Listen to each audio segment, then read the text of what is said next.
walk these streets with diamonds in our eyes, out with the vampires under a midnight sky. My mind so hypnotized, it was exciting.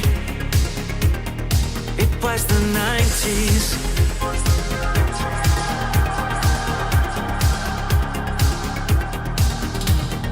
Mama didn't understand it, and Daddy always said that I was going too far. Said there's never any compromising if you try to win the battle to be who you are. I dance to the left, I dance to the right, hold hands with my demons and creatures of night, on an undercover mission to find somebody else like me. Is there anybody out there?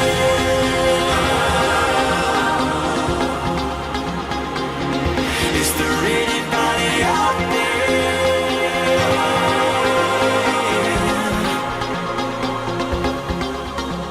Someone who can hear me and drink from the light, to see things from the same side. Is there anybody out there?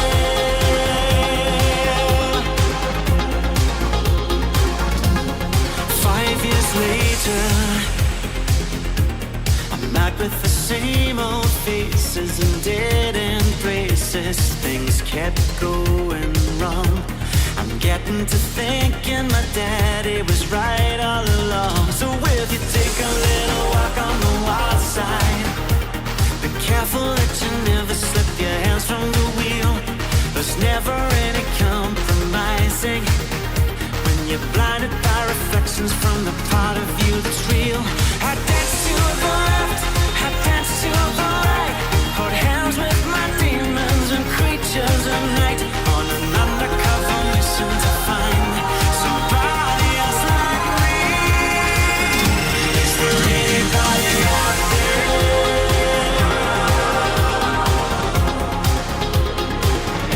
Is there anybody out there?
it is right now. We've been waiting for this. And we earned this. Because from the ashes of what once was will be reborn something even better. And you know this. And that's going to go in the bug list. Thank you so much. I need a lot of bug fixes here. But let's get it going. Fuck everything. Let's go. Come on. Get it going. And I want to get the confetti going here too. Come on. That's the time. Pull out your cocks and start stroking. Because we made it. We made it here together.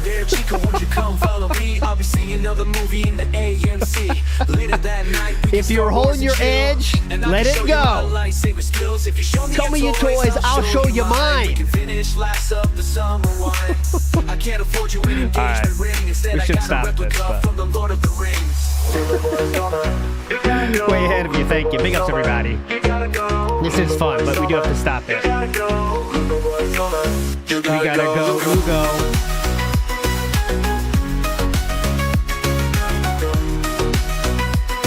Oh, sorry, that was a bad one. All right, anyways, big ups, everybody. Let's get the confetti out of here. So it is time, officially, ALT, the summer of WPIG is now officially in force, and... lucky for you, you can also be bug testers for everything that I fucked up. So don't worry, I have a list here. I'm going to get things you definitely want to bring back and things we don't want to care about. So, for example, producer Chu is saying Panda in the window is clocking in, and he has a daily streak of 1. I have no clue why that's a fucking hammer, but we'll work on that in the future. Producer Chubot, please. Fix hammer. Okay. Also, it's fucking pissing me off because, I'm getting ready for summer of WPIG. I got all last night to do shit. Then I got a real fucking job to do, like real job thing. So I got to do that now, and I got to finish today and finish it tonight, so who knows. And just a warning, everybody. We're not hoping for the temple today. We're just not hoping for it. There's no reason for that. It's just it would be better if the temple... didn't happen today, but it will be back tomorrow. It just he's still in some production right now, if you know what I'm saying, but it will be back tomorrow. That's just one of those things where once you start, the timing of all those little fucking things is insanity. But anyways, it will be back, and I'm not promising any improvements on it yet, but it will. Also, I have to fix the transition audio. Okay. Fun start to the summer here, huh? Yeah! Big ups to Mr. Extravagant, who says, why isn't that popping up? Oh my God. I want to shoot myself. Mr. Extravagant in the house says, I heard you were going to be 24/7 this whole summer of ALT. Big ups, that's awesome. That is not true, actually, but we're all doing way more. So the goal, I'll tell you right now, the goal is to do every day, right? Whether that being said or this. So just keep that in mind. So we're going to start about noon every day, do some fun stuff for 2 hours, and then the not fun stuff starts, all right? And there's a sound for that. Check this out. Fun over. Time for the Preestream. See? We're going big time. That was $4,000 investment right there. So hope you enjoy that, all right? Hope you enjoy it. Here's another one. You are listening to the new WPIG. That was $5,000. So I hope you enjoy all these massive improvements. No, it's actually Fiverr. And it's harder to get them to make stuff than you expect. Anyway, Tony T says, a little summer hype. Are there any detractors out there? They're out there. Come on, they're out here having fun. Big ups to Messiah. Whoa, buddy. Face came on WPIG now. Yeah, just for the pre part, because during the pre-stream, I'll give you a sample. It's going to be like this. Because during the pre-stream, I can't be bothered to be not worried about how I look. You know what I'm saying? Sometimes I lean way back for those moments. You know what I'm saying? So I got to be, I'm more relaxed during the pre-stream. So I will go camera off then. But for the time being, before we get there, I'll definitely be on camera. Big ups, the Abyss says bug tester for Unk. Thank you. I appreciate it. We definitely need it. World Profound says no temple. Tired of it. Just for today. just for today. Okay, just for today. Let me give you a quick breakdown of the schedule segment. I know you guys love your schedule segment. So today, we got Vikes in the house of random Vikes fame now, but I don't want to spoil that yet. I'll wait there. Wait till we get there. Then tomorrow, we got Brooke Baroque in the house. On Thursday, we're going to do the whole fucking Switch 2 thing. So we're going to do the whole Switch 2 debacle until it gets boring, by the way. That's not a guarantee we're going to do the whole thing. And then on Friday, we got Misery Merchant in the house, and that should be a fun time as well. Before the pre-stream starts, we're going to have them on, okay? So that will be very fun. Papa Polecat will definitely be in the future as well. Got a lot of fun things lined up, so it will be fun. Big ups to Deuce Falco says, at least you explained the scam beforehand. I felt that would be a bit more appreciated.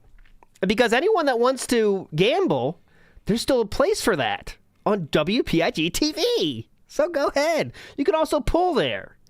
But let's get real. The pools were kind of getting stale, I felt. They were awesome for what they were, and we'll never forget the fun we had with the polls. But I think it was time, honestly. I think it was time.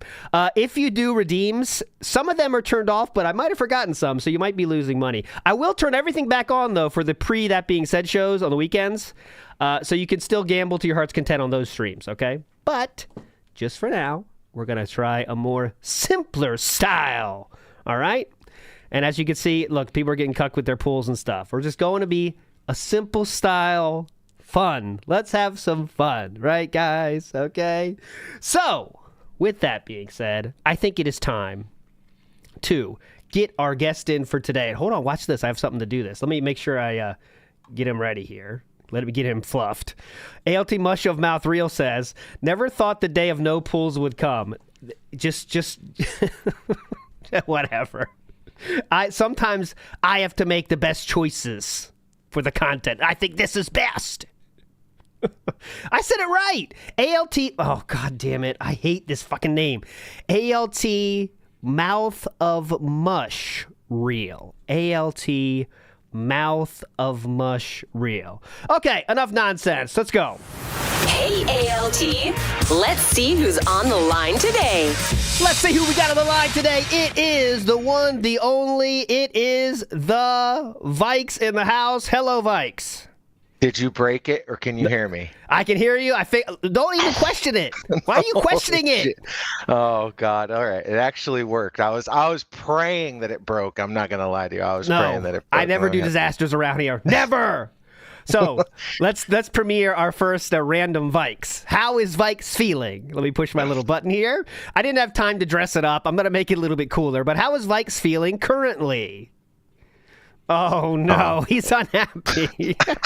Production value is at an all-time high. Look at at that. an all-time high. Everyone's loving it. Everyone's loving this. Big I ups, can only everybody. imagine late night with Chew. Chew's just sitting downstairs, and you're sitting up here making this shit, and she needs help, and you're just sitting upstairs making this. The worst one of that ever was when I had to reclaw Jasper on That Being Said with the green screen.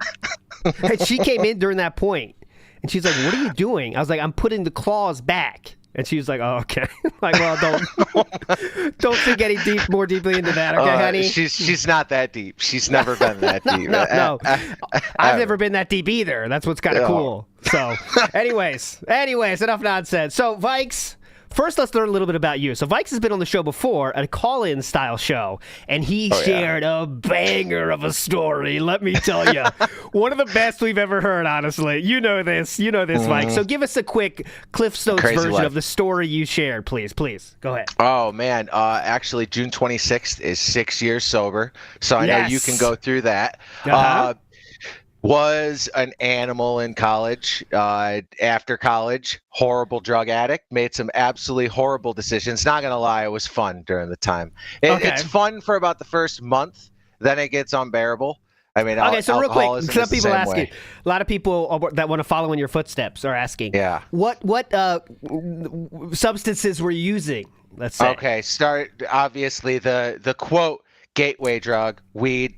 Okay, that doesn't count. Go ahead. Then went through in college. Whoever's old enough can remember the Silk Road. Silk Road used to go on there and grab tons of like anything. Like you could literally just go on there, buy Bitcoin, buy whatever you wanted. So we were buying pills, we were buying acid, we were buying fake, like the professionally made, like not acid, but it's acid. Tons of different stuff. It was literally delivered to your porch. It was the greatest thing ever. Dread Pirate Roberts was the man. How did you pay for this? With Bitcoin? Oh, Bitcoin, which, by the way, my friend still has. When the FBI closed it down, there is somewhere out there a USB drive with 4 Bitcoin on it. He came home. He went to University of Buffalo, drove like hours home when he forgot that it was there because the FBI closed the site down. So he had Bitcoin was like $12 a coin at the time. Oh, so my God. He put it on a USB drive, set it in his old desk. He went home. His parents had a garage sale, sold everything from his room so his dad could turn his room into an office. So somewhere out there, that's why they say check your USB drives. There is somewhere out there with an encrypted drive with like literally hundreds of thousands of dollars in Bitcoin on it. God damn it. Okay, so you're a wild man.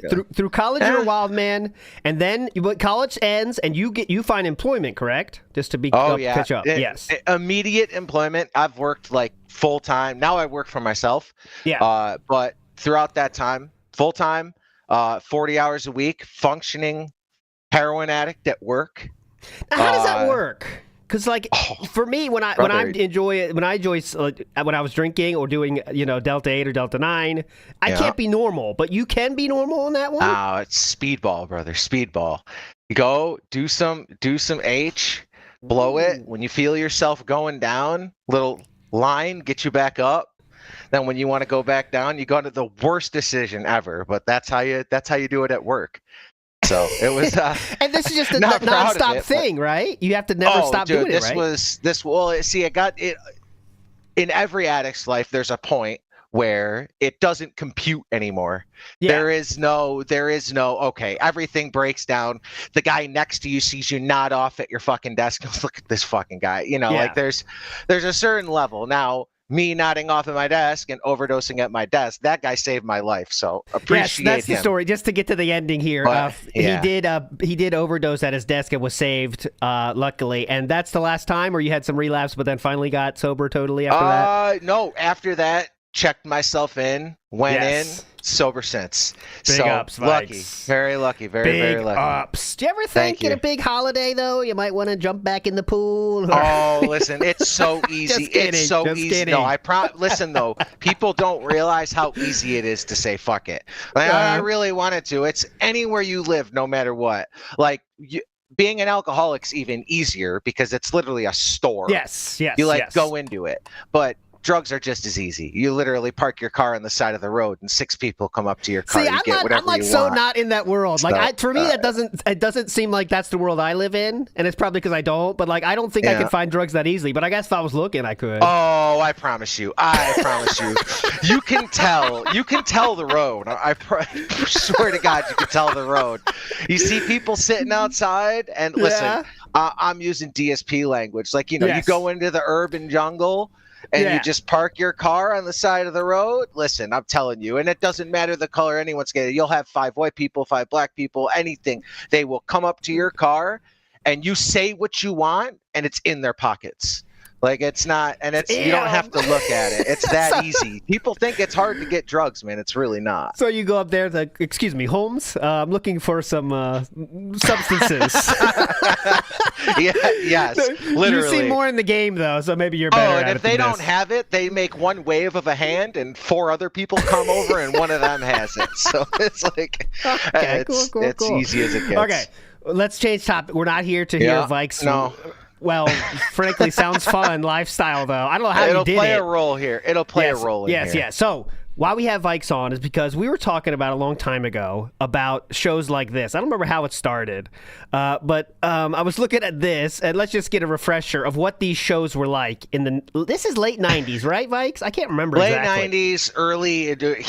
They were in New York City for years, and then they moved to Stamford, Connecticut. To a new production studio in like the early 2000s. And that's when I started watching more because I was like end of high school, beginning of college, right in that time frame. Yeah. So okay. Okay, so you're at this point when let's say shows like this were happening. You're in college, okay? That's where we're going to be in the timeline. Okay, cool. So here's an example. Wait a second. This has been a very serious drama, okay? And Colin recognizes that. Right.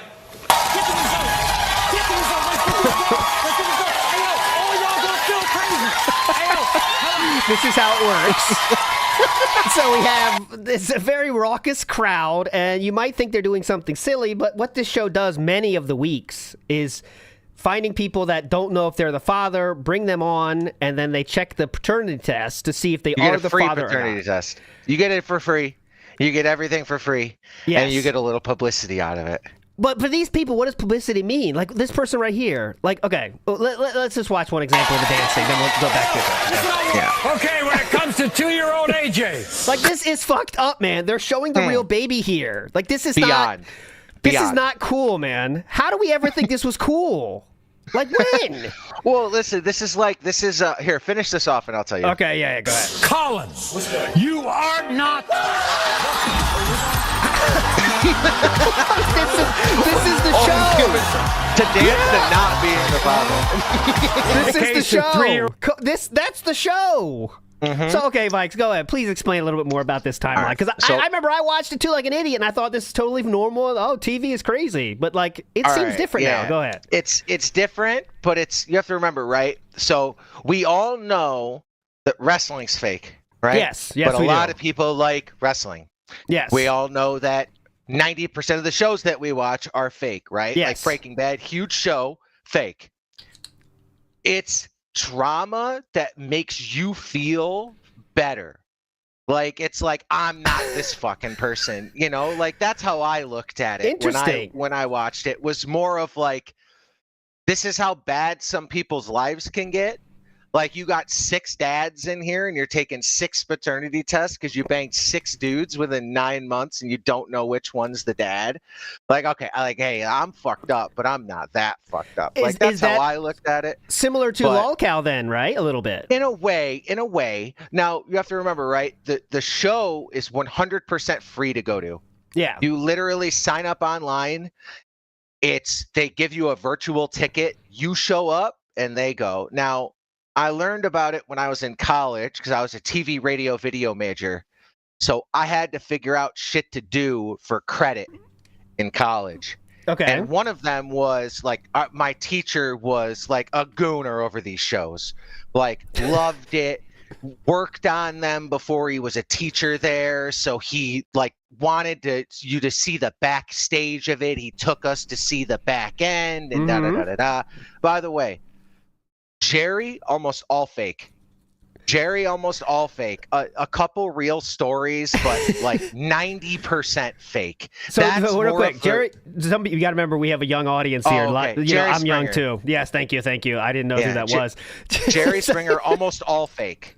Like literally. Okay. Like, you watch some of them, they're horrible actors, but they're genuine dents, right? Like, the people there are dented, but you can make dents really good. Like DSP doesn't do good with his dents, right? Yeah. Like, you can milk dents and make really good money off of dents. That's like Howard Stern. I think Howard Stern's skills was making those people. Yeah. Like Eric the Midget was one of my favorites of all time. Oh, like, what a legend, Eric. Like, come on. Take that. Oh, there was nothing like Elephant Boy, all of them. There's no Eric the actor. Competing with. Call him his right name, the actor. Derek from Texas. There's like unlimited content, right? With these people, it's put them on. Like, I went to all different kinds. Some of them are like real, but they're kind of scripted. They're like, hey man, like, go out and, talk shit to your ex like this, and she's gonna freak out. And then other ones are kind of like real, like the Maury Povich show that we just watched. Like, those are legit. Like, I don't know who my fucking baby dad is, and I need to figure that out. So now, okay, so how do you? It seems like you know a lot about this, more than the average just enjoyer. Now, is this because your time in that field at college? And going I had to learn it. I had to learn it all. I had to learn like how to get the most out of someone who's gonna be like on the show. Like, I was gonna be director. I have a face for radio, they say. Yeah, so me too. It's more. No, you're believe me, better than me. No pause. But It's one of those things where you need to know how to get the most out of those people. So you really have to do your research and know, like, okay, if it's 100% real, you could just send these people out, and they're going to argue, they're going to do everything, because the argument's where it goes. I think that the key parts to the show are the real heroes of these shows are the pot stirrers in the crowd, like the employees with the microphone. That just go out into the crowd and just say, we're going to find the people to say the most ridiculous shit. Oh, to yeah. these Okay. people. I want to ask about this. This is on my list. So, like, on the Jerry Springer show, guys, they would have. Okay, let me show it. Jerry Springer audience questions. Like, these are, like, here, let's just play one so you get an idea of it. This comment is for the tranny that's in the pool. Yes, honey. I think your body on backwards. Like, is this guy making that up? Dude, or are they telling him the lines? Nope. You can go on and say whatever you want. I swear to you, one day I will find the episodes that I was on. I talked so much shit. You got the mic? Oh, 100%. Oh my God. I need to find it. I need to find it. It was me and my 3 buddies, and we would smoke like 3 blunts on the way. We would get high out of our minds, and we would just go sit in the crowd, and it was a good laugh for like a Thursday night, Saturday night. We were literally a 10-minute drive from this place. Like, when you're in college and you're struggling because New York City's so expensive to find shit to do, that's like, I don't have to go pay $150 to go into the city and drink. Like, this was like comedic genius for us, because we could just go there and freely talk shit to like people who are clearly not as well off as us, and being like a kid in college was great. Now, I'm sure they at the end of the show, did you watch back the show you were on? Oh yeah, it was on. So sometimes it takes like 3 months. Like, they don't like take your show and immediately do it. They record, like, sometimes they'll record on a recording date like 3 or 4 shows, and they go back to back to back to back. And do they make you clear move out. In the audience or no? Yeah, sometimes you can clear out. If you want to stay, you can stay. Because maybe you just different place, same clothes? No, same clothes. You could do same everything. Like, sometimes you'll see it. Sometimes they ask you to move around a little bit. So it's not like, but they do mix them up. So sometimes you'll see, like, you literally have to tune in on like a Saturday morning and like TiVo Maury or TiVo Steve Wilkos, because you don't know when your is going to air. They used to have an email that would tell you like your show is going to air. Oh, okay. That's cool. We didn't really, like, I didn't follow that enough. I mean, when you're fucked up in college, you're not really looking at that. So they tried to tell you, like, hey, your show's coming out. But it was great. Now telling you, it's different talking about it than like being there. Like, when you're there and you see these lolcows in like real life, oh dude, it's life changing. Cookie Whoopie Pie is a member of your club and says, my friends and I would go to the Maury tapings all the time. When he was in NYC, the producers would have to calm us down because we'd be wildin'. Oh dude, all the time. It's unbelievable. Like, it's you don't really, like, it's hard. It's almost like you can't knock it till you try it. Yeah. Like, if you go there and you're sitting there and you're just like in the element, like, it's almost like being at like wrestling, right? Like, when I was little, I'd go to WCW or I'd go to WWF, and being there, there was just nothing better as like a 10-year-old kid. The thing is, like, if I was here 10 years old listening to a paternity test, it's meaningless to me. But like, when you're in college where you're literally one night away from being this person, like one bad decision away from being one of these people on the show, you never know. So I wanted to ask specifically, they let you come up with these. Let's get another one real quick. Let's try one more. Come on, Jeremy. Man, you're cold.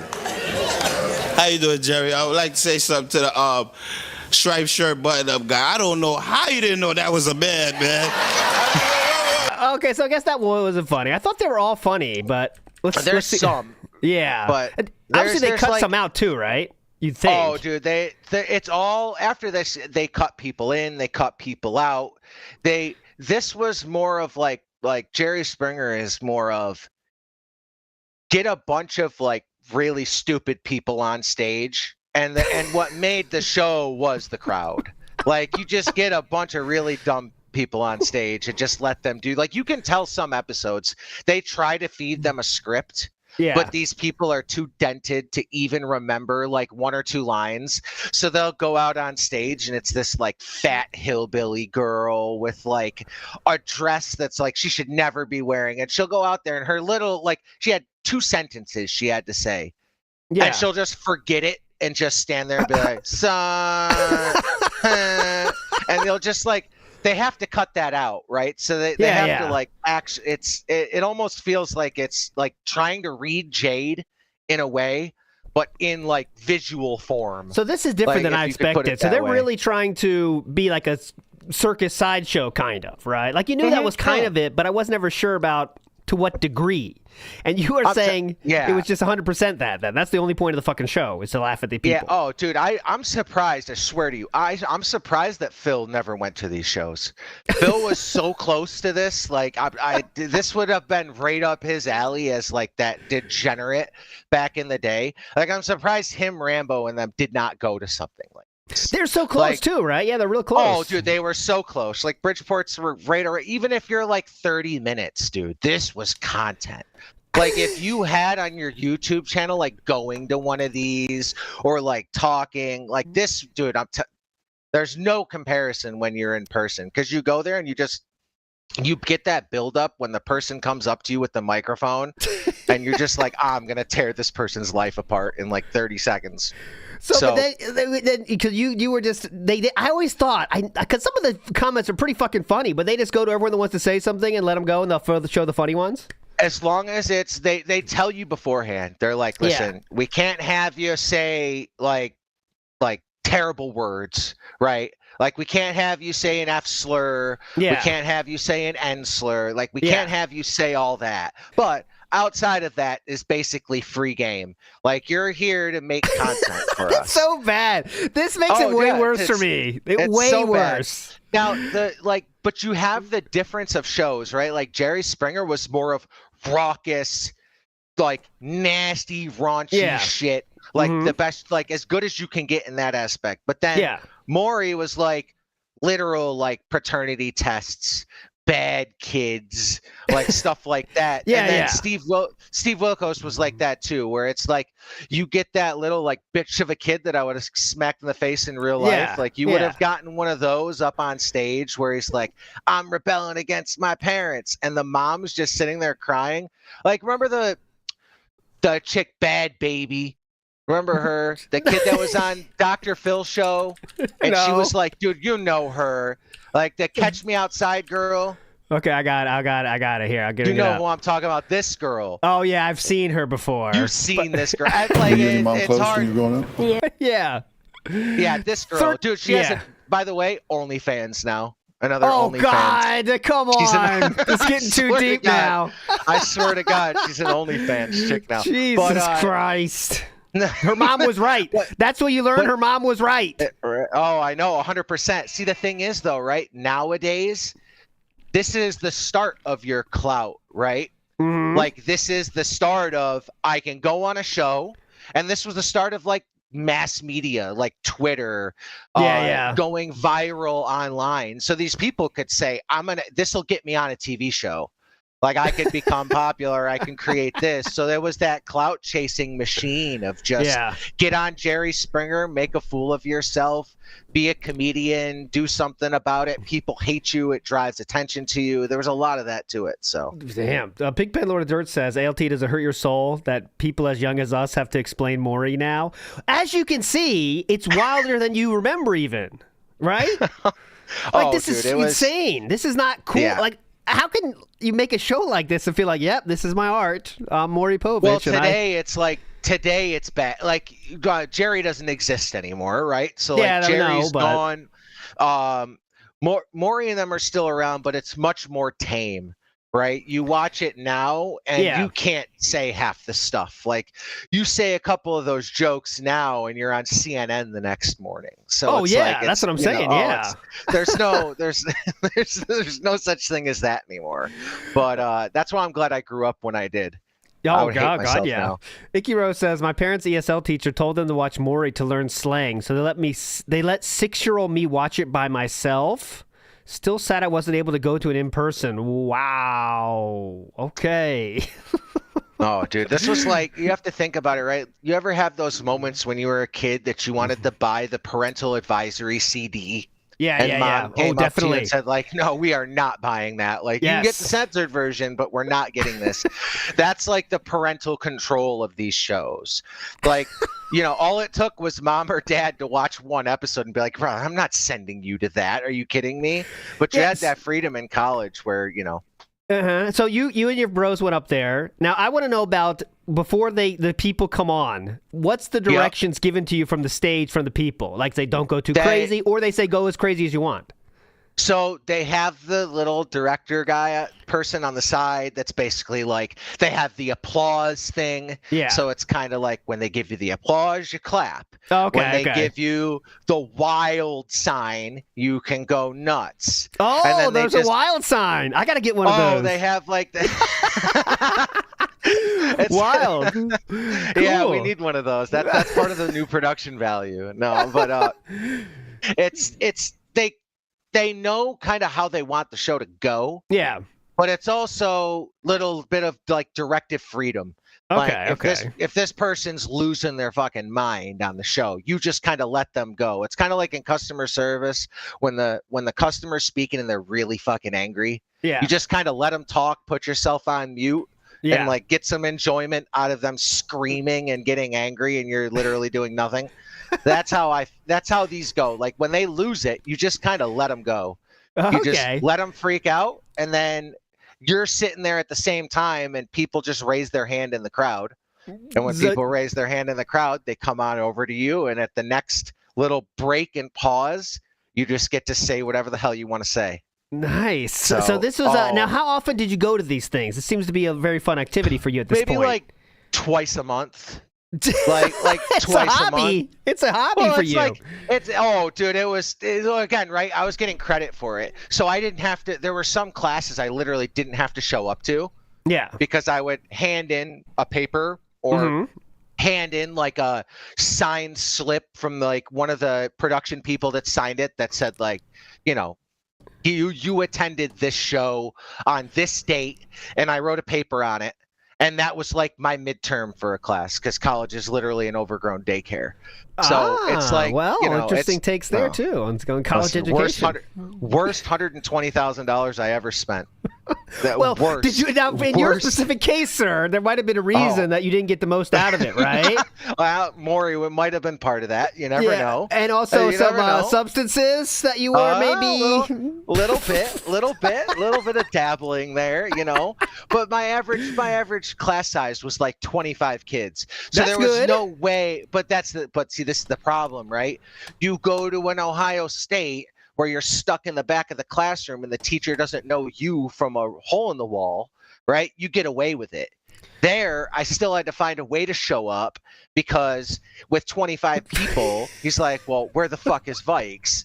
He's not here today. Fail him. I like this Vikes venting session about college, though. So you're saying they're college for you. Well, you did get a degree out of it and find a job, so it couldn't have been that bad, sir, right? Listen, I'm telling you, miracles do happen. Major, double, minor. Found a way to go through. I was not a valedictorian ever, so I don't really have that out there. How was your grades, sir on the corner? Listen, grades were okay simply because of the classes that I took. I took TV, radio, video. Strategic. That's what I did. I thought I was going to do that too, and I took music at first, but it's way harder than you thought because you can't fake it. So I said, "Fuck that shit." We need an ALT musical show. We will. Like an actual, what were your instruments? I only play guitar. They tried to teach piano, but I said, "Fuck that shit." So I just play guitar, classical guitar. How many years have you been detracting? Well, I think that being said, started 3 years ago, like a month ago. Okay, so all this time, and we have not gotten a live action. Here's the reason why. Song? It's kind of like a bitch move to say, like, all right, guys, I'm going to play guitar today. You know what I'm saying? It's like I'm showing off. We had him on King of the Ring. Well, that's showing off too, kind of, right? You could just, you know what I'm saying? I'll do it this summer, though, at some point. I'll do it this summer. I like it. Live action. All right, perfect. But I took music. The point was, I took music, and I was like, oh, you cannot fake this. Like, there's like, you got to know shit that I'm not interested. So I said, fuck it. Yeah. And then I did. Then I went to business, which is something you definitely can fake. Let me tell you, that's easy 100%. to fake. I mean, look at people like Bernie Madoff, man. You know, you could fake your way to the top. Okay, there's plenty of ways to fake business. Yep. But yeah, that's what I did. And plus, you also have to realize, you know, when it came to radio, I actually did live radio raps, like for sports on live radio. This was before like Sirius and all that. I did like a local AM FM station, woke myself up at 6 a.m. But guess why I lost that internship? Why? Took too many Xanax. God damn it! It always comes back to Xanax with you. God damn it! Fell asleep. I told you this before. Fell asleep on the toilet with fully clothed. Then my buddies picked me up and said, "You're fat ass. We got to get you like up off the toilet." My legs fell asleep. They dropped me, tore my ACL underneath me. Oh yeah, you told me this one. I couldn't make it to that internship anymore because I was literally, I had to drive myself home in my own car with a torn ACL because I was out of medical service range because I was 6 hours from home. So I had to get in my car and drive home because the surgery would have been like $50,000 outside of service, and I was like, nah, zero chance. You see? So okay, I went back home and got that. Some people are saying like, who is Vikes? People are asking. You see, this is why I brought Vikes on for the first day of summer of WPIG, because this guy knows how to party. You know what I'm saying? He passes out on the toilet, and he's still clothed. Was there any? Did you do any deeds there before you passed out, or because you were clothed? Nope, fully clothed. Fully clothed. I think I went there. I can't really remember.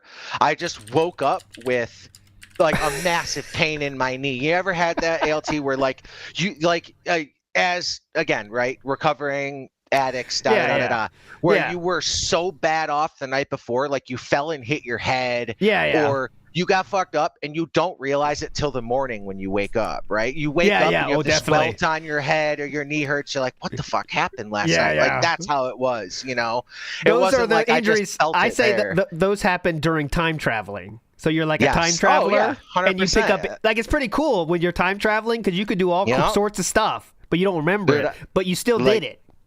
Yeah, well, you know, I'm telling you, listen, that's why I call DSP one of the biggest, like BSP's one of the biggest liars of all time. Like, I've actually lost days, okay?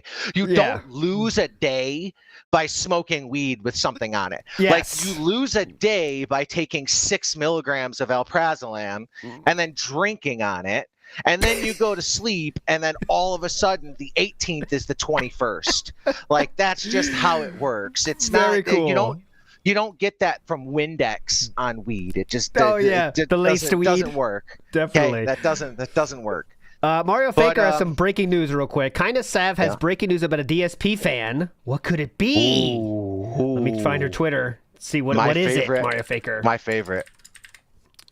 I'm bringing it up now. Let's see. Big ups, Big Bully says, I didn't ask for a pre-stream talk. I wanted this how you don't play. Big Bully, that will be on Saturdays, my friend. Big Bully, we have a month of no chew. Yes, so don't worry. Don't worry, Big Bully. I'm going to do it. I said on that thread, you can choose the literal one I do, Big Bully, because I know you've been after it for a year now, asking for this how you don't play. I give you the choice, my friend. Let me know. Didn't we do this forever, though? Like, wasn't there, like, we had This Is How You Don't Plays for hours with Indrid and all that before what I did, because that was the time I wasn't doing pre-stream. And when I started doing the pre-stream, that does take up your kind of other stuff time, right? So that's why this is the perfect connection, my friends. We have the pre-streams and more stuff before the pre-stream. It's going to be great. Don't worry. It's just the start of something amazing. So, Kinda Sav has dropped some news here. Let's see. I'll bring it up for you here. Get out of here, Lugo. Sexy Lugo. It is River rejection is not okay. He's on the run from the law. Holy shit, this guy for real. And there you go. And it looks like his lawyer told the court, calling the morning, I don't understand your charges are. All right. So wait, who is this? River rejection, the guy that does the drugs. I think he had the shirt with the meth on it at some point. I don't know too much about River rejection. He's not someone I really followed, but he was. Nope. But anyways, the news story is saying it was just a news story, guys. It literally was on the news, so I have no problem sharing this because it was on local news website, and I'll share it with you. If you're on the local news, I can share it. Oh, was this the guy that threatened it's like someone's life or something like that recently? Oh, okay. Yeah, he's a dud. River was meant to be appearing on phase 2 charge of possession of objectionable material. He was a no-show. His lawyer told the court, I've been calling all morning, and I understand there are new charges laid. There you go. That must be a small town for this to make news, though, to be fair. This is not... Yeah, 100%. This is there's not a lot going on, okay? I would have made the news there much more often than River rejection. Yeah, does kind of Sav work for that news station? Because, like, this is not... Is this news? She has moles inside the town. I don't think this makes the news cost over the news. Anyways, Faradox says, we had a similar show in the UK, Jeremy Kyle Show, but it was canceled in 2019 of the death of a guest that was maybe related to the show. Huh? How I do you did not know that, die? but I've heard of the Jeremy Kyle Show. Jeremy Kyle Show death. I'll tell you about it. Hold on. There was no. They went to trial, whatever. They checked it. There was no clear, reliable causal connection. But while the inquest into the show was possible factor, it wasn't considered probable cause of death. Diamond's death was attributed to a combination of factors, including relationship stress and poor mental health. So he killed himself. Yeah, he killed himself because of the stress of choosing to go on a television show and fuck your life up. Well, guess what? You know. You earned it, bud. You earned it. You chose it. Well, that's kind of a gray area. If you choose to go on a show where you know they're going to just make fun of you the whole time, I mean... exactly. You know what you're signing up for, but... You think I came on... There also shouldn't be a show where you can just get people to make fun of you the whole time. Should that exist, Vikes, in your world? Listen, I didn't come on here to get praised. I know, but I didn't come on here to get praise. I made my life choices. Listen, I think that it's what you make of your life choices. I don't know, right? I know. The base take is you go on the show, you face the consequences, but I don't know if there should be a show like that existing either. Right? In a way, yes, in a way. But you have to remember, right? We're talking back when we were just talking. There's at this time in the early 2000s, late 90s, there's probably 20 to 30 of these shows. Yes. Like there were shows like this on public access for like public access shows were taking advantage of these kind of things and bringing in like local people back in the day. So it wasn't like this was a craze, ALT. I promise you. This was like this was the thing back in the day. I not to stand up for this person, but I'm saying that I think luckily we as a society have moved past these kind of shows being so mainstream. They still exist. Like what's Lolcow Live, right? Lolcow Live is that. Oh, 100%. Lolcow Live is... See, the thing I don't like about Lolcow Live, though, in comparison, is it doesn't... Dude, I couldn't watch Lolcow Live if it wasn't for Tevin. Like, Tevin makes it, like, interesting enough, right? I could not sit down and watch that brain rot without definitely not. Something like that. Yeah. But at the same time, it just feels more like ultra scripted. Like at least these people before this like fucked up and fucked around and had some kids and did this or like there's the ones that are like I banged my wife's like daughter while I was here. I like my like their stepdaughter, like I banged her and I haven't told her yet. That kind of stuff where it's just like super fucked up shit. Yes. But we all know someone who's done that, but at the same time... Well, not that far. Not that level. No. Listen. Maybe in your world, Vikes. My world is sanitary. We don't have Xannies. No, I've never done that. Thank God. Well, what would happen if that happened in Japan? You'd get ridiculed. That's like so against Japanese culture. Well, drugs in general, marijuana is treated like heroin there. So if you're caught with marijuana, you are going to jail or deported. 100%. It doesn't matter how much. It doesn't matter how much. Imagine if I got caught in Japan. Imagine if I got caught in Japan, I'm making their national news. God. Yeah, I mean, that's you. Well, first of all, you'd be like this would be the most horrible foreigner ever to come to Japan. He's a drug lord. You know what I'm saying? Like it's not the Battalion of Japan. Yeah. The only thing I did in Japan one time was like Spice thing. You know, Spice the fake weed. Not a fan. One time that used to be legal in Japan. Right, so one of my friends had it. We tried that there, and I thought it was just like whatever, but it was very expensive too, so no one did it. Right, but hey, listen, I want to tell you one more thing. If I ever do, I'm telling you because I need to sidetrack. Stamford, Connecticut is about 35 to 40 minutes from Vinny's. And did you go there? Listen, you don't understand how hard it's been. I've been begging my buddy. I was like, listen, man, I will pay you to drive both ways. I will pay you to figure out a way to buy a hat. I've called them 7 times. They refuse to ship me a hat. Like, why? I don't know. I said, listen, I go, it's good publicity for you. Yes. I said, I'll figure out a way to get a hat. I've called them. First, I called them. It was a soft opening. They said, we're not doing anything. We're opening for 2 days and we're closing. Then it was like another 3 weeks after that, they opened back up. I called them again. I said, listen, I really need a fucking hat. Like, I really just need one hat. And I said, I will pay you double, whatever it is. I will send you a label to your email address. All you need to do is print it, tape it on the box, and ship it. They won't do it. So the only way I know is to get one of my buddies from, like, that area to drive there 45 minutes each way. And my buddy called me a fucking dent and basically said I'm not driving 45 minutes each way for a hat. Fuck him. So I'm kind of up Shit's Creek. I know, dude. Oh, I want Vinny's hat so bad. We need that shit, man. So, but you've never been there, even though you live so close. It's not like that famous, right? Okay. Never been to Vinny. Well, I was never part like Bridgeport area. Like I was like Stamford, that area. Oh, fair enough. Okay. Yeah. Interesting.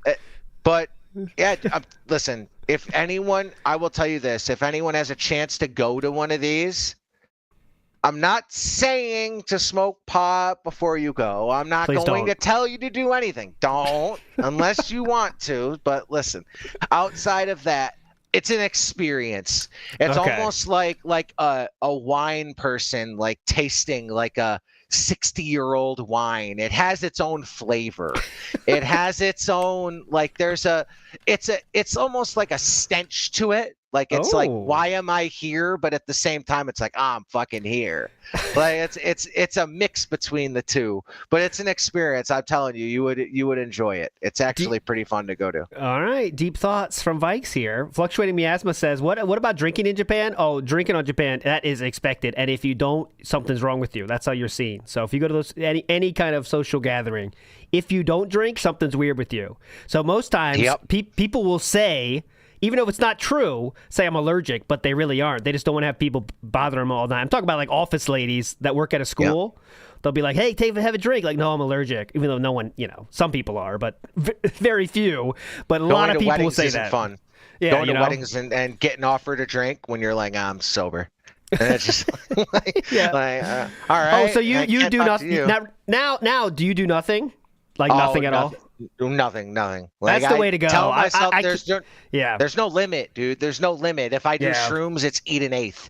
If I do coke, it's buy an 8-ball. There's no like in between. Like there's no micro dosing in my life. It's everything is just kind of full throttle until the wheels fall off. So it's kind of You're a strong man, stronger than me. I can't give up everything, but I have my one thing a week that I can just not go back into the darkness, you know what I mean? But dude, see, listen, if I had that ability, I would. If I had that ability, that's why I tell people it's bullshit what he says about drinking a fucking White Claw at night. I'm gonna play that too. I'll play that too. He did talk about being alcohol. He got someone pressed him on that yesterday. I'm going to play that, I promise. He lost his mind, and he's sitting there, and he's like, "Oh, I could do this once a day in the privacy of my own home." It's like, dude, if you're willing to do that there, like, I can only imagine, dude, Cat has to drink as much as him. There's no way. There's no way you get that large without at least putting more calories from drinks in. Like, there's no shot. Well, I'm telling you. there is a lot of DoorDash going on. So. Listen, I'm telling you right now, he does not. Saying he drinks alone is, I almost consider it a cope. There's no way. He sits there, he gets hammered with her. They talk about, I would do horrible things to be a fly on the wall to the $1,600 tip conversation that happened. Oh, see, I think you're way wrong on that one. There is no conversation about $1,600 tip. Zero. Oh, dude, there has to be at least something brought up. You don't think that she sits downstairs and hears him say, "You guys hold on to your pants," and she's sitting downstairs and hears that, and like, she's been there 7 years, and know, if we're living with somebody, you just check out. They're not talking to me, so I'm not hearing it. You know that? I know, but like, don't you have that skill? I don't know. I feel like at the same time, right? He thinks of her at 2 times of the year, which are anniversary, and a gift for Christmas. No matter how big or small. Like, I think those are the 2 times that, like, he genuinely thinks of her and says this. So what's a really good way to keep someone off your back? Get them drunk enough. Get them fucked up enough. They sit downstairs. I think you are going down a very Vikes fan fiction path here. You don't think so? You don't think she drinks with him? I don't know. I think they spend almost no time together, honestly. Like, literally. Man. How many square feet is that place? Like, you're telling me he literally just, like, locks himself away and just, like, I have a hard time thinking, like, dude, I'm telling you right now, if Amber Lynn can have a girlfriend or a boyfriend, Kat can find someone else. Oh, that's not a question. Oh, absolutely true. 100%. And she could find, I think that she's kind of torn because, in a way, if you're getting nothing out of it, but you're sitting there, like, I think he makes enough money where he probably at least gives her an allowance of some sort, maybe like $100 a week or something, and just says, "Hey, honey, you go spend this now." And, like, because if you're getting nothing out of it, it's, why are you there? Like, if you're sitting there to say, "I just want to exist," right? There's got to be someone else that gives you a little more than him. It's okay. Based on the testimony of a certain Kool-Aid girl we all know and love, Catherine could be on the spectrum, some say. And one aspect of that, of course, everyone's different, is that they don't really need some other things that a lot of other humans need, including, relationship of that style, let's say. Yeah, but Kool-Aid Girl also has the brain of an ant, so it's kind of like she would be. Why would she lie? I mean, I guess she has reasons to lie just to make it. She wears a diaper and puts it on Twitter. That was those comments were before any diaper. Any diaper nonsense. But she was wearing diapers at that time. Just because we didn't know, she was wearing diapers. So I just think it's not simp. Oh, please, simp situation. This is the opposite of that. I'm saying Vikes is overestimating Kat's ability to think about that stuff or need that kind of stuff because she's more of a simpleton than that. I think that she's very content with doing what she does, right? She goes and works 20 hours a week. Yeah. She has a computer. She has whatever. Oh, by the way, mini PC now. Yeah, the mini PC. She got that. Fucking great. What a joke. The mini PC. And imagine being that dent. Like, imagine, like, you gave something to your all-time favorite person they might actually like it, in all honesty. Like, the fact that it's getting used by Kat. I mean, that might be a benefit. They might goon to that. Like, you never know. That could easily be goonable material. Real quick, some people are being very confused in the chat here. ALT just likes to simp for the St. Jeans. I'm telling you guys, I am not simping for Catherine. I'm saying Vikes is giving her too much credit that I think is deserved here. Please. ALT, I will give you props. This is the one thing I will give you props on. Thank you. One thing. ALT I think it's between now. I don't follow like who has the most knowledge. I think you've had to deep dive more than 99% of people here. Yes. In terms of like doing research for stuff, and like obviously people like Ziggy. Well, Like Ziggy's an the king, encyclopedia. Like Yeah, there's he no is, like he if finds you stuff need, interesting that like he'll be like, all right, well this guy did a playthrough with this guy who did a playthrough with DSP once. Yep, there's no comparing. Like there's no comparing us to like a Ziggy, right? No, but Ziggy's you've done a maniac. so much research that I think you have a good opinion on a lot of stuff. Because like with the iceberg stuff, how many hours did you put into like iceberg stuff? Too right? many. And then Cerulean saved you a lot afterwards. Yes, like thank Cerulean God. started helping save you. But I think that there's a little more to it. I think that Jenna's goal was to make it look as bad as it could for a lot of people, because she would get attention out of that, right? Like if she just said, "Oh, everything's great and dandy," like there's no story there, right? That's true. But she's also never met Phil, right? She never met him. Yeah. Never met Phil, no. And they're cut off. Like, they're completely cut off. I'm telling you, man, there's no way. She might not drink every night. But I'm telling you, if there's a way, they don't bang. They're not touching. There's no physical contact. So you're contradicting yourself here then. You said that what does she need? What is she looking for other guys then if she doesn't need that stuff? I think that if she doesn't need it, right? But you see the money that you want that's supposed to be making your life. She's not getting any of that. I'm saying, I know she's not. What I'm saying is if you're not getting that, but you're there, like at least get something out of it. Like you're working at a fucking mall, hanging out, like that would make me drink. I'm sorry. There's nothing that would make me go back quicker than living with someone like DSP and literally getting nothing out of it. Well, you remember, I don't know how this became the cat debate, but all right, we'll do it. Pop Polka has some evidence to add into the courtroom. ALT DSP said the Mike's hard lemonades were for cats, so that means she did have her own private stash. Imagine this on a Maury show. Imagine this on Jerry Springer. Yeah, I'll do it. Cat and Jenna on one side, DSP on the other. We have the detractors in the crowd, like talking into it. That would be cinema, dude. Oh my God, I would.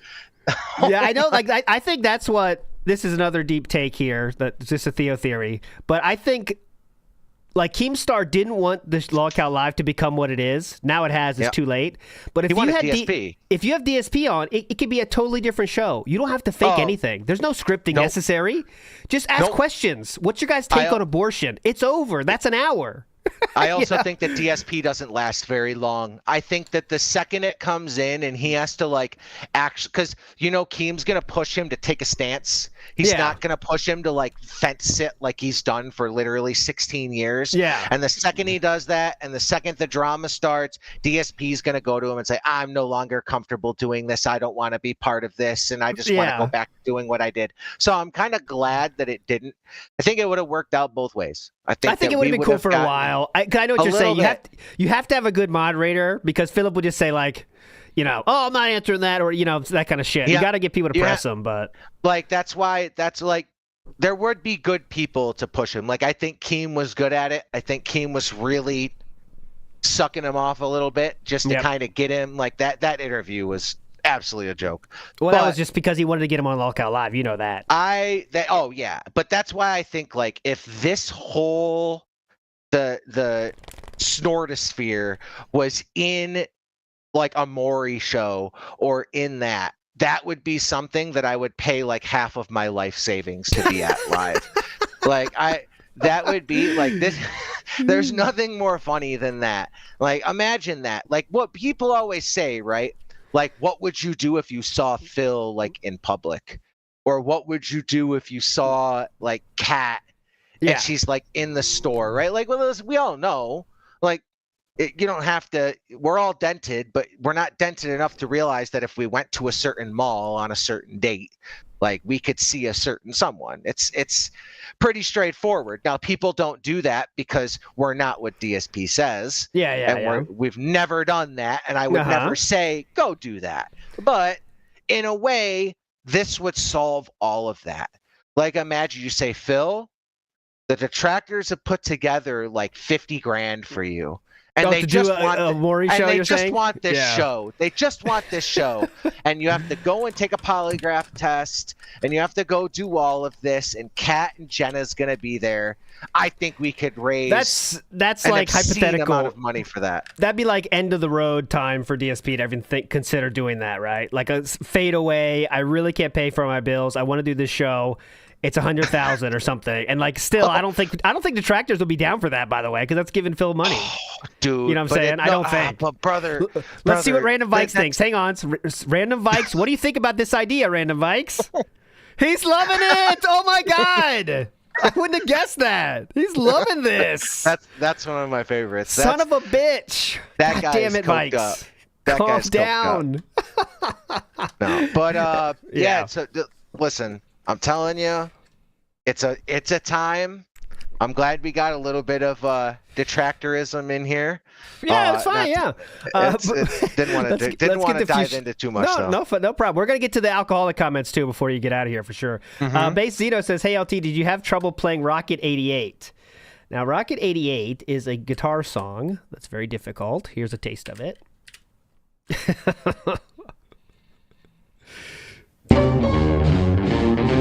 Oh, this is difficult. I can play this for you if you want it. Bazino.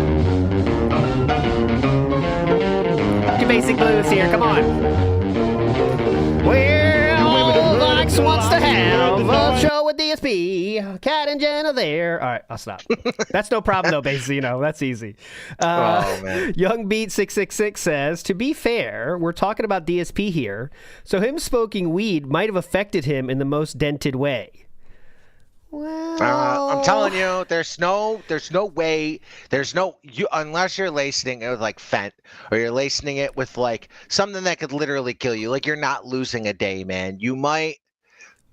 I just don't see the possibility, man. I did drugs for 9 years, and that never happened. He is an outside expert. of like one thing. I'm telling you, like, you could lose an hour.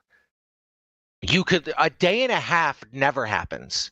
Like, a day and a half happens. Well, no. You know what happens is DSP's seen a lot of movies, and he's seen The Hangover, and he's seen all these movies where you do drugs, and then you're gone for a while. You know what I'm saying? So, like, the problem is his stories are also terrible. Like, he's not a good storyteller, so it makes it even worse. Because it's like, you could make that into a good story, but he's just not good at it. No. So.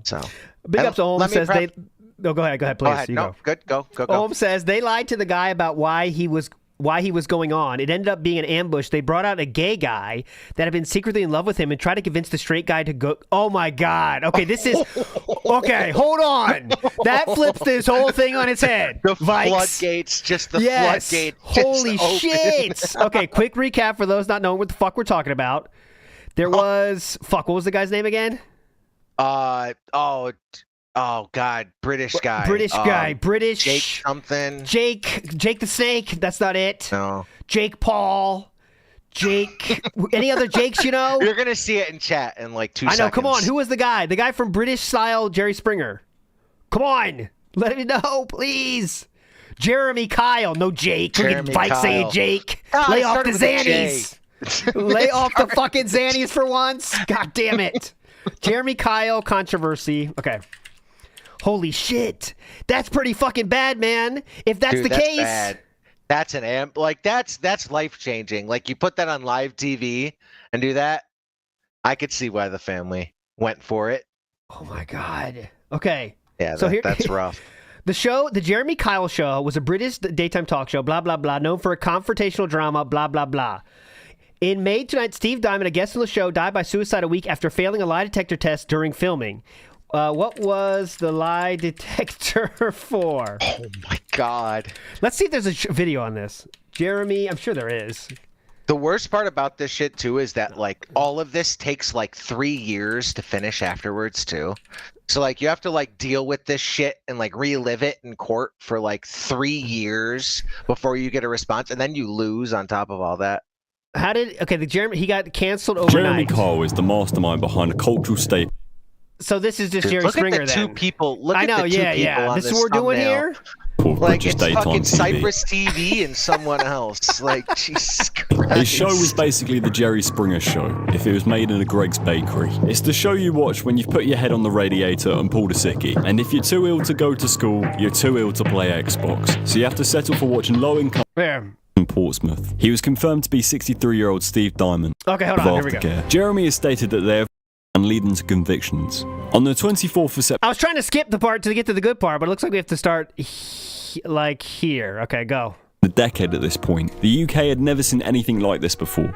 Okay, here we go. Frequently, when friends or relatives of the show's guests entered the stage having heard backstage what had been said, strong language and fights would break out. Although the scraps weren't shown, the camera cut to a view of the audience and Jezza until his security team had restored order. For a viewer, the ideal outcome of the show would be fights, as it was almost impossible to take your eyes off the escalating tension. The show's Vikes enjoyed those parts. So, there you go. Often wildly random or offbeat topic cards mixed with obscure personalities made it a field day for the meme industry. I'll give you a few examples for context, because it's definitely not hilarious to laugh at people in unfortunate circumstances. Yeah. You're the neighborhood cat burglar. I hope my husband's girlfriend isn't my boyfriend's sister. Told you, dude. Now that's a headline. These were the headlines.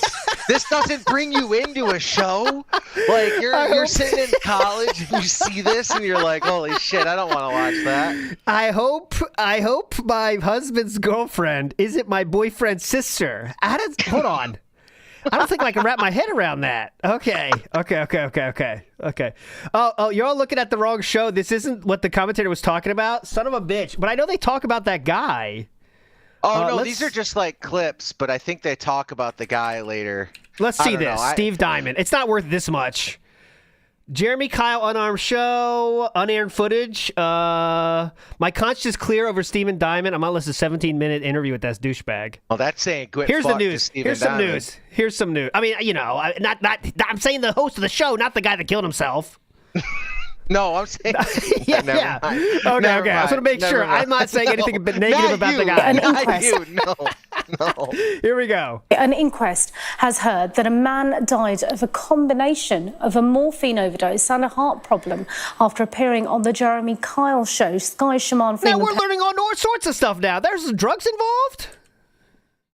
What the? Overdose and a heart problem after appearing on the Jeremy Kyle show. Sky Shaman Freeman Powell has more from Winchester Crown Court.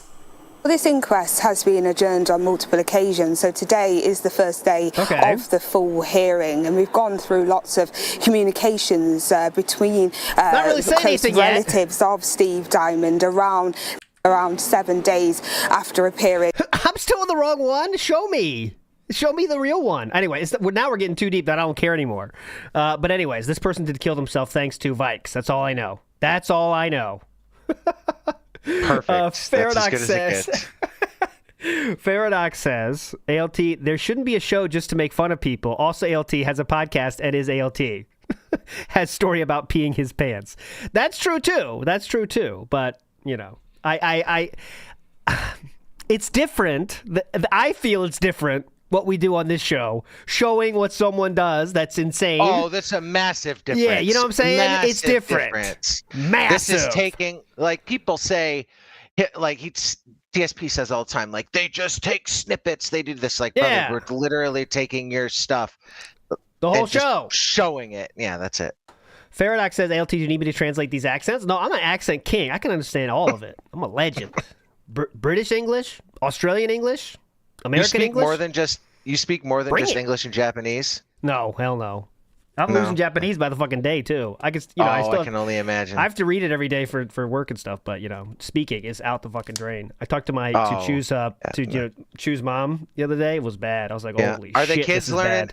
Are the kids learning both? Oh, yeah, they are. They're pretty good. They're hyped about it. They have this meme where, like, everything daddy does is bad, so they like to troll me. So they all, like, will try to use Japanese only and stuff like, oh, daddy's only using English. What a loser. That kind of stuff. Teach them the word for unk. No. If you were in college for Jerry Springer, we're not that crazy different ages either, sir. So just want to get that out there. Maybe I'll start calling you Unk. No. We're right there. I'm 34. Yeah. Oh, We're look, right same there. here. Right there. Literally within right arm's there. reach. Doesn't get any better. I swear to God, I felt so bad when I was like, I talked shit for like 2 years, and then I realized I was like, holy shit, we're the same age. It's just felt it. No. NWO News says, doing DMT, I was gone for 5 minutes real lifetime, but it felt like 6 months. DST has it all backwards. He's a skinwalking alien. Ah, yes. He might actually have. He has so many alien tendencies. I'm not saying he's an alien.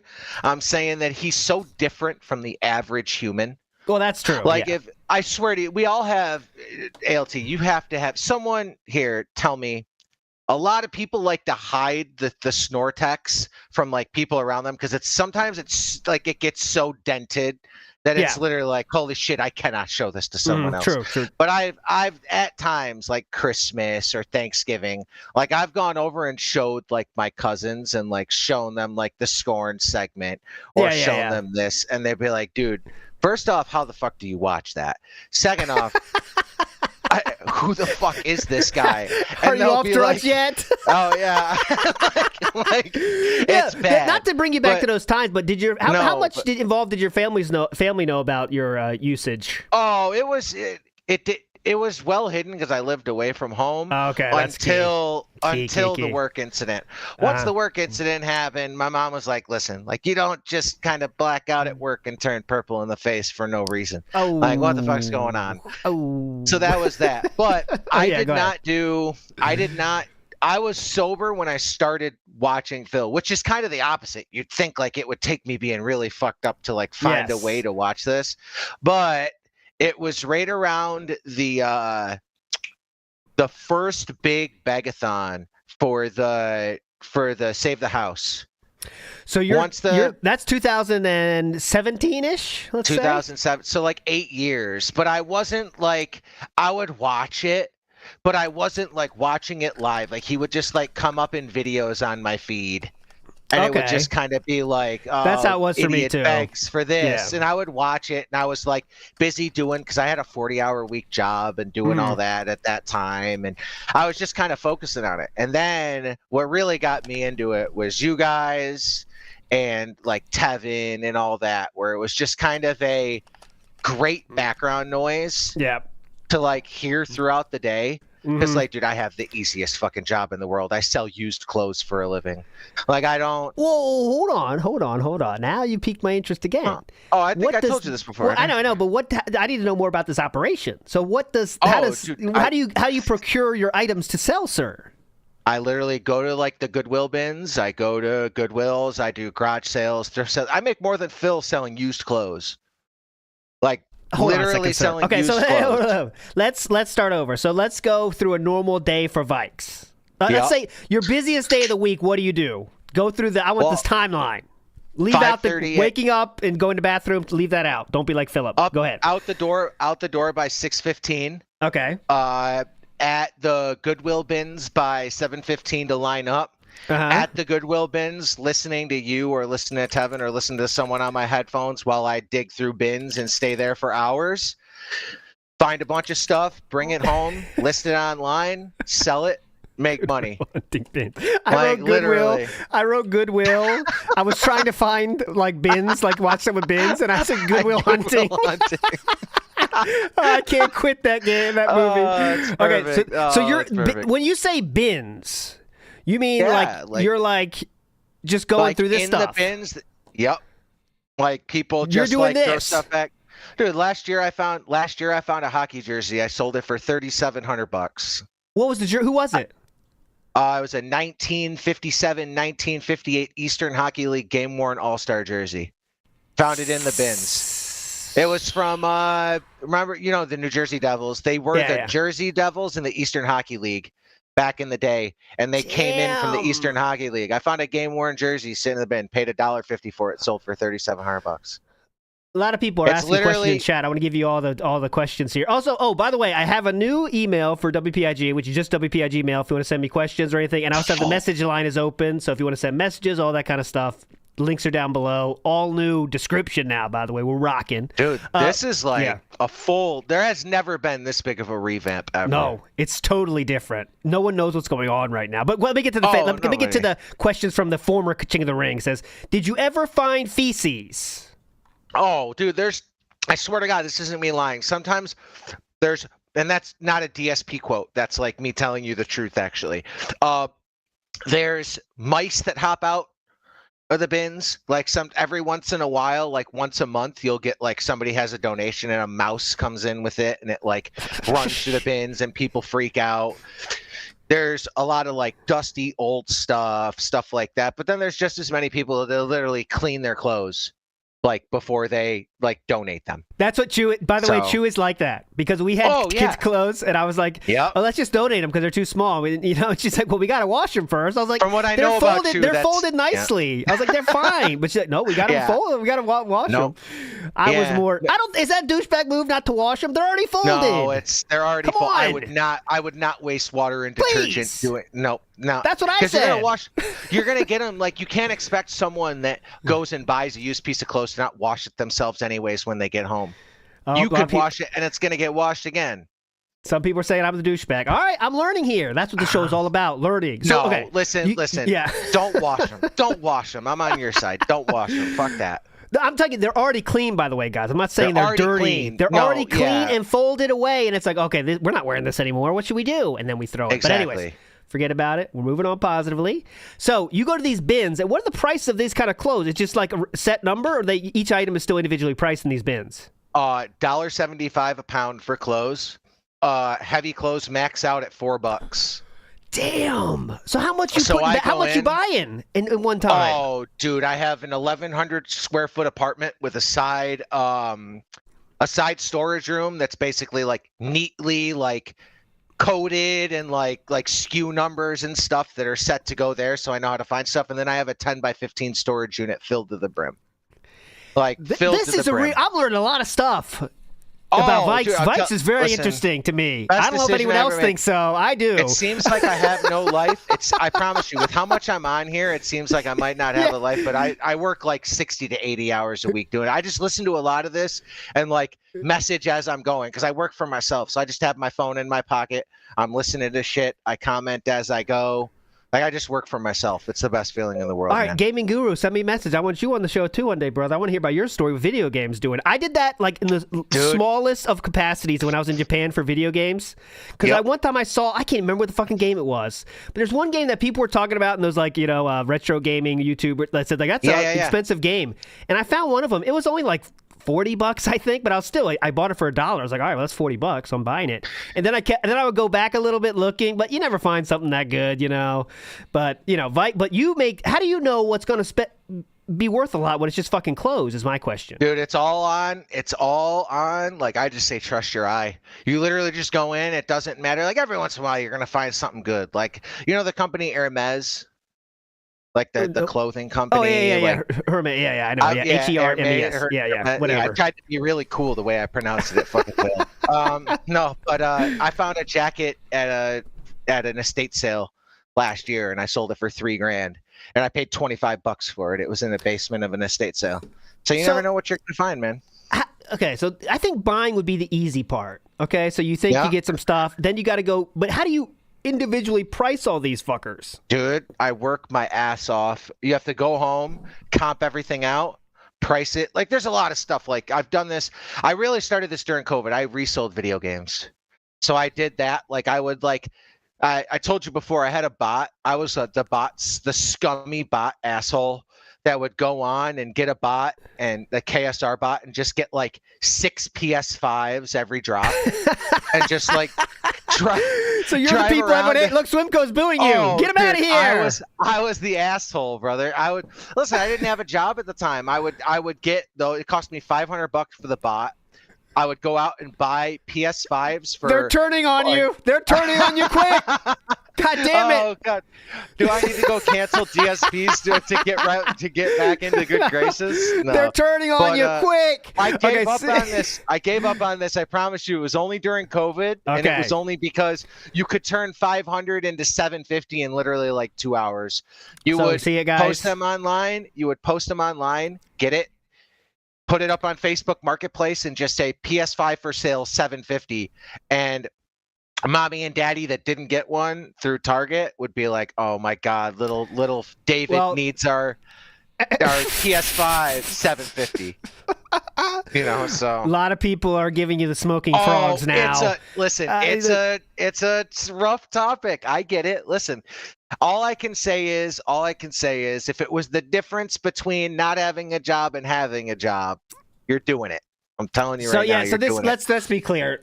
This was in your I haven't done this in times. like 3 or 4 years, and never will again. Thank you. I make enough doing what I do that I won't do it. See but that, there guys? was a certain level. Listen, I'll win you guys back. We'll figure out a way. We have a whole summer, okay? Yeah, just a whole summer. Please give us a deal. Frogs. Give us like. Okay, what do I have to throw the badge deal out there for you guys? No. How about this? This is a challenge. Since you go looking at these clothes all the fucking time, before the end of the summer, let's say 2 months from today, let's find something DSP related in your searches. If you find it and we all think it's quality, we'll accept if I found anything DSP related. Holy shit. I told you I was torn on. I've been trying to find, the clip where he has the shirt on the bed. And he's showing them the white ringer shirt that has the old DSP logo. I told my buddies, I was like, dude, one day if I ever dig through this fucking bin and I find one of those, I'm gonna lose my shit. Like if I ever found a DSP shirt in the wild, I would lose my mind, and I know who it's going to. It's going to you. 1,000,000%. It would have been had the best in the chance. PO box. Yeah. Oh yeah, it would have been in the PO box that day. I would have gone out and overnighted it in the PO box, and I wouldn't have said a word. It was That's how. I promise you. One day let's change the topic. People are really, really turning on you here. We got what a creep. We have Vikes is a scammer. Me no joy Vikes. People are really turning. All right, we'll try to bring it back. XJS says, bring Vikes more often, old man. Well, XJS, this comment was made before he said he was a botter. Do you want to change this statement? I'll allow you to do that, XJS. Go ahead. When you're wearing a Vinny's Pizza hat, we'll make it right. Okay. We'll try and win some people over. Yoda Hall says, I'm not saying DSP is an alien, but he's an alien. That's kind of how Vikes explained it, by the way. Yes. In a way. An alien is also like, it's literally something it's different than like everything else, right? Like name another person in your life. We've been around for 34 years. There's nobody like DSP. No one that I've ever met in my life. And I hate a lot of people, man. Like there's a lot of people, hate's a strong word, but it's really hard to find someone that's like, that I could say compares to DSP. The only person I've ever found is Amber Lynn.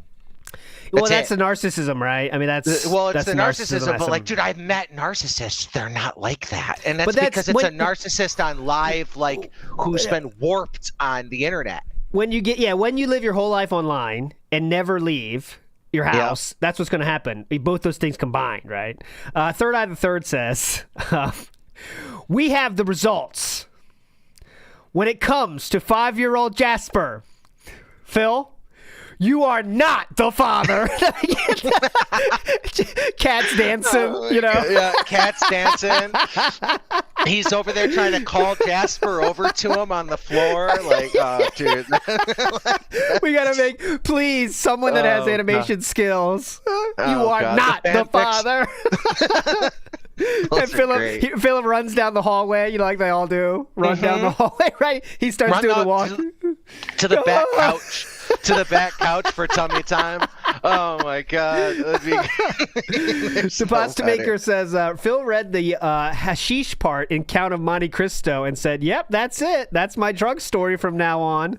Now, I haven't read Count of Monte Cristo, so maybe can you agree to that, Vikes, or no? Oh yeah, 100%. Okay, gotcha. Well, it just simply is like, even if you just take it at face value of, he gets everything from like something he's seen in a video, or something that he saw on TV, or something that he read in a book. Yep. Like it's he just takes it and applies it to his life. That's it. Big ups. Triple T Augie says ALT only buys gimmick guitars and too embarrassed to play live style. Triple T Augie, you are wrong on both accounts. You're going to be felted. Both accounts. I have performed in 3 different countries on stage. Have you, Triple T Augie? Now, there weren't many people in the audience, but just letting you know, I have done it. Go ahead. You played it like a Japanese bar? Yes, some I acoustic, played in the most... I gotta find the audio of this, but it was a band. I didn't like the music. I just wanted to play on stage, and I was the bass player for this band because they needed a bass player. I was like, all right, fuck it, I can do it. But it was like, they're tuned down to C, that level metal, where it's just like, it's just dun, dun, dun, dun, dun, dun. Yeah. Dun, dun, dun, dun, dun, dun, dun. Dun, dun. The highest fret you go up to is about the 3rd. That's about as high as you go up.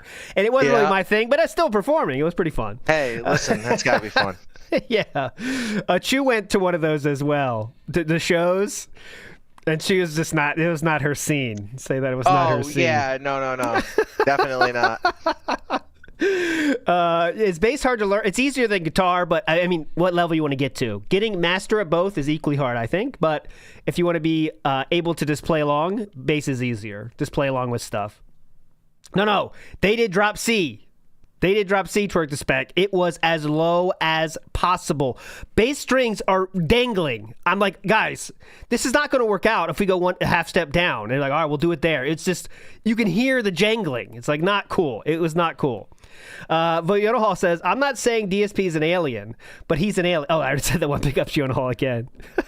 Youngbeat666 says, DSP belongs on Coast to Coast with Art Bell. Well, people think of Art Bell in a positive light. Now, Vikes, are you someone that enjoyed Art Bell? I'm not. I do not know who Art Bell is. Yeah, but I know some people really love him. He does conspiracy theories about aliens and stuff. And he's a radio like show. Kylo Dent? No, Kylo Dent is he proves them wrong. Art Bell, I believe, he believes them. Like, he enjoys them. We don't. By the way, Instamat, we don't know Art Bell. I don't know him. I think I heard a lot of people like him, so I'm kind of more interested. I like his intro music. That's for hype, for sure. But I just never heard that in my life. Now, I went back since Nerd Brew talked about it, really. But yeah. Anyways, NW News says, how long has DSP been your customer? Has he ever been a customer for DSP? Are you like eBay style, or where do you sell your stuff? eBay, Depop. Depop's great, 5% fees.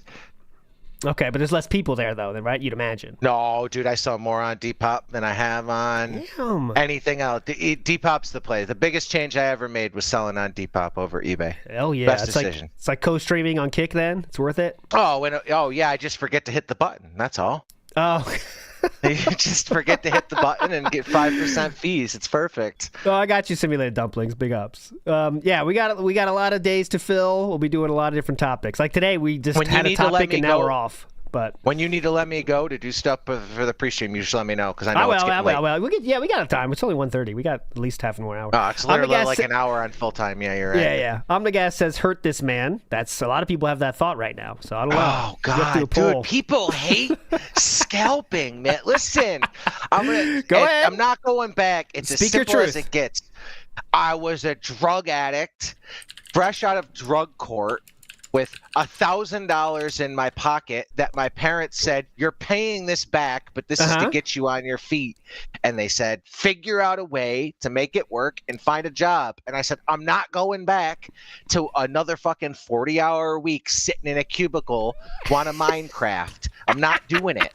So I went out and I started finding stuff. And 500 of that went to a bot. You don't need to prove yourself. That was a different time. Year. We all have dark parts of our past, okay? It's fine. The money gets the best of some of us, okay? Yes. The money gets the best of some of us, but it's over, I promise you. So it's over, okay? Let it go. Hold that anger and use it for good, everybody. The anger you feel for Vikes, use it for a positive reason, okay? Come on. Or I wouldn't tell you to send it to Snood, but you can always just send it Snood's way, okay? Okay, there you go. Just send some anger. Snood tips Phil on a daily basis No one gets angry. I sell some PlayStations. Everyone revolts. That's just not fair, okay? Just not fair at all. Mr. Extravagant says, Vikes is the reason concert tickets cost so much. And might you say can't say that's wrong, but we're moving on, listen, Mr. Extravagant. Taylor Swift, all of a sudden, Taylor Swift. Oh yeah, okay. This is what Taylor Swift tickets. Small topic here. I thought this was funny. So, what's your take? Let's get Vikes' take on this. Okay. Here. Now,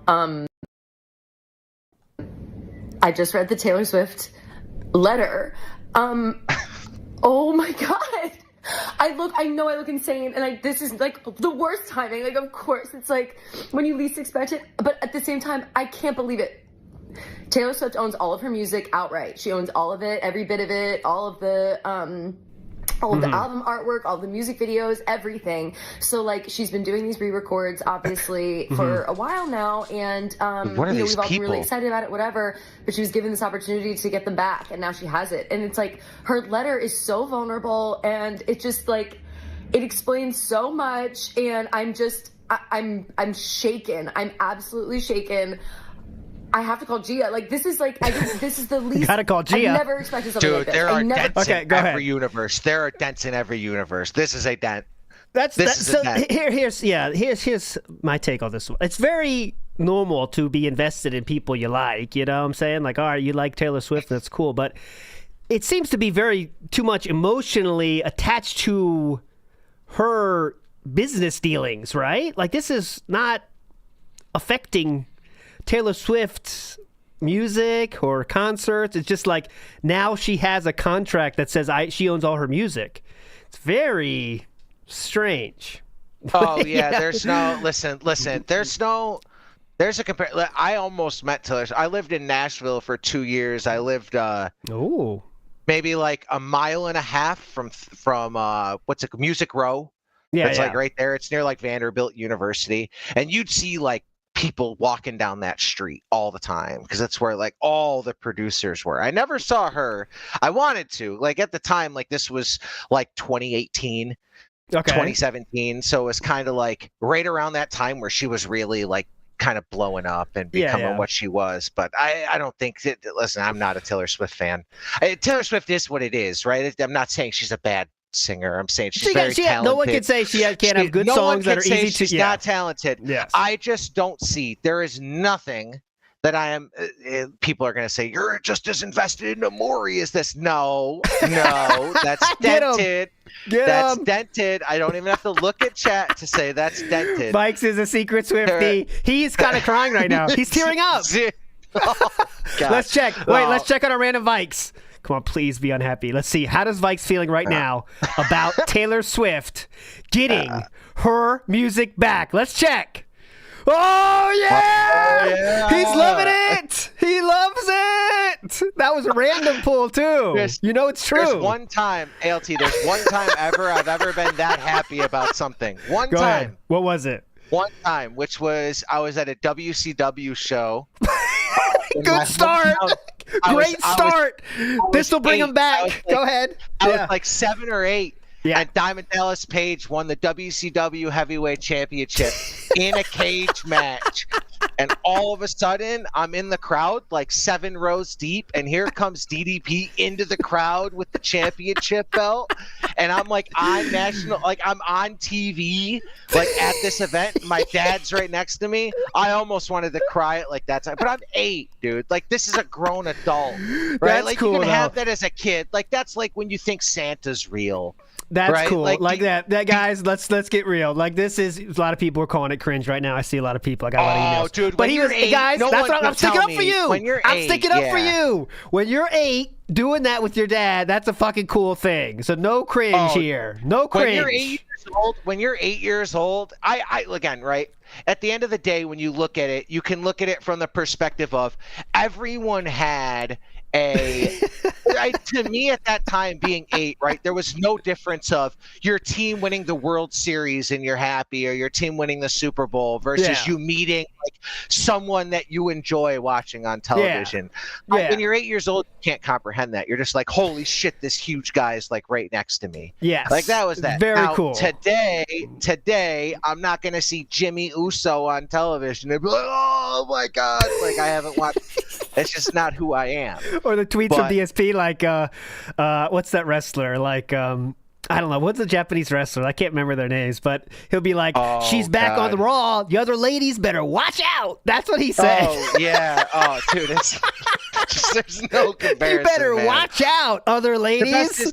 The best are the secret, like when he says he wasn't like a WWF fan or a WWE fan, but all the Instagram posts of it on in the back, like just in the background, like completely not part of the show of the shot, but you could just see he's watching wrestling while he's doing it. Like that showed his real true fanhood. Oh, Asa Akira, that's a different kind of performer, Seabook Dev, but I do recognize the name. Deuce Falco says, I've been laughing this whole time at work, bringing back ALT. There we go. That's a vote for Vikes, in Vikes' favor. Okay. God, I should have listened. If I just didn't say I was a scalper, man, it's like you brought that knowledge. You did not have to share that. No one would know. I get why, right? Because you're on one of two ends. You're either on the end of the person who makes money, or you're forever hated because you had to go out and spend $750 on a PS5. Fair enough. That was my fault. He's working on it. He self-felted himself, and now he's working to become a better person by the minute here, okay? Hey, listen. Just wait. We're all not perfect, we'll be fine. Okay? Ryan is too conceited, said, I stand with Vikes. Got to do what you got to do to eat. Eat. Yeah. Yes. Eat. Come on now. Eat. I still need to know, like, so obviously when you're doing this kind of job for yourself, you got to pay for everything yourself, and all that's all coming out of your pocket. Taxes are a bitch. Taxes definitely. Are a bitch. You got to send a ton of money this side, quarterly taxes. Yep. How about shipping costs for you, and how many times you go into the fucking place, or you can make them come to you with that fucking pre-shipping thing? Every single day. You go in, or they come in? Oh, that sounded wrong. No. Now thinking about it, kind of sus. Every day I come home, list, ship, go in, grab stuff, pack it up. On the morning on my way in, drop 5 or 6 packages off at USPS, repeat. Okay, well that's not. I would expect way more than if you're doing this kind of volume. ALT, one day I'll send you. One day in the future, next time I go, I will take a picture of my storage unit, and your jaw will drop. Yeah. Let's get some visual aids. Your jaw will drop. It's a 10 by 15 storage. Now it's well organized. Like every single thing has like a box. So if I sell something and I look on my listing and it says C3, I know to go to box C3. And like pick it out. It's well organized. I'm not dented with that. Like I could just be a guy that throws everything in there and then searches for it later. Fair enough. But it is packed. Okay, so the reason I brought up this Taylor Swift person because I wanted to compare it to this. Okay, so let's compare to this, and I want to get your take on this as well, Vikes. Obviously, chat, you two can chime in here. Here we go. There are guys that are super obsessed with professional sports. Like the ones that are super emotionally attached to the teams, have all the jerseys, know all the trades, the ones that are yelling at their TV, posting all the edits on their story. Like, what? Like maybe instead of watching everybody else do cool shit, maybe take some time and try to create some in your own life. And by no means am I against sports. I played D1 college baseball. I'm not against sports by any means. But like maybe grow up and spend some time on your life instead of focusing on everybody else. Lock in. Okay, what's your take on that then, Vikes? Okay, a little bit different feel, but okay, also dented. Go ahead. I think that every person, listen, if you can look at me with a straight face and tell me that you don't have a single vice on this planet, I'm going to call you a liar. Yes, everyone has their vices, no matter how. It could be a good vice, it could be a bad vice. There's people whose vice is going and working out, and they love watching like workout videos on YouTube. That's a good vice, To other people, like to me, right? To me in my life, I was so dented that anything could be good because my bad vice was going out and doing drugs every single day. Yes, right? Key point.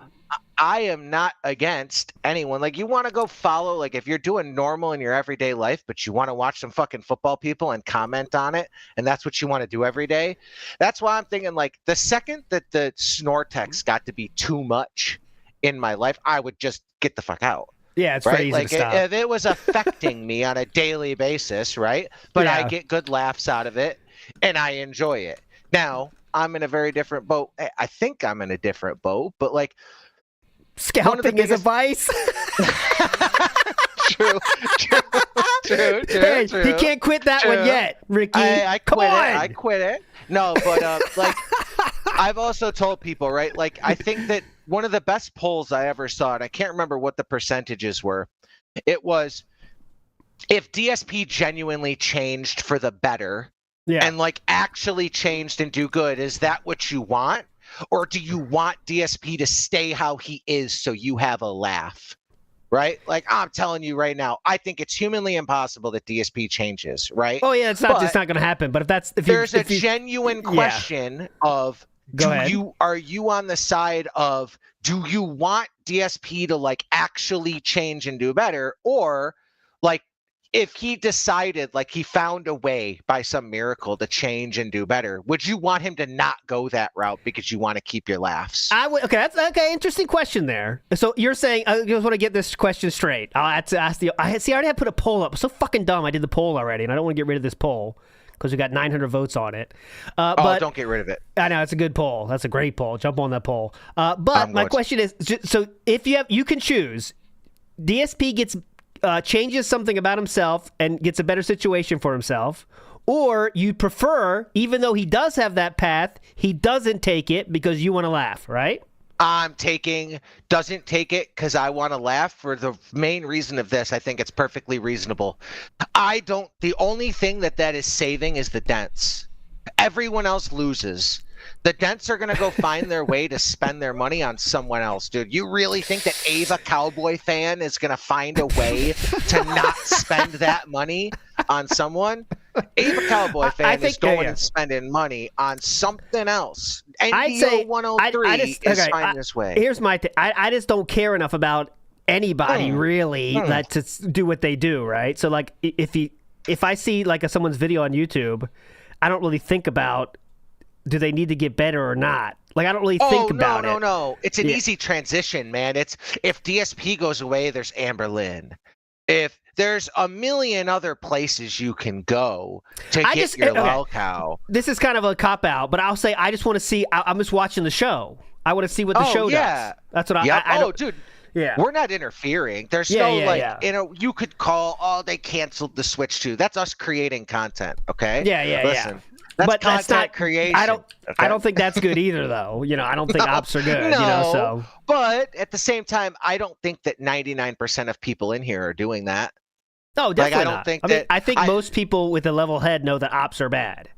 Do you notice how interesting something has to be? Like, a lot of people can't grasp, and I'm not trying to go super sus on this, but a lot of people can't grasp Ziggy knows so much, people like Ziggy. Do you not understand how interesting something has to be for someone to take that time and then invest it in their brain to remember stuff?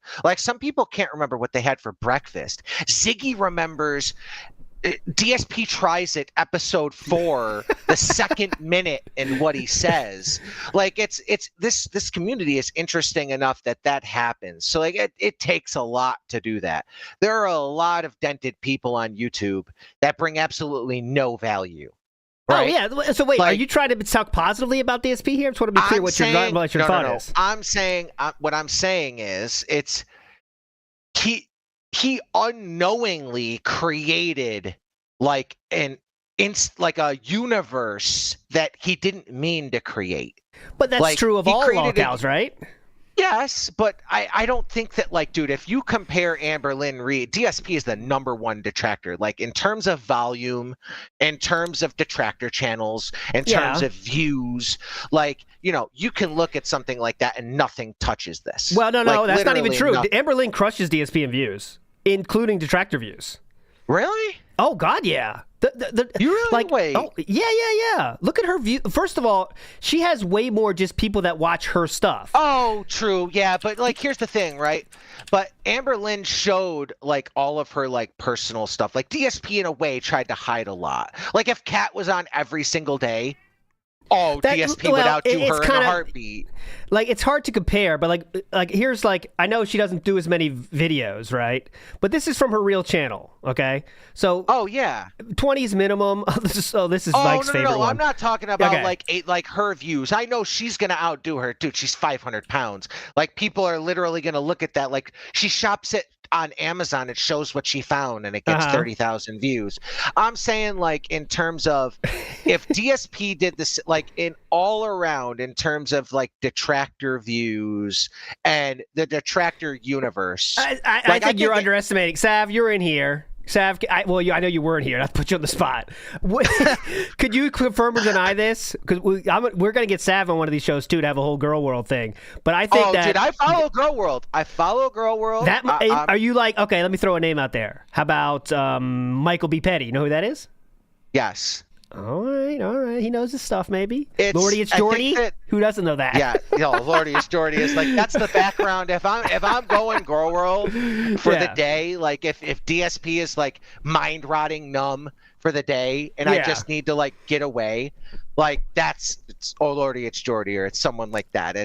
Throw that on in the back and or when Beck came back, like I could listen to Beck talk, I could listen to all that. Like, that wasn't bad, but there's just a level, man. I mean, they're both narcissists. They're both like horrible humans. I just think that, like, in a way,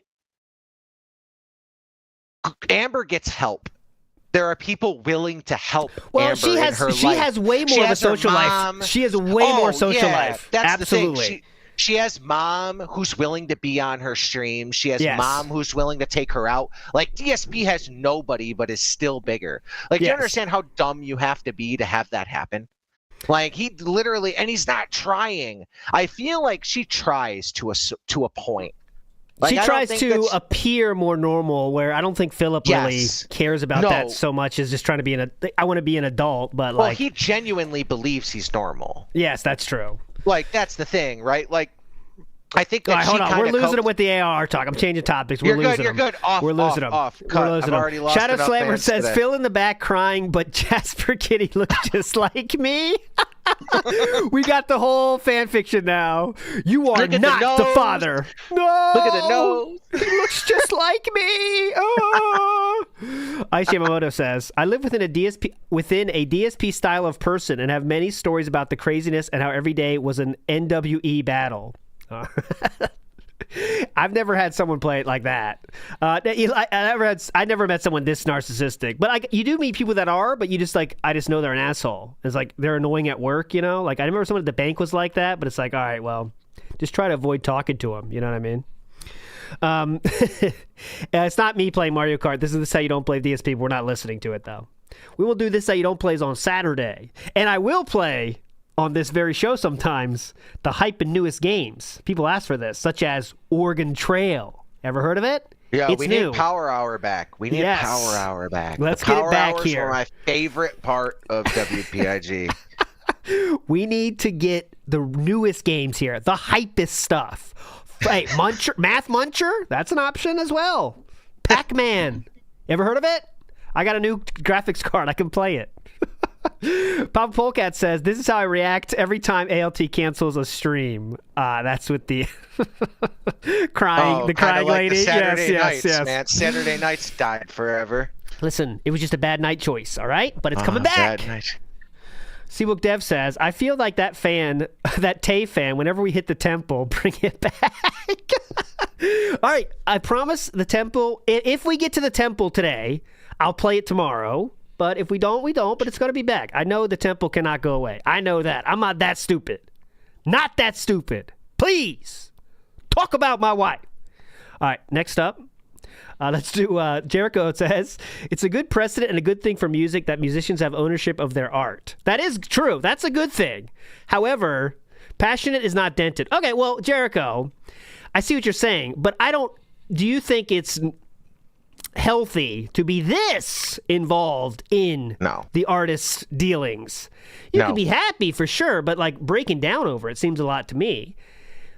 You know what I mean? But I know some Swifties are really into it. And listen, if you are that scale of a star and you have that big of a fandom, all right, you're going to have a spectrum of fans. right? And your spectrum, here, I'm visual aid here. Your spectrum, it's hard to do that when you're on the camera. Your spectrum goes wider than other people that don't have as many fans. Right? This is hard to do. We all have something like this. We all have something like this. Like I would be this hyped over like one of two things, like the Yankees winning the World Series. Yes. Or like something of that nature, right? Yes. Like but I wouldn't cry. I'd be happy. I wouldn't do something like this. I just think that there's plenty other things you could be excited about than fucking Taylor Swift getting her music. No matter what it is, you can listen to it. You go on Spotify and it's there. She's just making more money off it. That's it. I think I realized how the hand graphs look weird because if you try to do it on the camera, it is hard. It makes me look hyper-focused here. Okay, I'm going to do this looking at the camera. This is not me normally. I'm looking through the viewfinder. Here we go. It's ET and ALT. Got it. The extra it is hard. Pew, pew, like this. Pew. All right. Anyway, the next time Snood comes on, you guys got to touch fingers like that. Ew, no, God no, please. I don't know where that hand's been. That's been in some Warhammer figures. You know that. That's nasty. Mr. Morehouse says, ALT crying watched Miyamoto Musashi's last duel. That is a famous samurai who I've never seen duel. Actually, Mr. Gorhal, you'd be surprised to know. Moving on. Hoskew says, I didn't buy a Scout PS5, so I don't care about it. If suckers want to buy one at 50% markup, that's on them. No buyers, no sellers. Mini Vikings Origin. Hey, listen, I agree. Listen, there's plenty of times I was on Ann's stream recently, and Ann wanted a graphics card for his PC, and he waited a couple weeks, and look at that, he found one.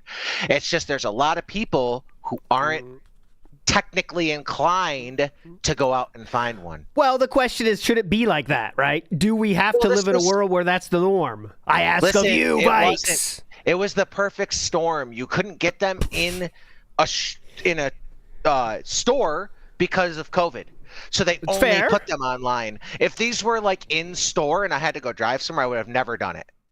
But it was just the perfect storm. Holy shit, that fucking thumbnail is amazing. This thumbnail got me so bad. Holy shit, I just looked over and I was like, no way. Oh my god. You are not the father. Okay. Oh god. Oh god, we cannot talk about scalping anymore. We're gonna have to make that a live bit because people are again rioting against Vikes. Listen. I like this though because they're not rioting against me. That's fun though for me. I took some heat. It's I'll bring out more guests and you guys get pissed at them. I'd be down for that if you're into that. There also weren't. You have to remember, right? Yeah, go ahead. It's just like a drug dealer, right? You can take the drugs away from one drug dealer. There's 10 more out there. Someone's going to take his place. So like if I didn't do it, there's someone else out there who's going to do it. Oh, let him step on the mic cord. That's always a great plan. You are not You are not the father. All right, go ahead. Sorry.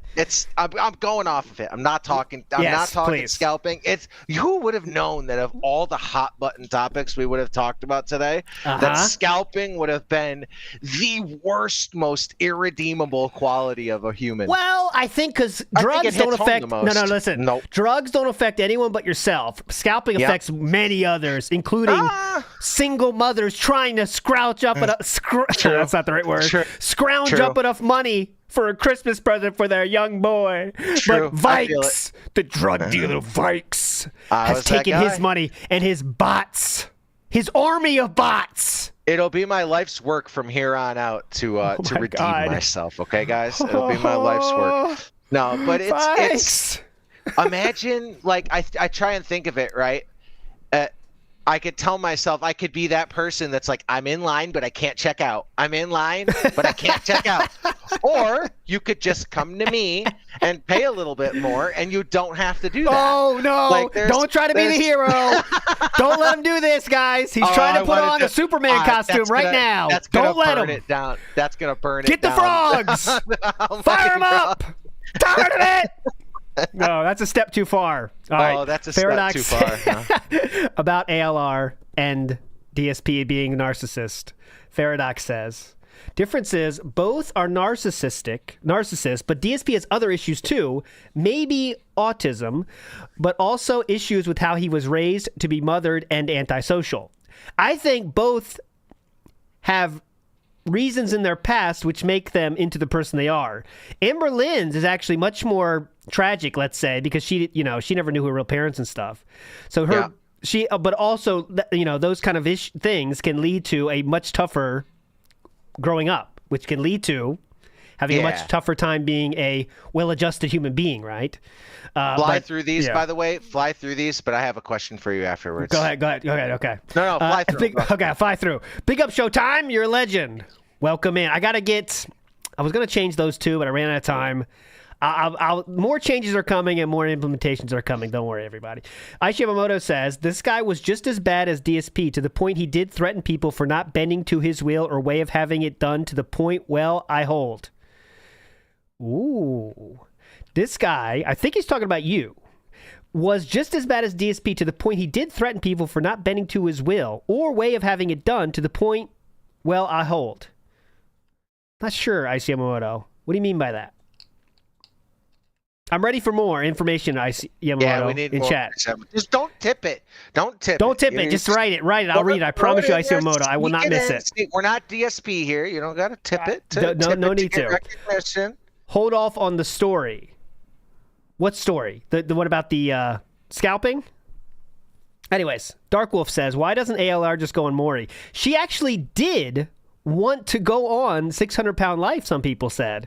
So that's why one of the reasons she wasn't losing weight one year was because she wanted to go on 600-pound life, but they really said she has to be 600 pounds to be on the show. That's a show requirement, actually. It's not just a cool name. It's legitimate. Okay. Enough silly stuff. It is almost 2. Oh my God, it's almost 2 o'clock. Yeah, that's what I was saying. Fuck. I was waiting. Right, let's watch. You really got 25 minutes. You really have. Yeah, we do. I want to do some review of yesterday for sure. So I got Memology's here, and this is the one where they talk about the alcohol. So let's watch this with Vikes here, all right, before we get Vikes out of here. Big ups, everybody, for joining. I want you First day of summer of WPIG. This is a situation where I'm in dire financial straits, and if this stands where I'm going to be making half as I gotta much hear this part. You have to. as I ever did before, starting now, I'm going to lose my house. I'm going to have all my shit reclaimed. Credit card bills are going to go default. I'm probably going to have to declare bankruptcy. I'm going to lose everything.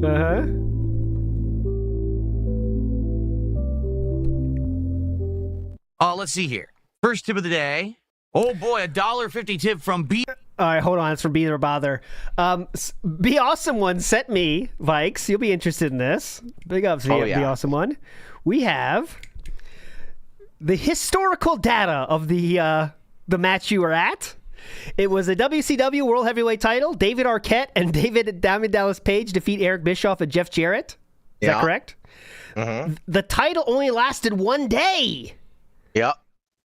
How did you feel, Vikes, when this was changed? I was a Goldberg fan. I wasn't really a Diamond Dallas Page fan. Okay. I was Goldberg when he was on his 63-0 run, and that was me. I did not watch as a kid. I did not watch WWF. I was a WCW fan. I really stopped watching. I watched a little bit of the Attitude Era, and then I kind of dipped out in the middle of the Attitude Era when I was 12, 13. I kind of stopped. So you were a WCW fan, not WB fan. Oh, I still think that WCW almost put WWF under back in the days. Well, we're not getting into this debate, but I remember when that was a thing. Fathoms Better almost went out, and they found a way to fuck it up. It's all right. Listen, it happened, but WCW did their names of their shows were better. Everything. Halloween, Havoc, all of their pay-per-views were 1,000,000 times better. They had WrestleMania, and that was it. Outside of WrestleMania, WCW. All right, hold on. We got it with someone's talking in the back here. On. That's gay. Okay, we're moving on. Oh, here we go. Jarek, I need to get my snoring sound effect ready for the wrestling takes. So we have Vikes on. Jericho TSK says, just kidding. Crying for a billionaire is crazy, but positive change for an industry starts at the top, and that kind of passion and joy isn't hurting anyone. That I will 100% agree with, Jericho. That's true. Nothing wrong with it. It's just kind of, I don't know if that's best mindset to have about your favorite star, but that's definitely not hurting anyone. And being cool, being happy about your favorite artist doing cool things is also good, but just maybe that's too far. But who knows? Who knows? Nibbity says, future's so bright around here, we gotta wear shades. All right, let's go. Back to it. Beaver Bother saying my Night Rain gameplay is going viral. I can't imagine why. Yes, it is. Oh, shit, I didn't mean to do that. Yeah. Bill Omen, they call him, though. There we go. I knew that was going to happen. Good gameplay, Unc. He got me. I'm going to die. Yup. There was nothing I could do. He caught me in his stupid poison. Nothing I could do. Doing great.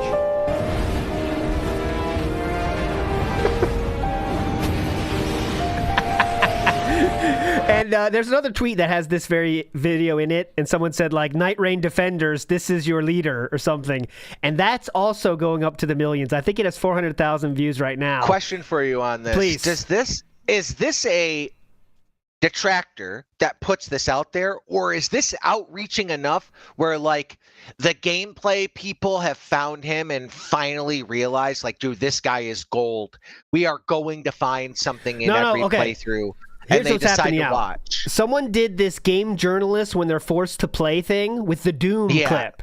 Because that one was already like 7 million views. Oh, so but now, it created a revolution, right? Exactly. Like, people are watching. Now people are doing dude. this same template with other DSP stuff.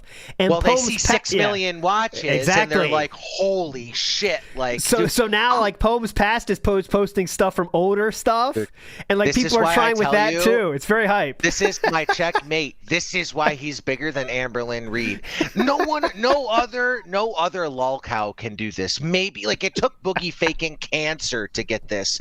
It took Wings pushing his wife to get this. Yes. He's playing a video game unironically and gets this. There is a certain level of artistic, if you know the word I'm saying, just artistic. Yes. Like, he's the Picasso of artisticism. There's no beating him when he plays this because he's 100% serious. That's what draws me in. Gunder Kingslayer says the same thing that Meerkat said last week. This is how you don't play, but Zoomerfied. And I agree with that, Skibbity. Let's move on.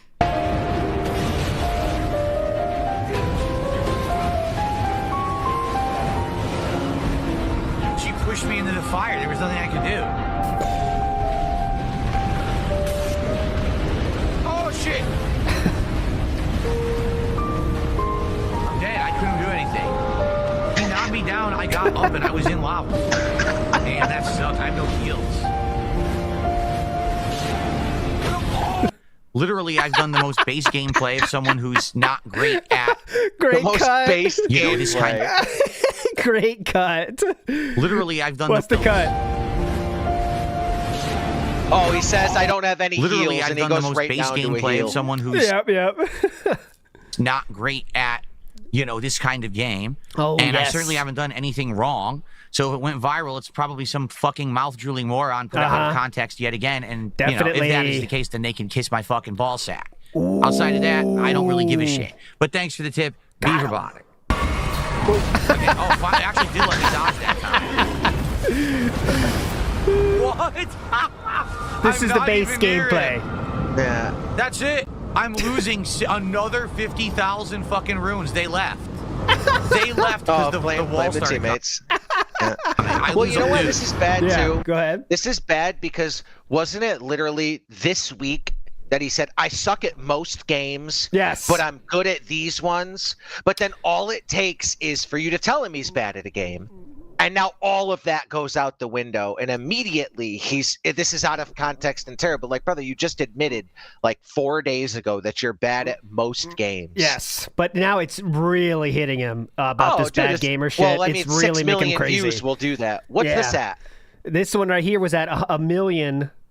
Let's see. Let me check it now. But it was like 700 something last time I checked. So I mean, it's combined or just this? Just from one dude's posting of it. So I mean, you can't see the total. It's over a million. I don't want to play. Yeah.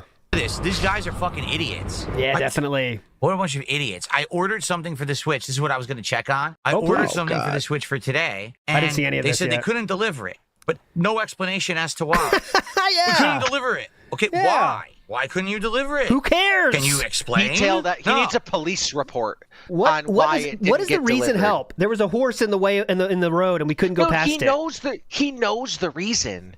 It's the same reason every time. You live in a gated community. The person decided they didn't want to deliver it. It's literally as simple as that.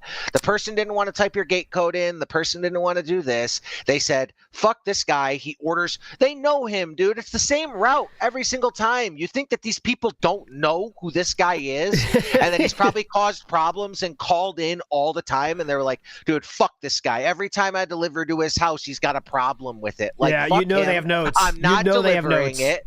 Oh, dude, he calls in twice a week when he has a problem. I guarantee it. And they probably have something like a 220 on his account. They probably have something like that says, don't fuck this up because this guy's going to call in and throw his tissy fit. They got their own code. Yeah, like so there's a 220 for Amazon. I guarantee it. Like you open up the account and they're like, yeah, this guy, you know. And all it says is, oh, sorry. Yeah, you can try what else ordering are it they supposed again. to say? Well, what does that mean? So did they refund me? I don't even know. Check it out then. I don't even know what they did. Did they refund it? This is so dumb. I even have all instructions on how to deliver it, detailed instructions Dude, on how to do it. imagine those instructions. Imagine reading those instructions. Like, if there's 1,000 character limit, he used 999. Oh, yeah. Like, you're a courier type? that. I got to ask you some questions, too. I'd be interested in that line of work as well. I bet you've seen some stuff.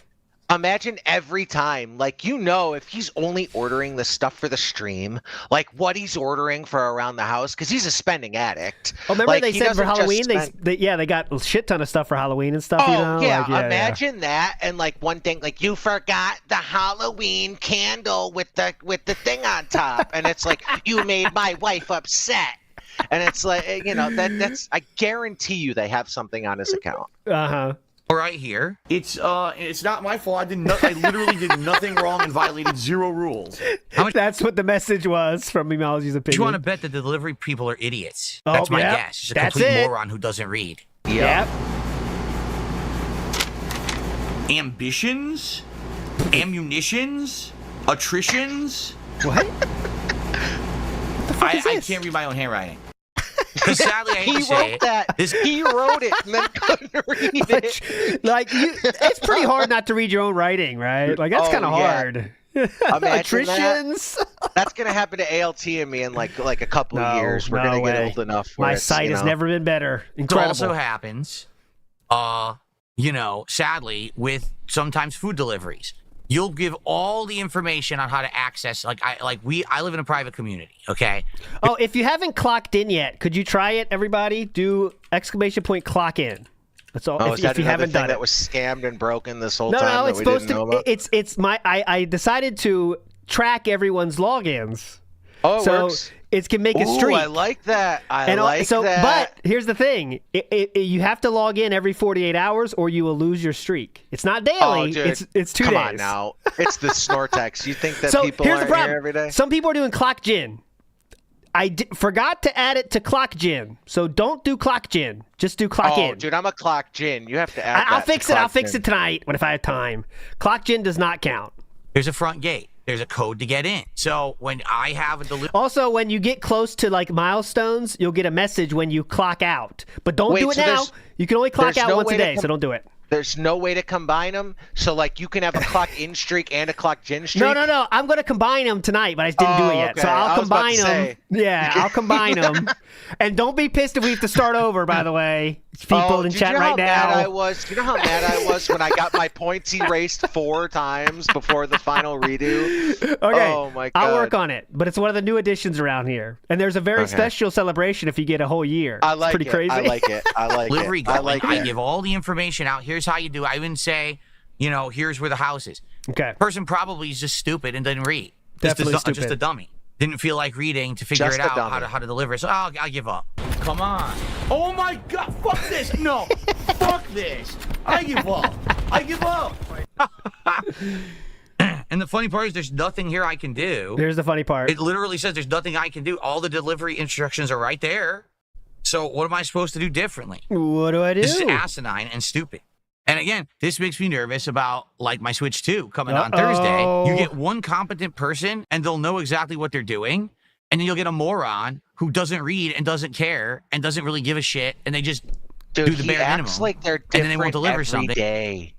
The same people make the same route every day. Mm-hmm. Like there's no difference. They don't send you to all different parts of Renton, Washington every day. They give you a consistent route so that you know where you're going around that place every day. So you know the streets. So you don't have to use like Google Maps every second of every day. Yes. Like they tell you, so you have a familiarity. This doesn't, dude. You think this is bad? Imagine his DoorDash account. I'm sure there's yeah. I mean, how many if you people think like this is bad? Like, if you know your drivers by name, people? you might have a problem, right? Like I'm sure he knows them by name. 100. Oh God, we got Jimmy tonight, Catherine. Yeah. Oh God, it's Jose, honey. You know what that means. Check your poke bowl when it comes here. like that's 100%. You know it's bad, dude. It's about Thursday that happens. Imagine I'm doing my marathon. And it's like, oh, can't deliver your Switch 2 because the moron is an idiot who doesn't read notes and can't get into your facility. That's what they'll say. Yep. Shut the. So it seems like you know why they couldn't get in because of the gate code. Then, fuck up. But all right. Shut the fuck up. Shut the Stop fuck up. whining like a bitch. Jesus. Stupid automation. Oh man, that was the AI is great. No, it's info. The PS noise. The PlayStation the AI for this stuff is terrible. It never helps you. You always got to try to talk to a human to get any kind of help. You'll never get help from the AI. It will never be able to do anything it needs to do. See, but then that's the opposite of what he normally says. He'll say that, and then he'll make fun of like an Indian person on the phone if he gets help. So it's a lose-lose with Philip. There's you can't no win. difference. There's no one he wants to talk to except the CEO. No, that's it. Oh, I got a $2 tip. Big ups Tony T. Said, I wonder if there's a subreddit for this. Oh, there is. Live stream fails. That he's been on there for a while now. He's been banned in certain. He's been all of his info has been banned. Scrub quotes banned. Yeah. Congrats on your recent success. Can't wait for the Switch 2. Is this the alcohol? I've got truck sim because of you, and I might get a wheel. Thoughts on the slippery slope of normalizing drinking during... Yes! Now, this is a dent because they gave money, but this was the right way to phrase this because it got him thinking it's a positive and then switched right to the negative. Wheel. Thoughts on... They still are dented, though, but here. The slippery slope of normalizing drinking during gaming for contributions. And now he's like, oh, you're a former alcoholic. How about this? Fuck you. Oh! I can drink if I want because I'm a fucking adult. As long as I do it responsibly, which I do. I'm not drinking and driving. I'm not advising that people do bad things. Go fuck yourself. I can drink whenever I want, and you'll like it. Okay. So okay, definitely cool. And it's definitely a good sign that he got so triggered. Right, go ahead. As an alcoholic, we've all had one of these blow-ups on a family member.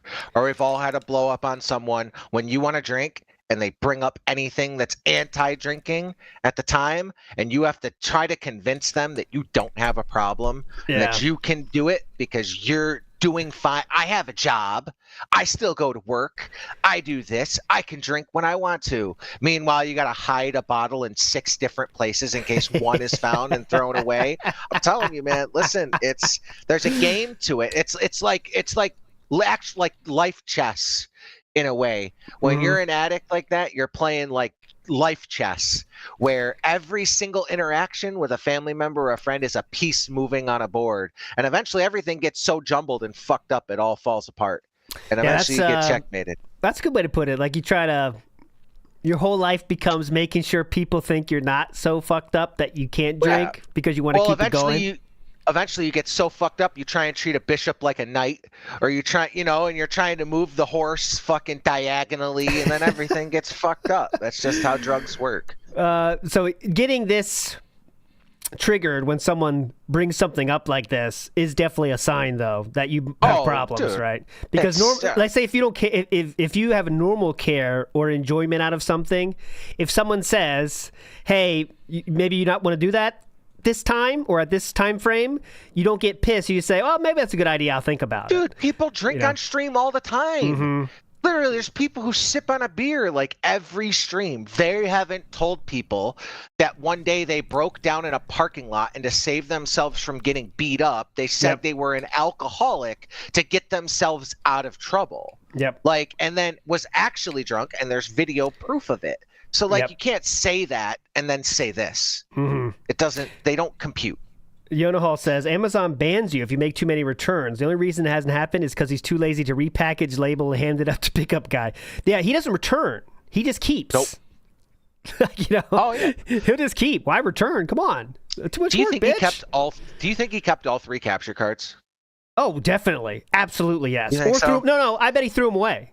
At some point. We don't need these anymore. I'll throw them away. I bet. Because it's so easy to return to Amazon now, though. Like, you can make one drop on your 1 week off at, the Kohl's, drop-off counter and, drop it off and do it. Dude, I have literally right now, I need to do it. I have an AMD Ryzen 7 5700X sitting next to me that I've been too lazy to put in because I have a 1600X that's falling apart in my computer.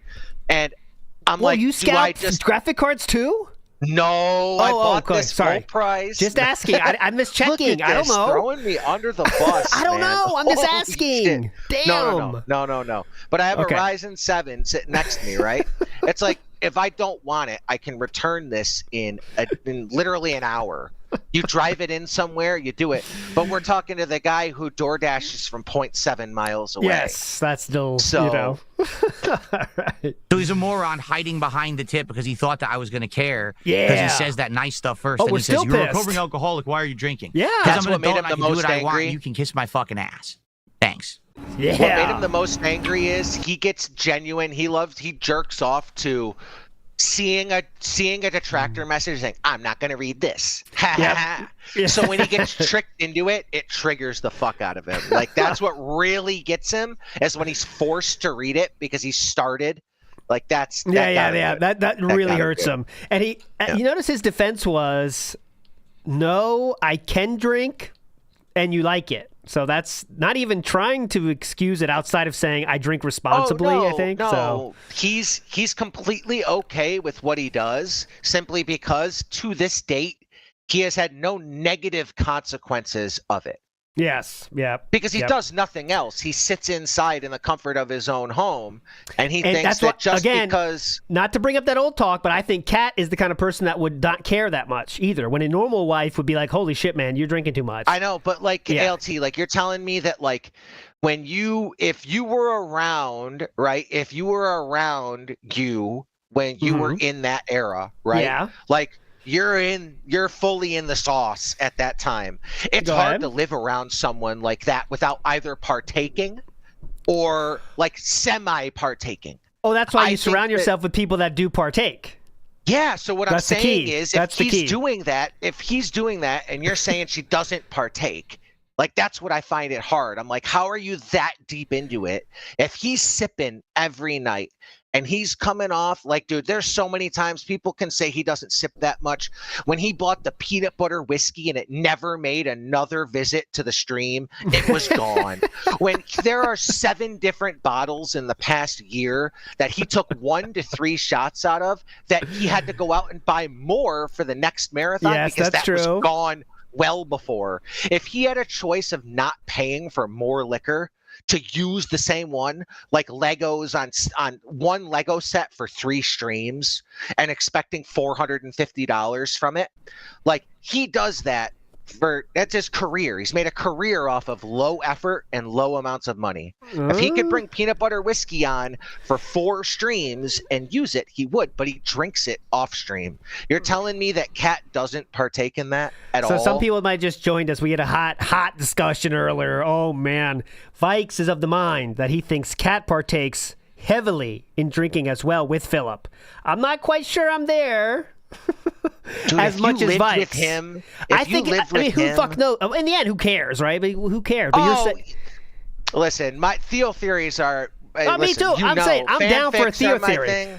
But I don't. You think they're drinking together and watching movies when he's drinking? I don't think so.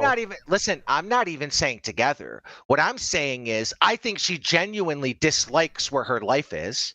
I don't think that just because you're content with where your life is doesn't mean you're happy, right?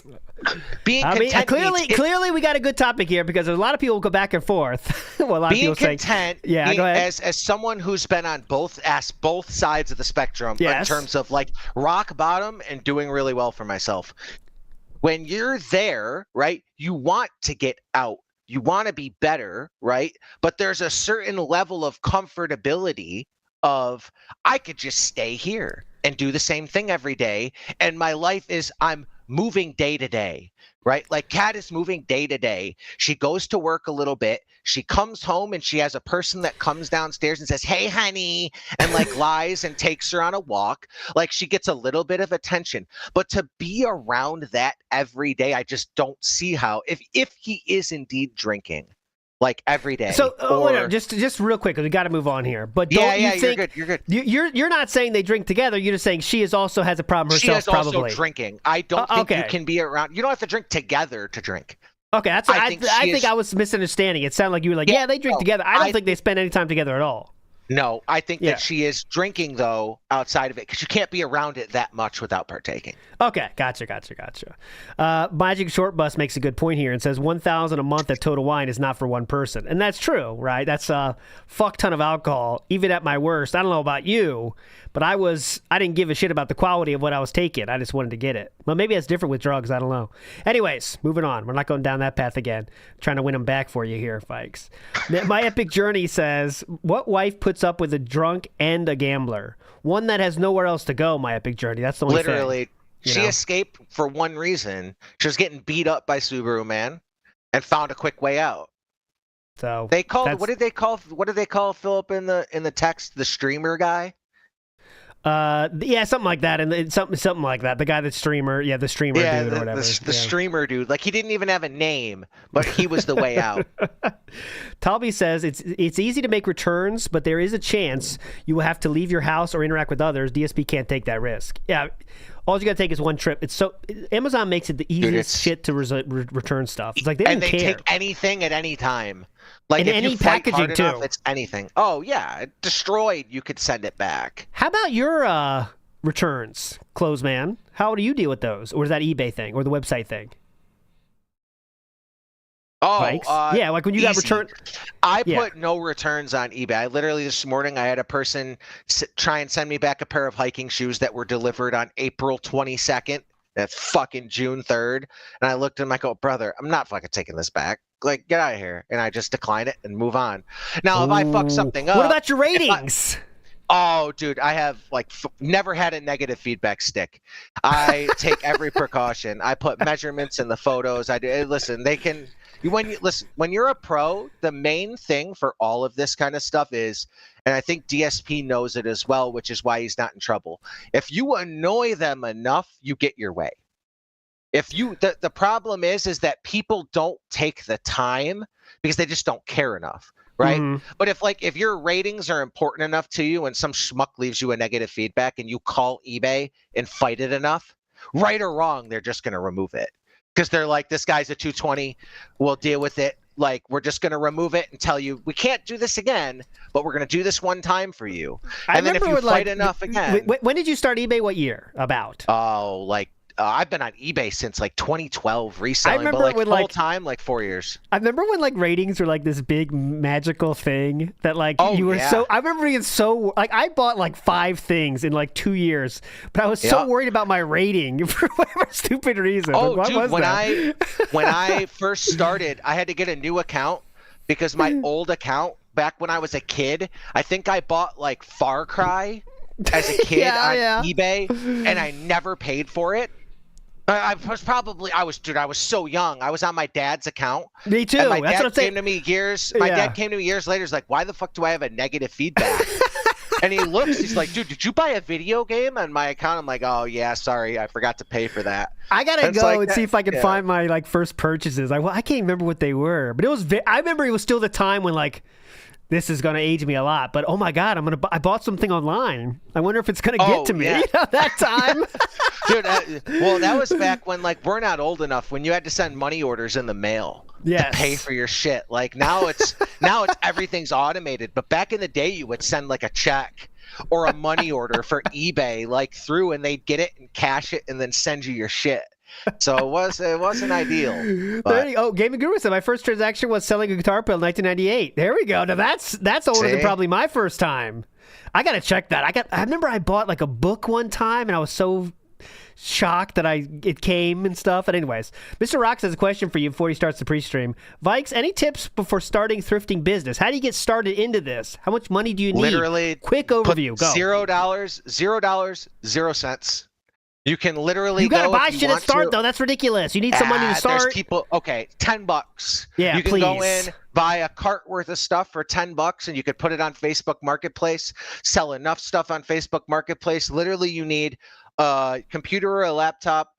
You really don't even need a label printer because you could go to USPS and print those out there if you really want to. But if you want to save money, you get a label printer and stuff to pack stuff up with. Okay, that's it. There we go. I started on a Chromebook. Some people are. Philip's in chat now talking. What the fuck? Hey, everyone. Nobody wants it anymore. Then why drag it out? We talk about blueprints. Most streamers don't even finish games these days. Full playthroughs are a relic. And then Philip responds with, "Yeah, I legit don't know what to do with blueprints." So there we go. He's wondering about what to do with blueprints. $35 will do that. $35 will do that. You know. Pump Polecat, back with the alcohol discussion, says DSP just drinks casually, not to the levels of alcoholism. He just He thinks it's cool to call himself a recovered alcoholic for sympathy. I don't think that you could say that because they're 90% ALT. Like, so what you're saying is, correct me if I'm wrong, right? Like, can you go out right now and on a dinner have a glass of wine? No, I can't. But that's there's no limit, right? Like, I think here's the thing: you start thinking I could. I think you think you can, but that's how you relapse 6 times, like I did, right? Like you get sober and then you say, "Fuck, man, I could have one night of fun." Yeah, and that one night of fun turns into a 3-day bender. Like, I just don't see how a person that drinks the way he used to can go out and have one White Claw. Like, after that, he's going and having a couple shots, because once you get that buzz, you're like, I'm not putting this to waste. Yeah, like if I had it in the house, the one way it's possible is like he had one White Claw and there's nothing else in the house, but we know that's not true. So once it's in the house, it's over. Like, all right, Dude, he still has that. The only thing that I know he won't drink is that moonshine because he genuinely hates it. But he still would. Like I would. I don't care about taste. Oh, yeah. You know what I'm saying? But I think he genuinely does care to a point about taste. I think he does. I remember one person gave me, like, they were trying to they had a huge thing they got for a present of whiskey, and I hate whiskey. But they said, like, you want this? And I was like, all right, I'll take it. And I drank the whole thing, like, over some time. But it was like, I'm not going to let it go to waste, even though I hate it. I don't care. I don't care. ALT, I promise you, I was cleaning out a house for clothes. Right here, I'm standing next to myself. I'm standing in my kitchen. I have 9 bottles of whiskey from the 70s. In your house? I can't have it in my house. I can't. See, I wasn't a drinker. Like, I don't drink. I never got enjoyment out of drinking. So I have, like, QT whiskey in a decanter bottle with, like, the old, like, and, like, Beefeater gin. And, they use the thing. They go, like, and they take it out, put in the cup. Yep. And it's like, so they have those, but, like, that can sit next to me because I'm not a drinker, right? Now, after 6 years, you could put stuff next to me and I can say no. Right? Like, I'm not going to do it. But if you're in it and you're drinking casually, it's hard to say no. That's what I say, too. I like Iwamoto, lesser issue. But still, like, for me, if it's in the house, it's gone the same day. That's why I can't Iwamoto, you're a chocoholic. You're a chocoholic. You're a chocoholic. Have you ever scalped some Hershey's bars? Vikes will tell you all about it. My Epic Journey says, I remember buying stuff in comic book ads in the 70s. Well, that's a little different. Yeah. That's sending mail away to get something. And I did that too one time, and it was stickers of it was a hockey sticker book. And I mailed away, I believe it was $1 to get the one sticker I didn't have to fill my Pittsburgh Penguins page.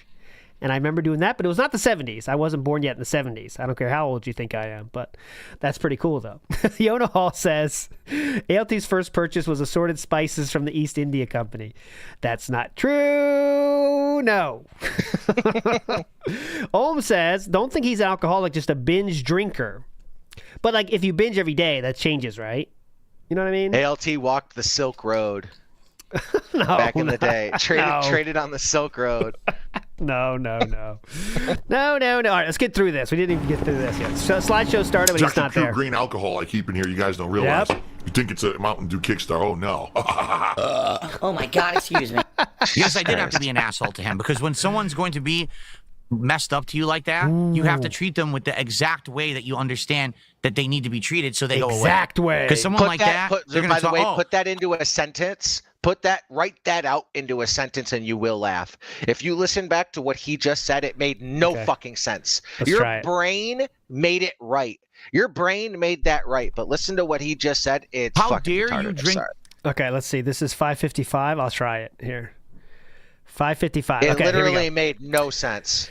Yes, I did. I'll read it out. Yes, I did have to be an asshole to him, because when someone's going to be messed up to you like that, you have to treat them with the exact way that you understand that they need to be treated, so they go away. Because someone like that, they're going to talk. Oh, how dare you drink on stream? And you and don't you think that's a bad example because you're a former alcoholic? No, because I drink responsibly. I'm not drinking and driving. I'm not going to do anything stupid. There we go. Be treated so they go away. Because someone like that, they're going to talk back to him. Because when someone's going to be messed up to you like that, you have to treat them with the exact way that you understand that they need to be treated, so they go away. Because someone like that, they're going to talk. Oh, how you have to treat someone with the exact way. Dare you drink on stream? And don't you think that's a bad example because you're a former alcoholic? No, because I drink responsibly. I'm not drinking and driving. I'm not going and doing stupid shit. I'm not messing with guns and weapons and stuff while I'm drinking. We're playing video games.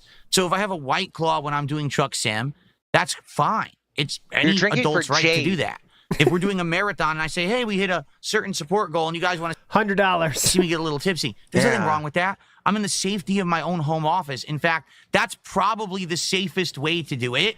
Don't go drinking and driving at the bar or at a restaurant. If you do it safely at home, it's fine. Okay. So what don't you understand? But what it is they content farm. This person actually wanted me to try to say something about, too late, my alcoholism and shit. Go fuck yourself. No, really, I mean it. Go fuck yourself. Leave me alone. Okay. Jade says blue White Claw ton, bub. Yeah, so I mean, Now I'm addicted to alcohol. Oh no! I wasn't expecting to get addicted to alcohol. Oh shoot! What? Hate when that happens. I'm not even kidding you. Just listen to this. Oh, I'm in customer support chat for the item that couldn't be delivered because they didn't have access, despite the fact I gave them the information to have access. They just said, oh, well, here's the name and phone number of the driver if you want to call them yourself. I'm in chat with you. What is your... Yeah, give them a call then, bitch. They definitely have did their job. Yeah. Dude, I'm telling you, they don't want to deal with him. Yeah. They look at it and they say... They wouldn't say that to a normal person, in my opinion. Never. They're looking at it and they say, dude, you talk with Phil today.